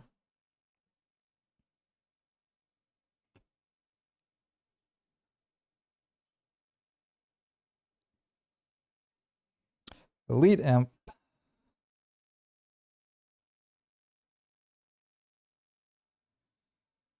And yeah, one regular wolf. So yeah, they would have acted last turn. So I need to work that out. I should probably thought this slightly further through. That's okay though. We're running around with explosives. That doesn't really seem like it's the theme of the mission. Okay. So last turn, what were they doing? Last turn, the hounds were doing... Okay, the polar bears were hibernating, so those ones don't really do anything. The hounds were doing gripping teeth. So they move 3, 1, 2, 3, 1, 2, 3. And can't actually attack. And then the imps were doing restoration, so they're just running at me. They have 4 mobility and they fly. 1, 2. Can you enter an objective hex? You fly through it? Is it impassable? I feel like it's impassable. Guess I'm not certain. At the time you were there, you were here, so they would prefer this path. 1, 2, 3, 4. Okay. And then I would have done all of my shit, which I'm still okay with what I did, I think.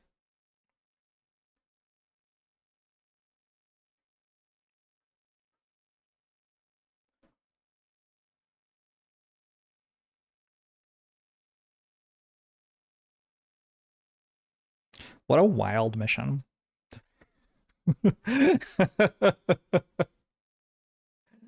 What a wild mission. Okay, and then more spawn. There's an imp here, and there's an elite imp here as well.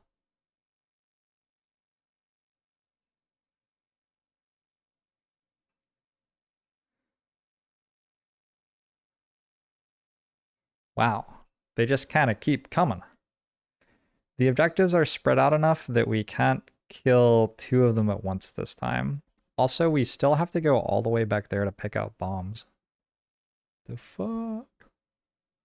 Wait, I didn't pick up the bomb properly with my Deathwalker.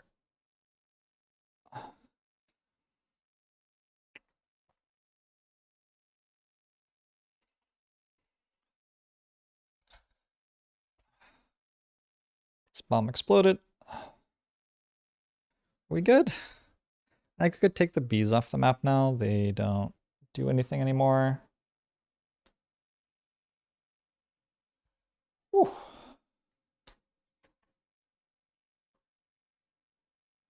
We begin turn 3. This is turn 3? Hello? Hello? Um,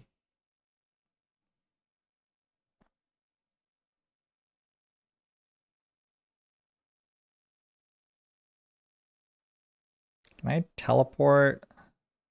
Ooh, move all shadows up to 6 hexes. Oh my.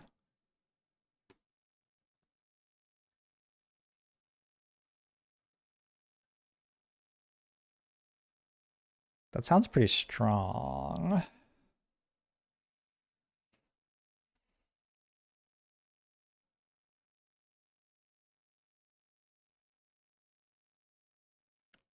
One, two, three, four, five, six. 1, 2, 3. Hmm.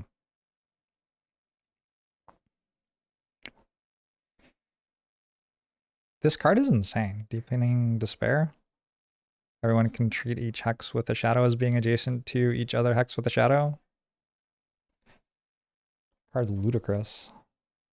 So I'm going to go Rest in the Shade, which is going to move all my shadows up to 6 hexes. You think when your group played this mission, you didn't treat the bombs as doing AoE damage just in the tile they were in? Oh. Yeah. Yeah, that sounds harder.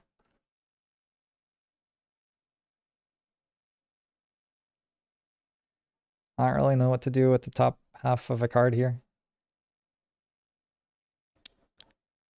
Just kinda hanging out.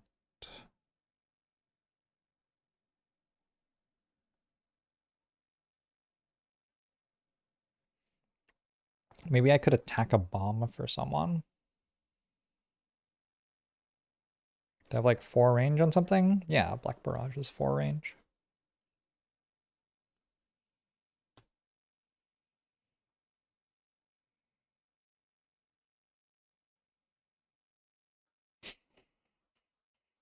It doesn't say that none of my soldiers are allowed to be exhausted, right?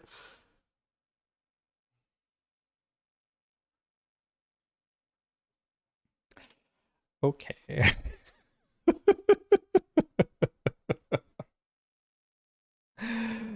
um, very funny.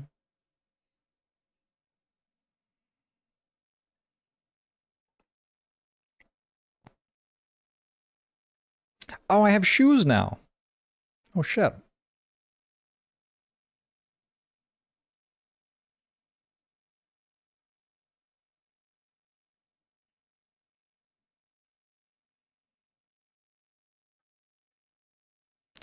Bum bum bum bum. Bum bum bum bum bum bum.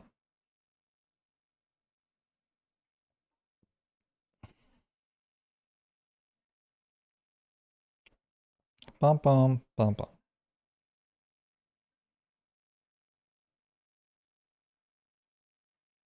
And if that didn't make sense to you, I don't know. I don't know what more I could say. Hard to lose now because I can just run characters into pillars and die. That is exactly the plan. That is exactly my intention. Is the stream black screened for anyone? I hope not. Sounds non-ideal.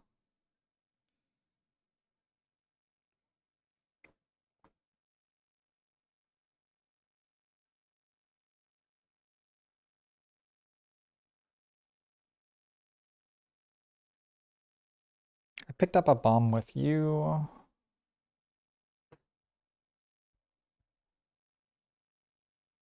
Oh, I didn't pick up a bomb with you. Ah, my bad.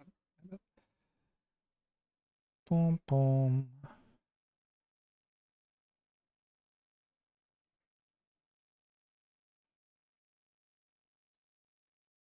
Bomb, drop, bomb, shoot.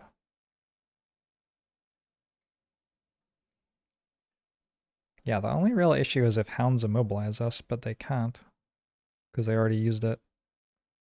Or if they kill us, but we have like infinite cards because mission's gonna be over on turn 4-ish, I think.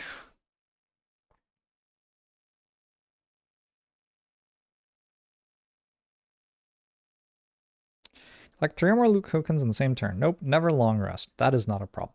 Kill an enemy and loot the token, and loot the loot token it drops in the same round. Possible. Likely? Likely-ish.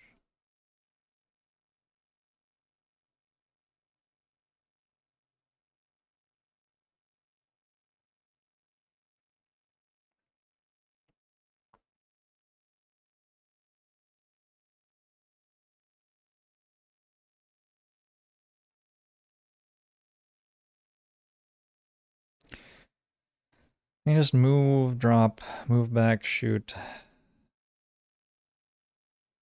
Pick up a new one.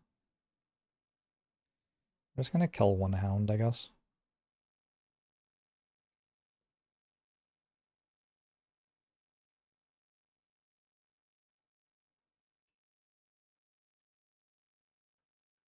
Doesn't really matter.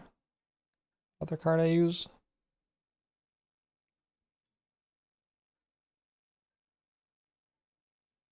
Don't have winged shoes. Eh. Alright.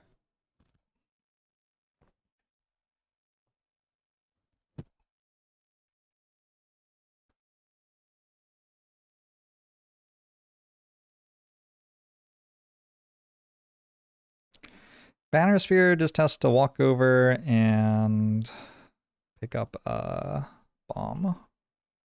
It's like really it.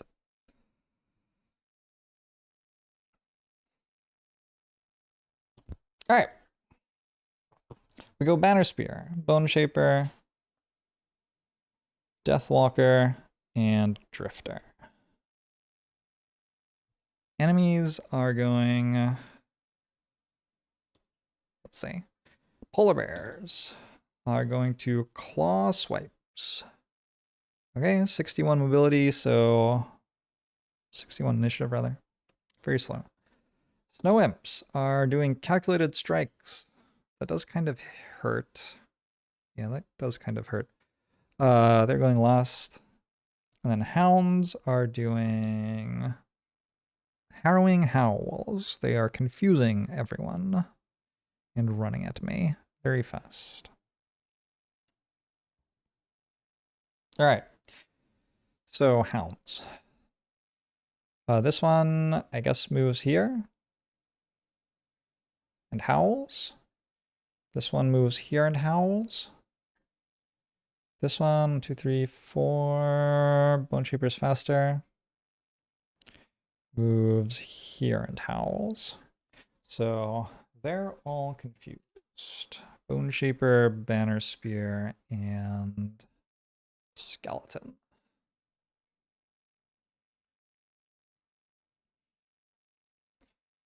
Next. Banner Spear. My Banner Spear is going to move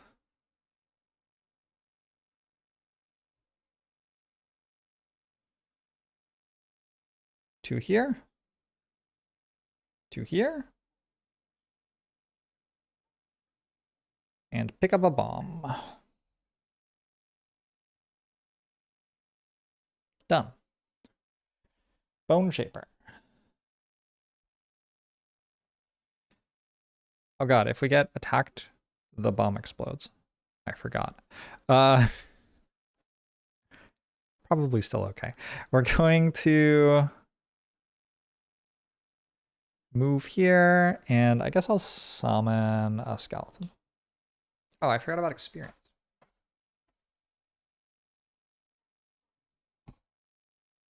I'm not getting a lot of experience, to be honest.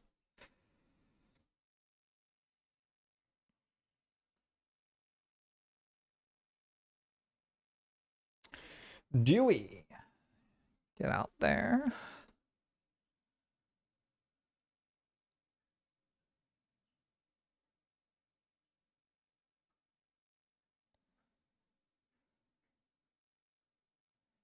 Man, my Deathwalker is already holding a bomb, right?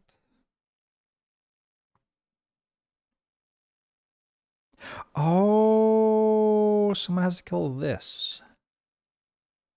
Let's maybe summon that there.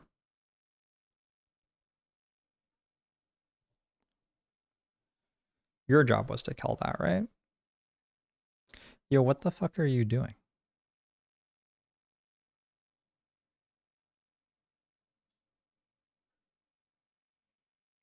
Wild stuff? Why is that what you're doing?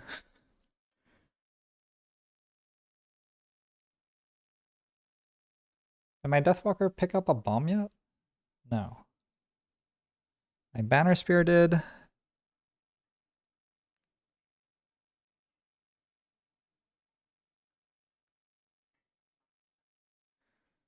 Wait. I just messed this up so bad.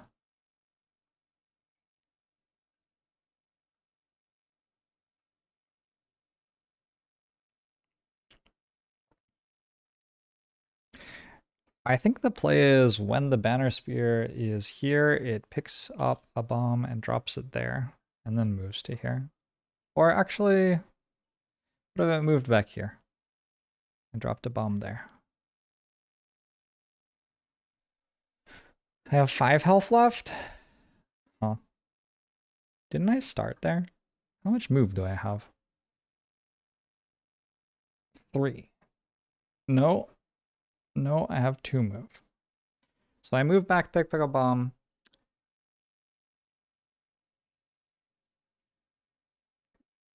Yeah, okay, I mean... It's fine. It's fine. It's actually okay. That's okay. When my Deathwalker goes, I'm going to move all shadows up to 6 hexes. This burns a card. I'm going to move this one to there. I'm going to move this one to there. This one to here. Actually, I guess we want to put this under our Drifter. Wait, does our Drifter move though? Hopefully not. We're going to shoot that with Black Barrage as well.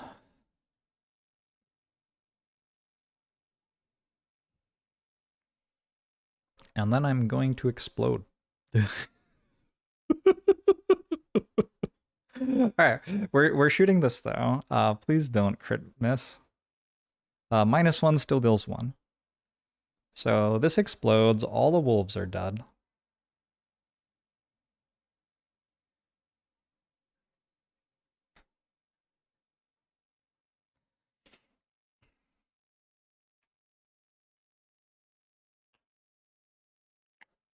As is the objective. My Banner Spear is burning a card to not take 12.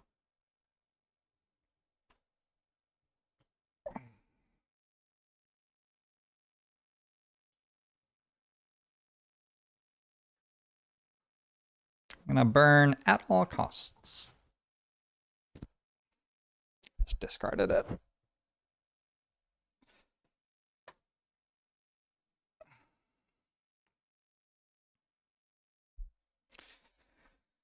Okay, my Deathwalker is still holding a bomb. An iffy choice. Oh my god. This scenario is actually so cool.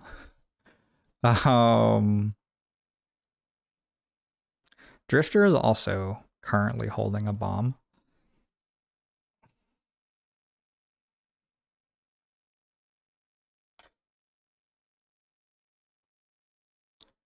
I don't really know what my Drifter's doing. I guess we are going to bottom half continuous health.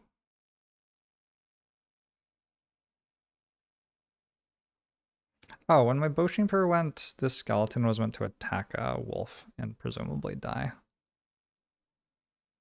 Okay, so skeleton 1 is dead. Goodbye, Huey.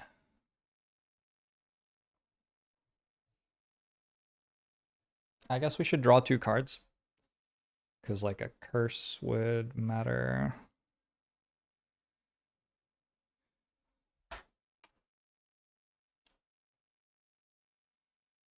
Etc.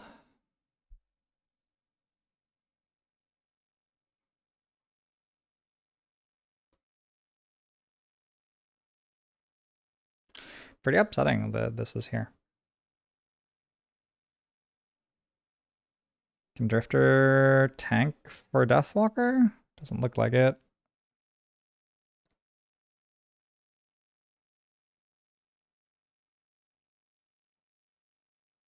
Banner Spear is tanking one of the things.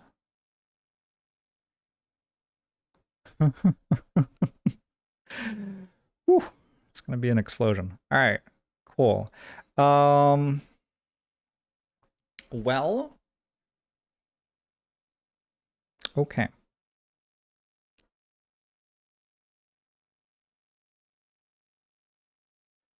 I guess I just kind of tank a bunch this turn, and then next turn we fix it. Polar bears. What are they doing? Harrowing Howl already happened. Polar bears are doing claw swipes. They move. The elite moves 4. The regular one moves 3. 1, 2, 3, 4. 1, 2, 3. The imps. 1, 2, 3. Oh, actually, they both attack the Deathwalker. They're doing calculated strike. They start with 3 movement, but only get 2. So this one actually can't get closer than that. And this goes 1, I guess. Has a range of 3, yeah. So it's attacking Deathwalker.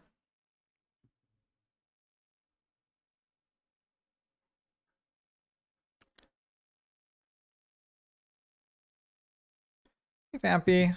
I am delivering explosives to some ice pillars, but I'm also delivering explosives to my own characters. All right, so Deathwalker's explosive explodes, dealing Deathwalker 13 damage. I'm obviously going to burn a card there. Just burn Call to the Abyss, I think.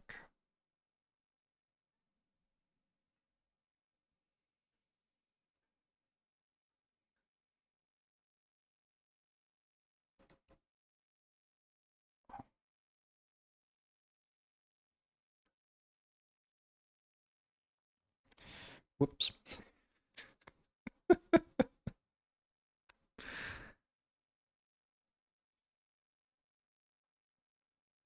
Crucially, there are no wolves on the map, so they can't immobilize us anymore. This one then moves...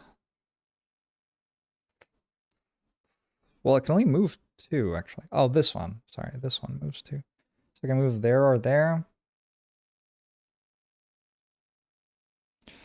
I will put it there. And it will also attack Deathwalker for crit miss. That seems better for me.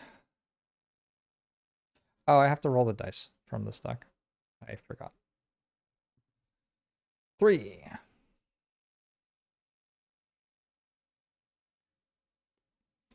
-2. We're brittle, aren't we? So I will use the kite shield. Heater shield, rather.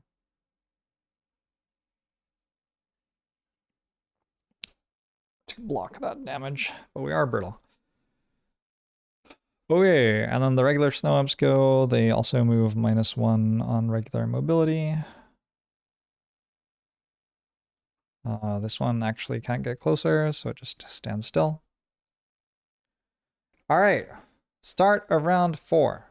Another polar bear appears. I want to use a red base for this one because it doesn't matter that much, and we can just remember it's a regular polar bear. Can we? I don't know. Maybe we can.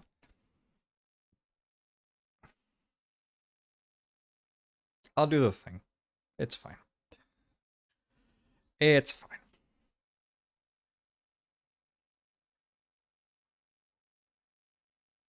Red base does mean a specific thing, and also, like, the idea that a named enemy would show up right now does kind of make sense. So I feel like people who are, like, tuning in and out might see it and be like, oh, named polar bear. That's cool. Not actually what's happening, though.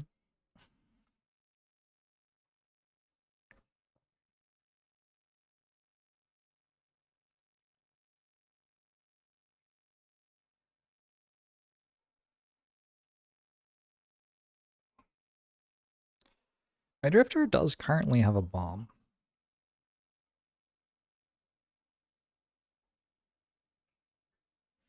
I should have taken the one that was be the first to exhaust. Alright, we're gonna play bottom half of No Remorse, which moves us 5, attacks something for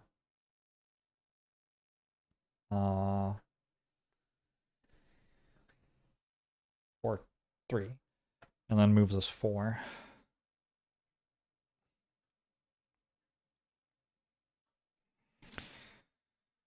Do I have a way to do that even faster? I do. I can play Shockwave for 17 initiative.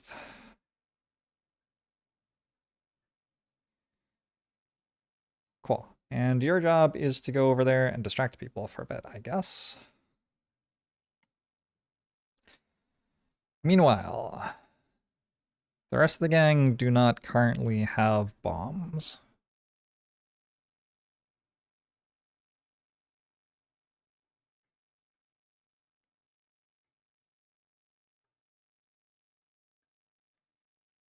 I think Scalamancer is very reasonably going to summon a skeleton, but also I think pick up a bomb.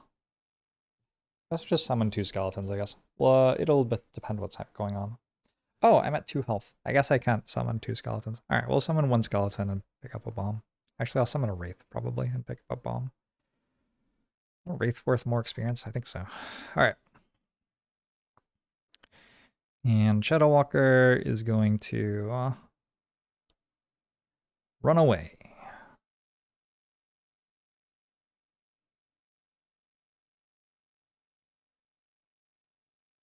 Go hide in the corner.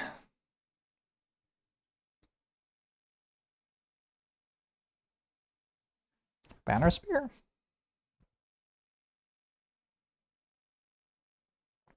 Grant 3 allies within 4 range, a move of 2.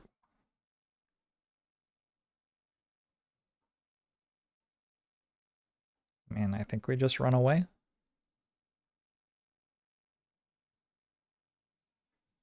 Oy.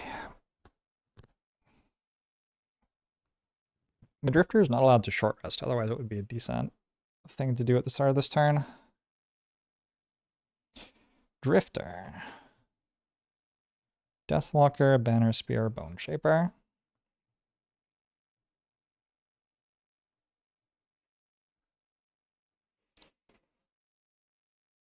Yesterday, you played yourself with your friends and had a blast with the Prism character. Nice. Very cool. The boss monster of this mission is the literal Coca-Cola polar bear. Oh no. Not the Coca-Cola polar bear. Give me 1 second. I'll be right back.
What about all the loot?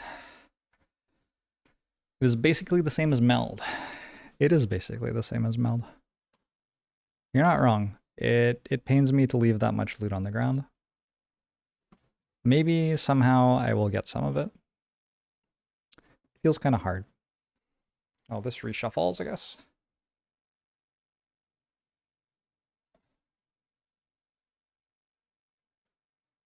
See if I can work out how to riffle shuffle such that that isn't on the top of the deck anymore.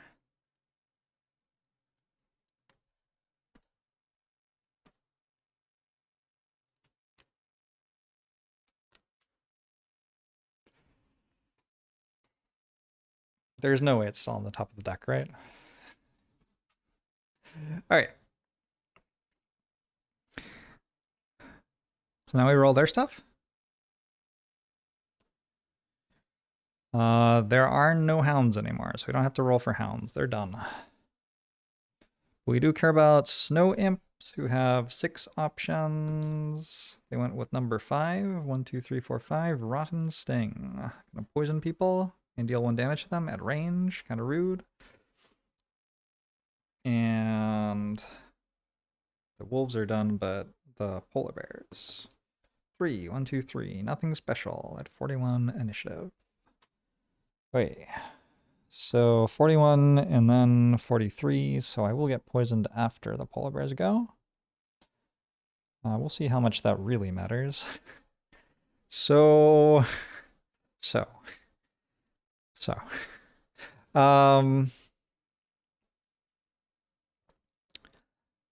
My drifter is going to use the top half, top half of Shockwave, discarding the card, to pick up a bomb.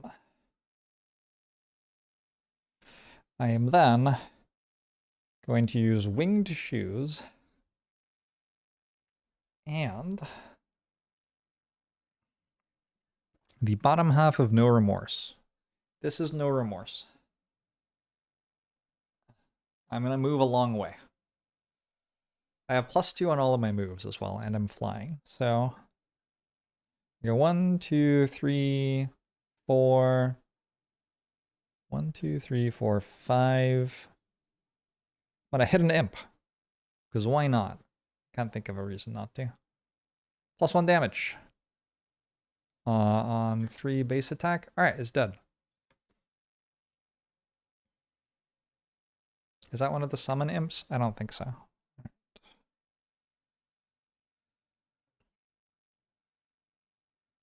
It's hard to tell which ones are summon imps and which ones aren't, so that's kind of a problem with saying that the summons don't drop loot.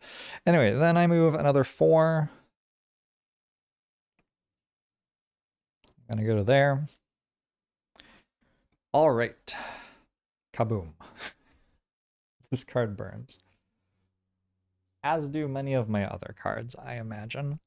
I'm going to heal myself with Amulet of Life, giving me 1 experience.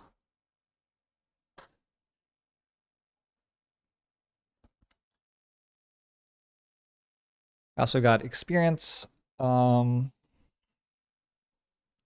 just from moving with sustained momentum.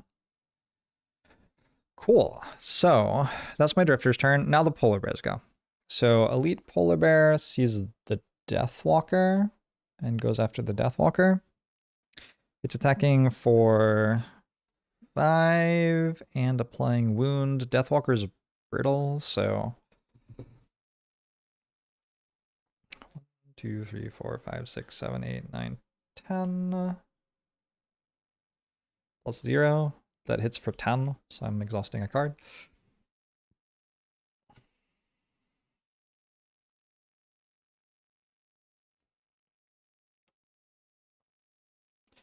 I am kind of a little low on cards.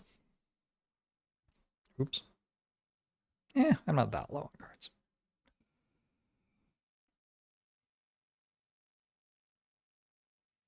Also wounded. Does that mean brittle doesn't expire?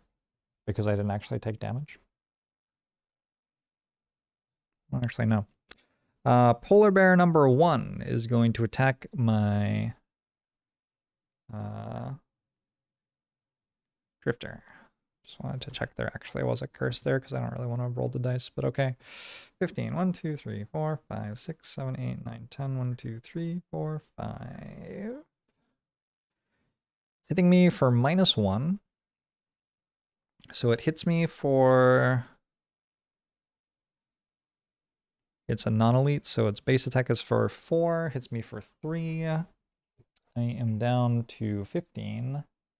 When I take attack damage, the bomb I'm holding explodes. Also wounded. So that kills the polar bear. Have you ever seen so much loot? Kills this imp.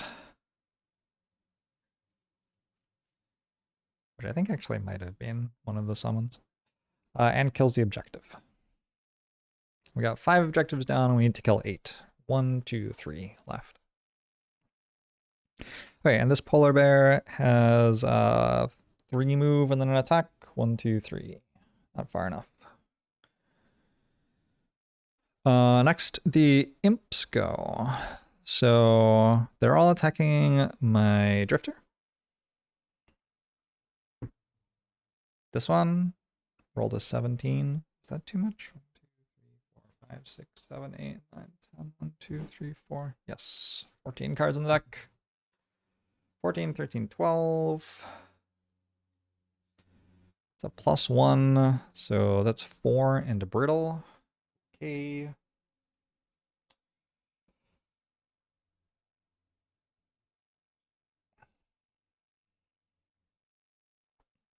Next, this one. 19's out of bounds. 4. 1, 2, 3, 4. -1 on that. So it's 2 and brittle. On 3 total. And then the... oh, actually, I just realized on 1 total. Yeah. Okay. And then the last one is 13 the bottom card. 1, 2, 3, 4, 5, 6, 7, 8, 9, 10. 1, 2, 3. -1. So this is a regular one, so it's only starting its attack for 1. However, I don't have any health left. So I guess I'm going to burn another card.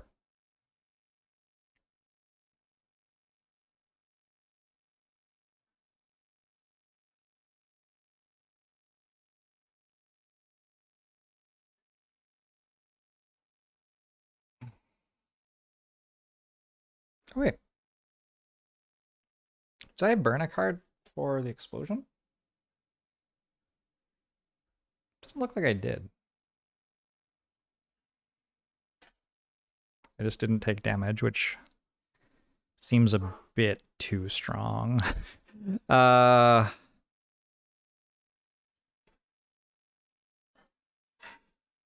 23 and 27, are they different numbers? No, not really.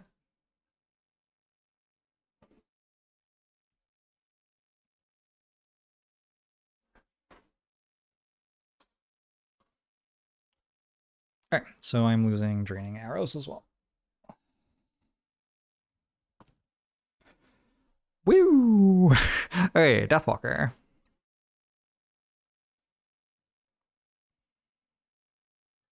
I am going to...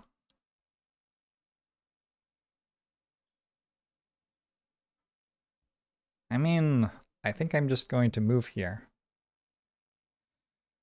I guess I will pick up a bomb. The other part of the card. I'm also wounded, so that uses up the brittle. I don't stop being wounded. I think it uses up the brittle. I'm like 90% sure. Okay, Deathwalker's done. Banner Spear. Banner Spear is going to Banisphere already has a bomb. Oh. Well. In that case, maybe we take a loot?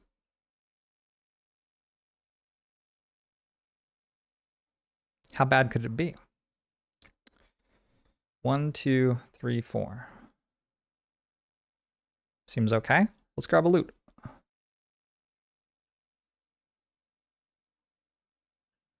This is very bold. This is quite expeditionary.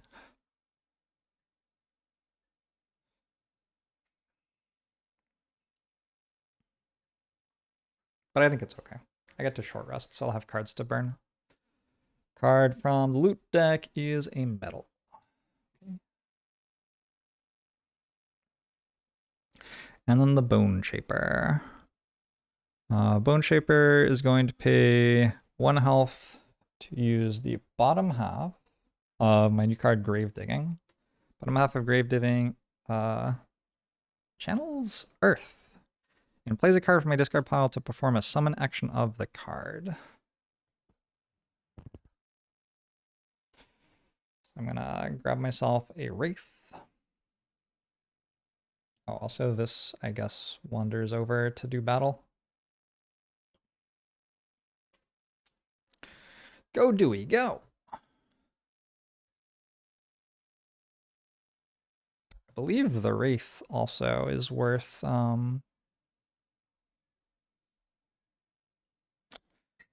Dark Element.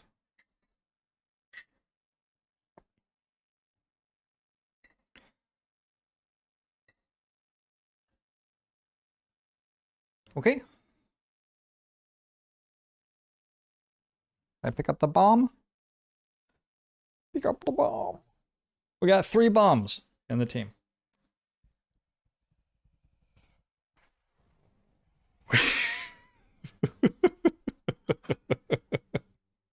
Alright. I know how I would like this turn to work. I said I could short rest. I actually don't want to short rest. If I short rest, I lose my perk. But I also might gain 5 loot. Is 5 loot better than 1 perk? Interesting question. The polar bears likely go before me. The imps just rerolled.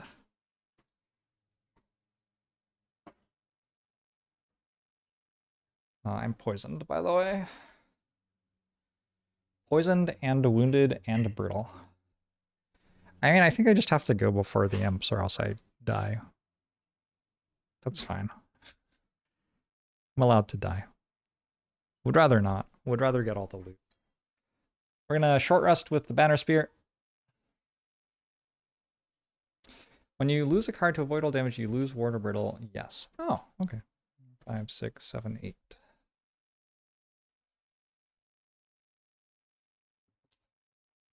Losing card 8, which is one of the move 4s. That's okay. Got another.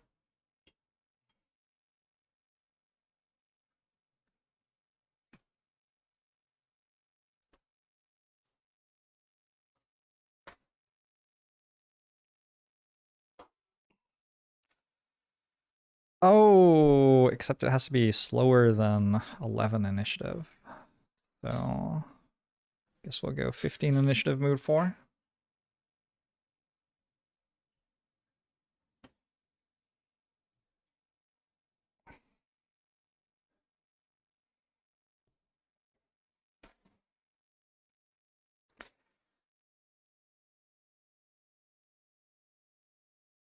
Necromancer can go 29 initiative, move 4.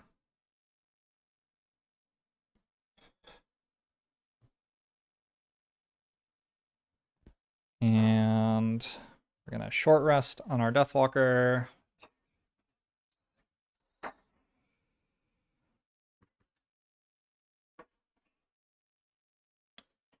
2. Month and hour, thanks for the 60 months. Appreciate it. I'm losing Shadow Step. I could use some sort of top half card. 1, 2, 3, 4. 1, 2. Oh, I can tank a little bit for my friend here. If I die, the cards I'm using leave play, right?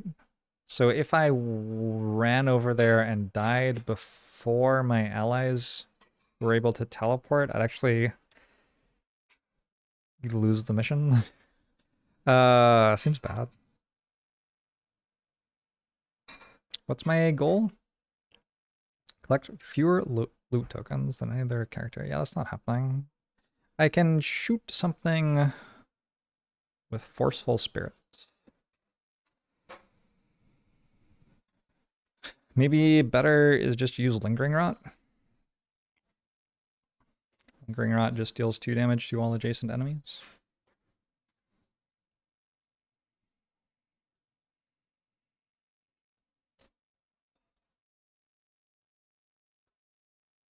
Oh, start of turn, they get 2 more imps, right? But I already placed those. Polar Bear came in last turn. This turn they get 2 more imps.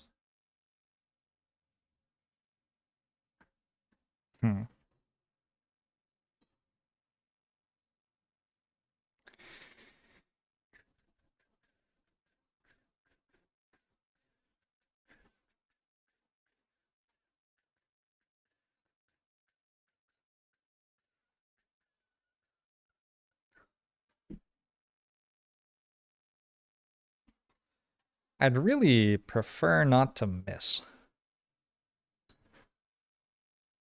1, 2, place, run onto it. Oh, I can just do it like that.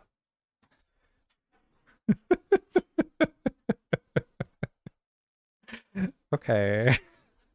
I think I can do it.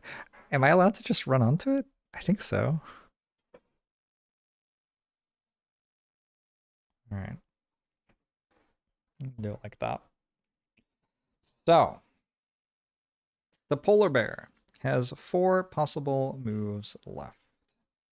It's going to, the polar bears are going to rampage. Rampage seems too slow to matter. Then the snow imps just refreshed all of their moves. They are going to restoration, which just heals them. Okay, that's fine. So I should win. Check this out. Watch this. I'm using Deepening Despair. It gives me 1 experience.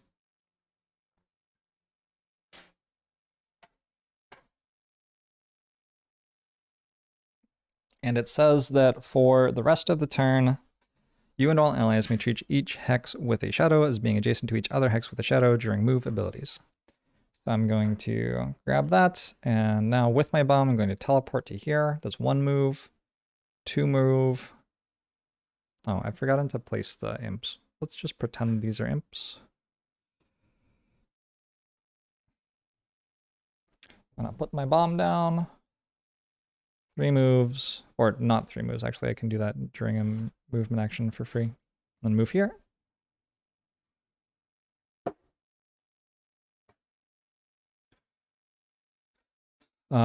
Burn a card to not take the damage.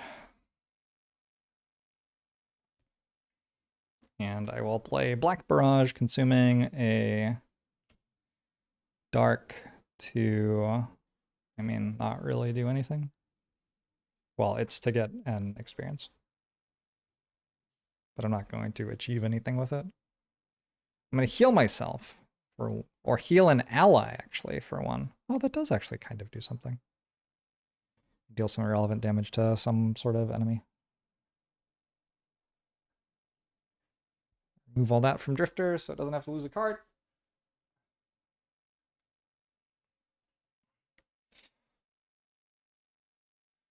Have the turn order all wrong. Snow Imp is 42. Polar Bear is like 80. The loot is lava. Oh no. Oh no, my friend. Banner Spear.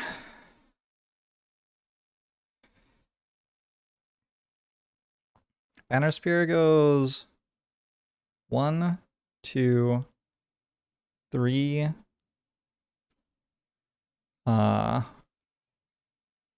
Drop the bomb there. 4.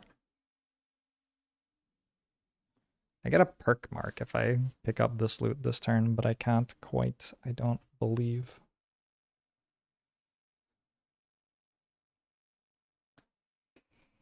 Oh, also it's a summon, so it doesn't drop loot anyway in my rule set. Cool. All attacks targeting me this round gain disadvantage also, by the way. Doesn't matter. Oh, I burn a card to not take damage. Drifter. Drifter gets to go Vile Assault, which heals self and moves. And then I'm also going to use Renewing Potion to get my Amulet of Life back and heal myself again. So that's 2 more experience to 6 experience. And like, I think 6 more health than before. Oh, actually, plus another 3. I'm at 10 health now. And then I'm going to move to here with Vile Assault and play Violent Inheritance, which attacks the imp for 1. Ooh, with 3 piercing. And a heal to self. Deal 0 damage.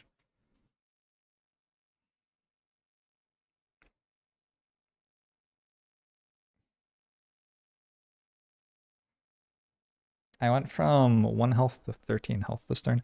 The next thing on Violent Inheritance says loot 1.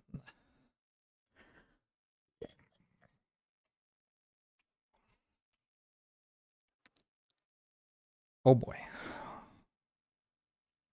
Alright, so we got 5 loot cards. We're looking for lumber? I don't remember if that's on this mission. Coin, hide, coin, axe nut, coin. I'm pretty sure there's actually no lumber on the mission.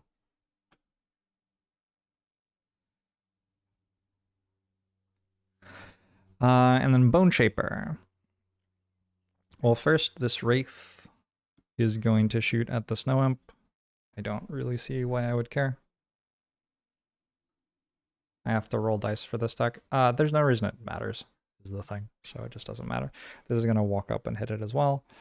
And I'm going to use the bottom half of Dark Tidings to move 4. 1. Drop the bomb. 2. Mission ends. Well, mission ends at end of round, but like basically mission ends.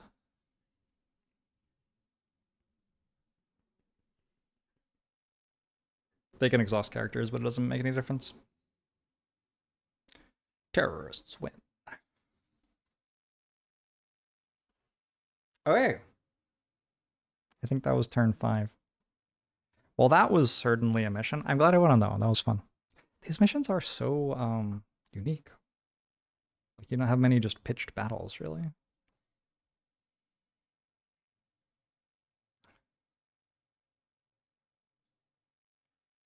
Do some cleanup.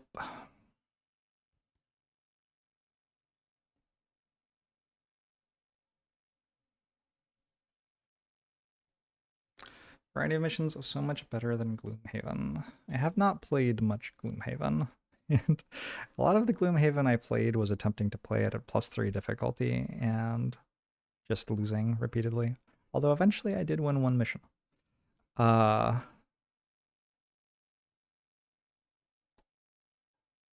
yeah, I could believe that like any other game had less mission variety than this. This is really good.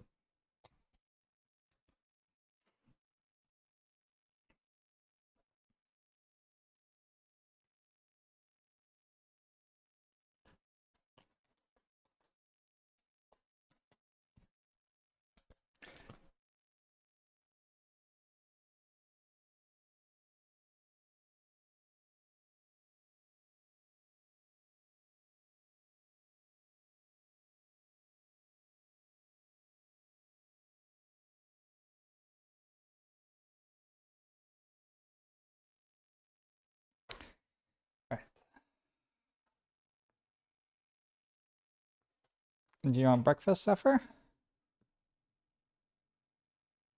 Will you be nice?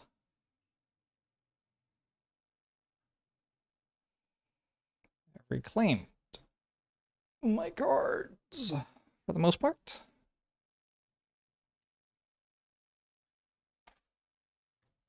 I assume I would have done just fine without the cheesy movement card for Deathwalker, but the cheesy movement card sure made it a lot easier.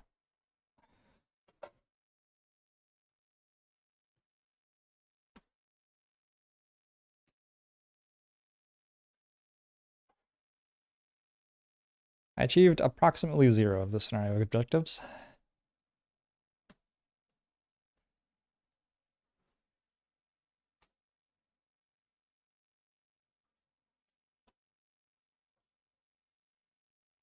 I did never long rest. Yeah, I guess that's it.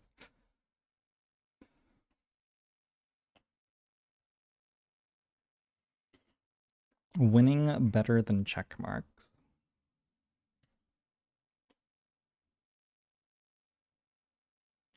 Is there like, I mean, I don't know if it really matters, to be honest. I think if you lose in this game, you just like retry, right? Like, does it matter? I don't know. I'm not playing hardcore mode really. Although I haven't yet retried a mission. The only time I failed a mission, I went to town and burned a week and actually never went back to that mission again. I did a different mission that was mutually exclusive with it in the quest line. So while I am not playing Iron Mad mode or whatever, it doesn't feel like I've been like choosing resurrects or whatever a whole lot. Retries. That's what a normal person would have called that.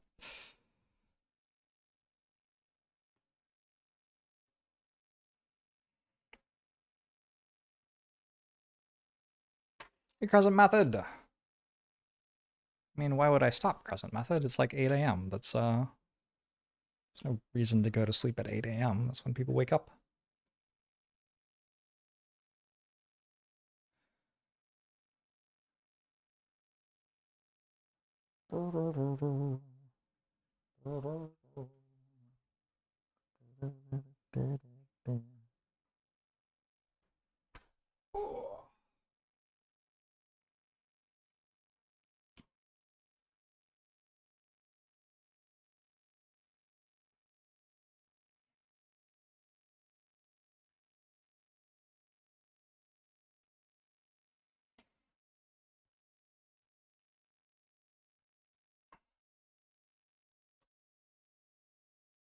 How long have we been going? 10 hours? Oh, okay. Yeah, okay.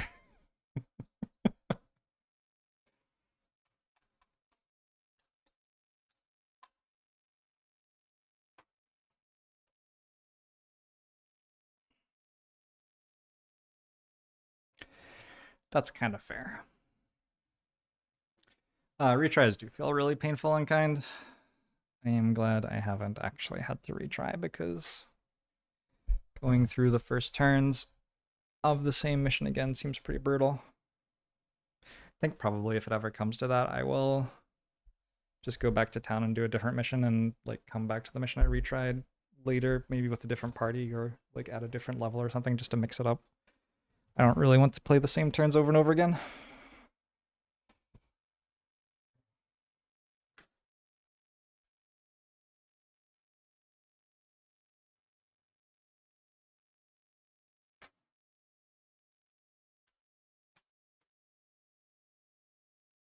Whew.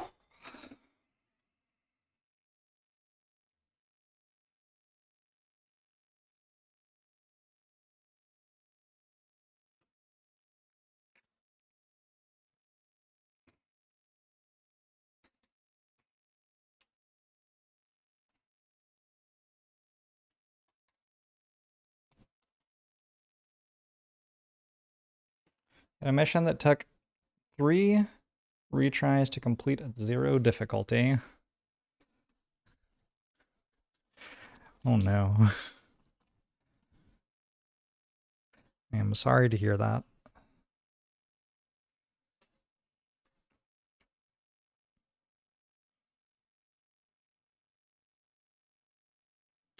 Only 10, time for at least one more mission.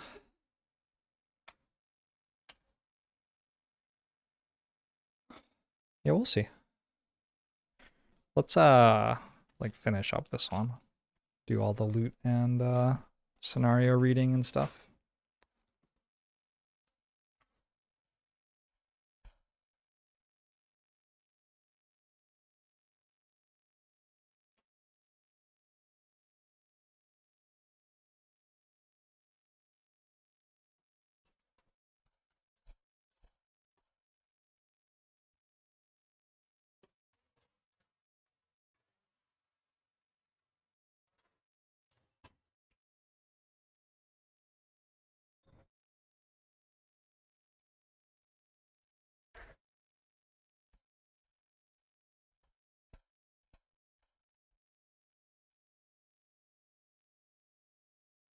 Oops.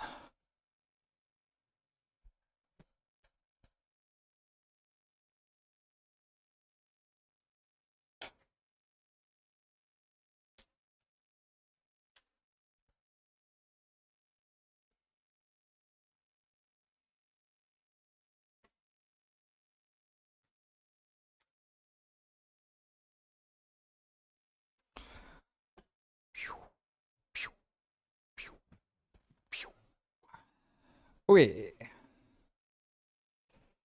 that the stuff? That is largely the stuff. Is there a curse on top of this? When was the last time the monsters naturally crit missed? I don't think it's happened in the last 10 hours.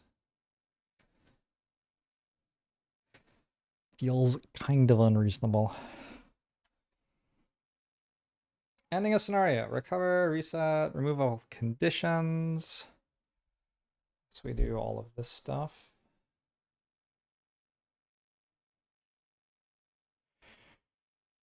Oh, I forgot I had boots. Could have moved one more tile. Don't think it would have mattered.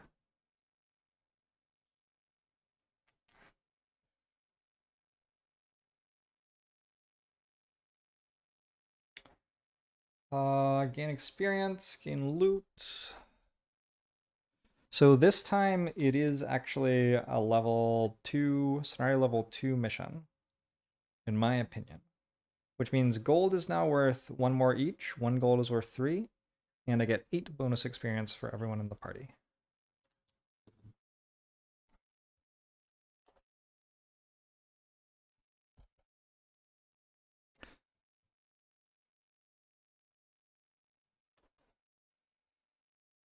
Hey boss! What time is it here? It is about 8 a.m. Okay, Verna apparently got 0 experience. Is that true? I guess so. So you're at 106. Sam got 6 experience. So another 14 to 112. Harper, I have at 2 experience, but that should be 4. I forgot to give experience for the Wraith. So that puts you at 111. And Lyle, 1 experience from cards. Nice. Nice. We're at 91. So actually still not level 3. It's kind of brutal. That's all experience. Then loot. Lyle gets 6 gold.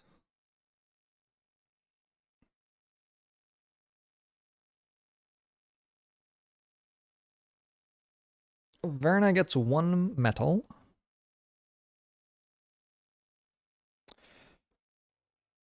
And Sam gets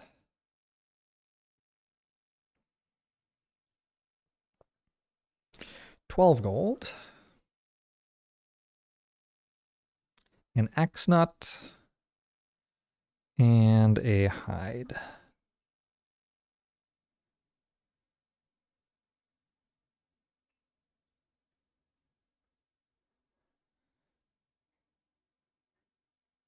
Operation Kaboom was successful.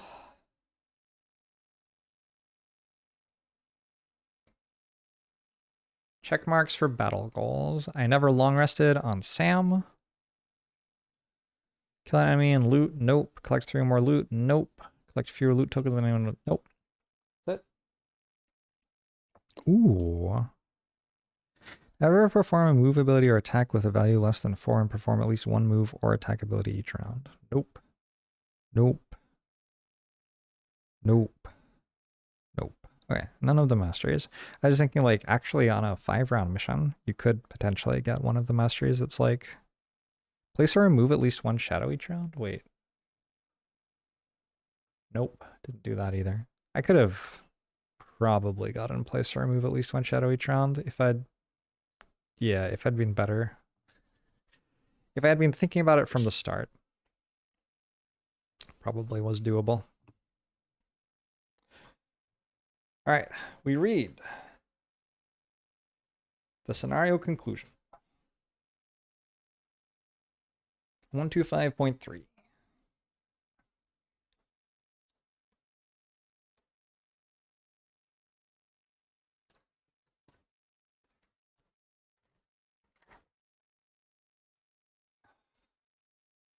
Masteries are designed such that they're really unlikely to accidentally complete. Nah. I'll accidentally complete them for sure. Marvelous. Outstanding. Oh, it's beautiful. Painter Droman stands at the site with a work crew behind him. I couldn't have hoped for a better result. The tinkerer gushes like this for a while, racing around gleefully to inspect the stability of various parts of the site, which is now a mostly clear slab of flat rock connecting the 2 sides of the valley. We need to dig quite a bit to make it ready, of course, but no need to concern yourselves there. I'll be certain to send for you when we reach the next phase. We gain 5 collective hides. And we add 86.1 to the calendar in 4 weeks.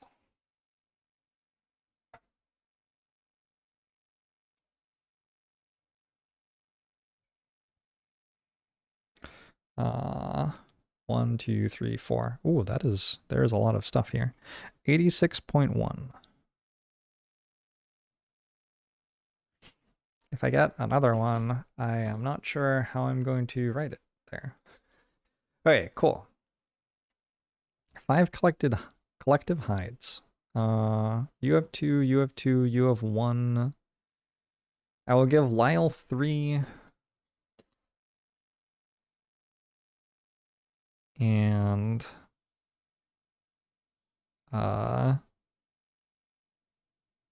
Harper 2.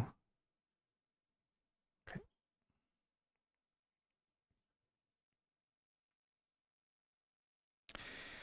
Excellent.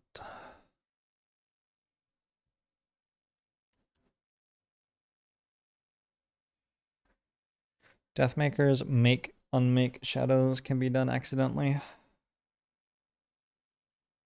We'll see.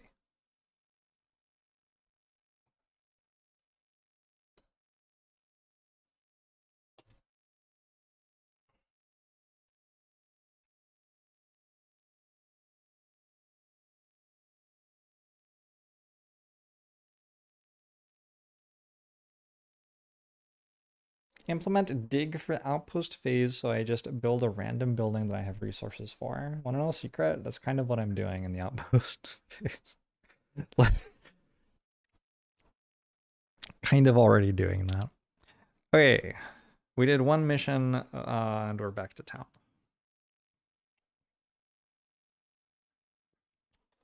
So, first thing that happens in the outpost phase is the passage of time, which means we mark off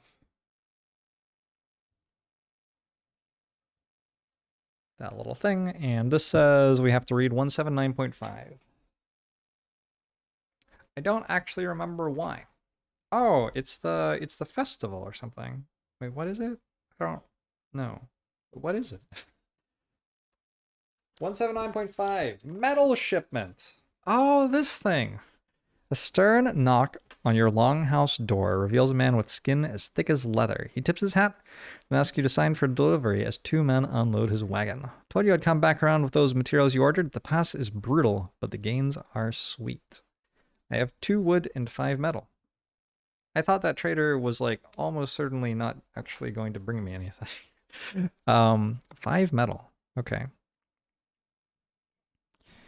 Well, let's give, like, Sam doesn't have armor yet, and neither does Verna. I think we just give them 3 each in terms of the metal.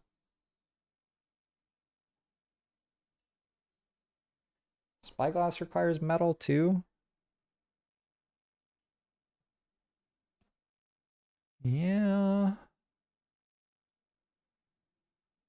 Okay. I'll give Verna 2 and Sam 4, actually. Sam is gonna craft some items. And then 2 wood as well, which is nice because I just spent all of my wood on a boat. I give 1 to Verna and 1 to Sam, but realistically, I'm probably going to be using that to build a structure of some sort immediately.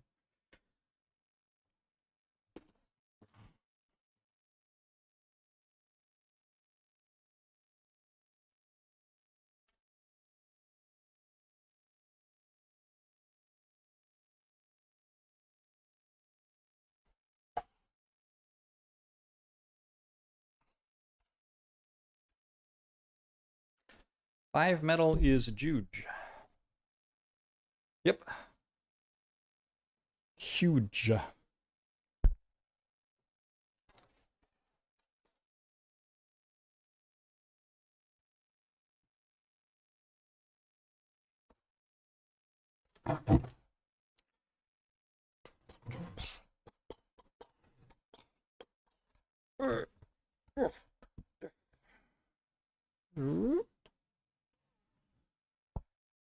Welcome back to the northern coast.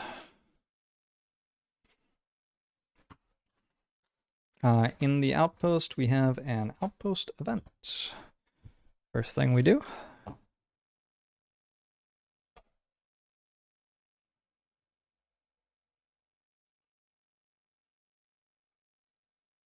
Knock, knock, knock. Mail call. Open up.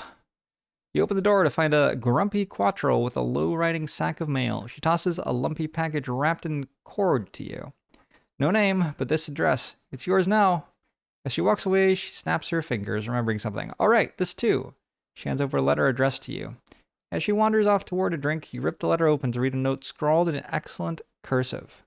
Please do not open the package. We will retrieve it. Leonidas and Maximus. Who? Open the package or respect their request.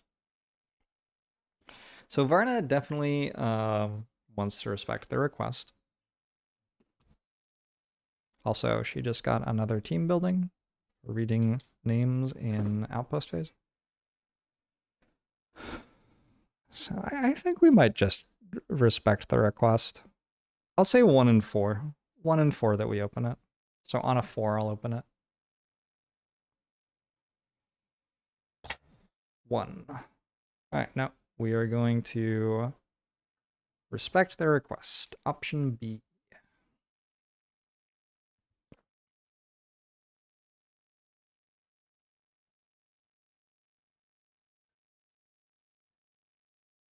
Against all the curiosity in your being, you refrain from opening the lumpy package. A short while later, 2 Aethers dressed in drab yellow arrive at your door. Hello, mercenaries. We are Leonidas and Maximus. We have come for our package. You hand it over, and they tear open the top, reaching much too deep inside to be obeying the laws of the universe. Out comes a large black diamond. The Shadow Gem! We have your payment as agreed. They hand you a sack of coins, and then turn and leave, passing the diamond back and forth between them. Gain 30 collective gold. I feel like maybe... Well, I don't know. I don't know. These things seem kind of weird. It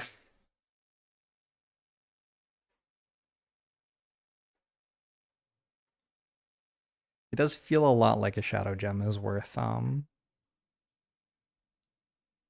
more than 30 gold, maybe. Verna won the wager. It was a 10 gold wager, so I get up to 22 gold.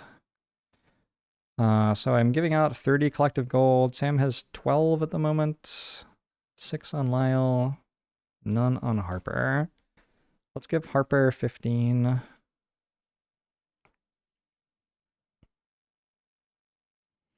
Give Lyle 9. And give Sam 6. Cool.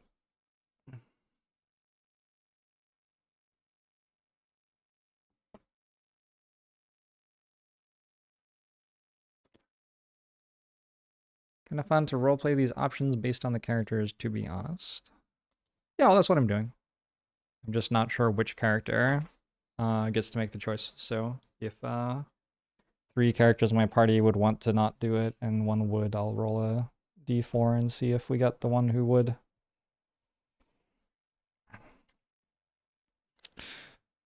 Right. Now what do I do? Passage of time, event, now the buildings go, yeah?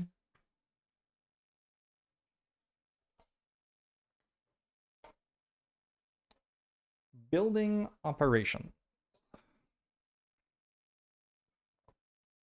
So I can buy a mining camp, hunting lodge, and logging camp, proc. Which means whatever I'm doing costs 1 less than it otherwise would. I kind of want to upgrade the craftsman again.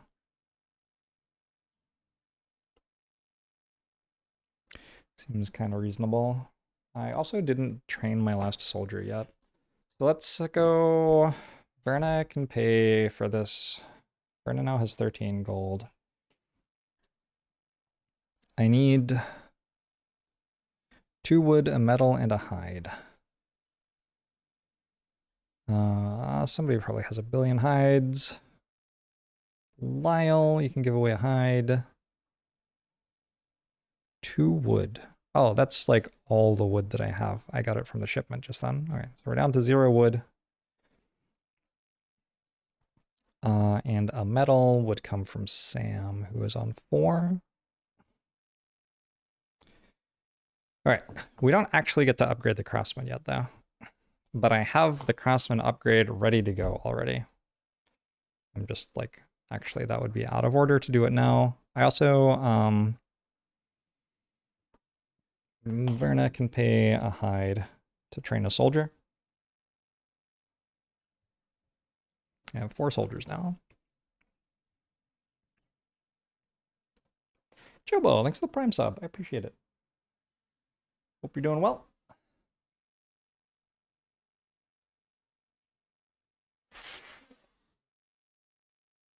You got more buildings for Prosperity 2. There's more stuff I can upgrade. Yeah. There's a wall I could build still. Still haven't built that. Oh, my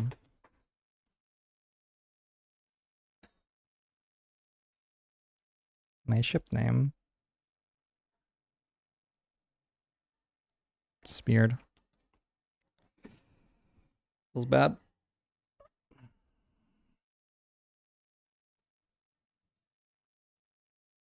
What did I just do, by the way? This one.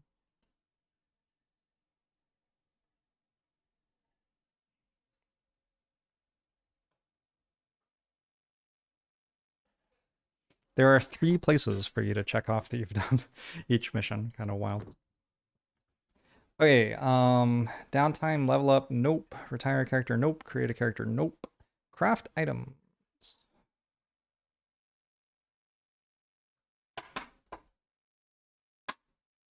This is the first time in a while that we've had metal. How am I doing on plants? 1, 2, 3, 4. I could make a couple of corpse cap potions. I think I meant to craft items first. Is the rule? Yeah. All right, so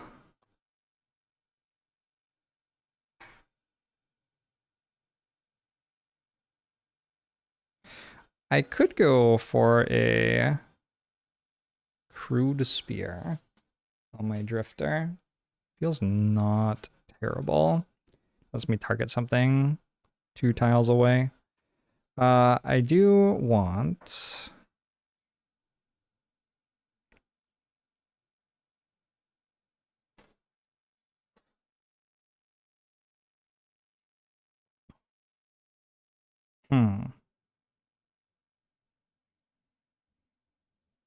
I guess I want a crude shield for Verna, and I can't upgrade it yet because I don't have any wood at the moment.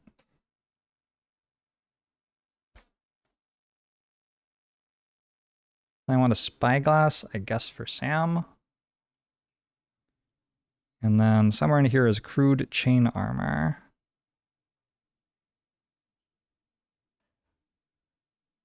Wait, is a spyglass or a simple charm better?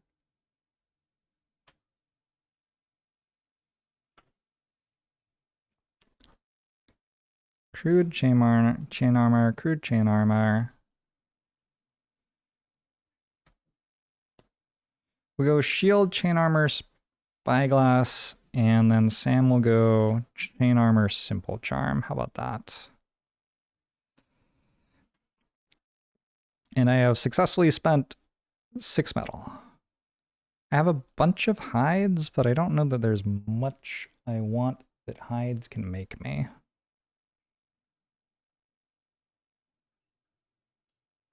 Flexible slippers, not really. Horn of Command. Probably not. Yeah.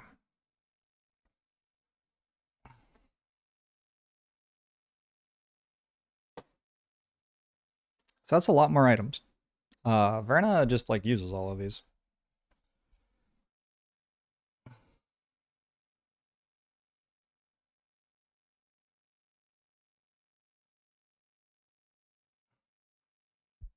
And Sam uses both of these.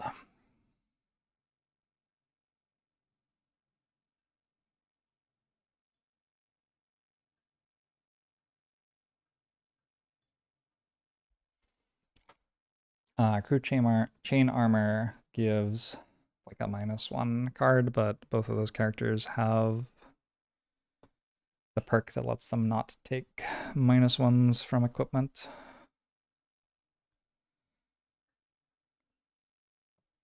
And I get to get rid of a -1 for simple charm.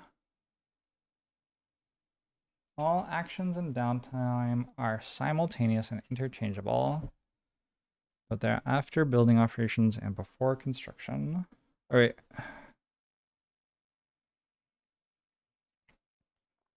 If you say so. I already marked off all the cost for the craftsman, if I remember right. Sure hope so. I marked off the wood, so I probably did. All right, alchemy.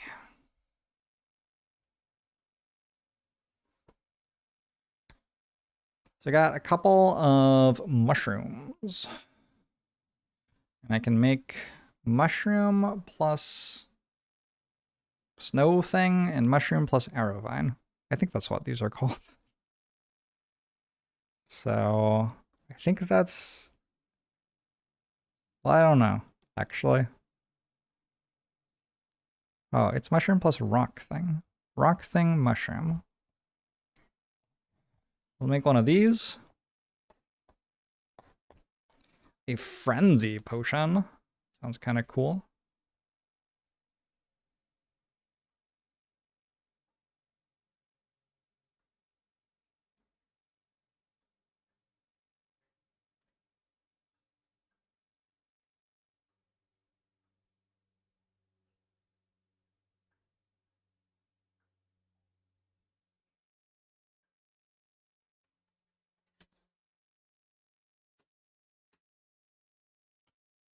Frenzy potion says... Junior turn, attack for 2. That would be a decent item for Sam. Sam gets plus damage on melee attacks. You're something of a frenzy potion yourself. Nice. Wait, Sam's level 3. That means I can actually have 2 potions now, right? You can have...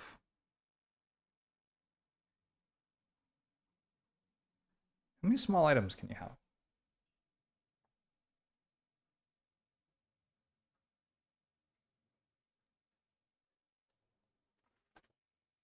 35. Number of small items equal to half their level rounded up. Yeah, actually, I can. Cool. So let's give that item to Sam.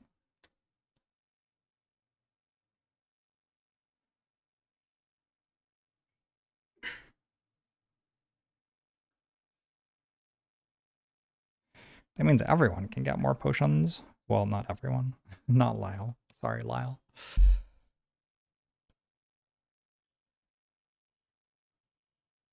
You think the active ingredient in the frenzy potion is the bottle you hit them over the head with? Looks possible.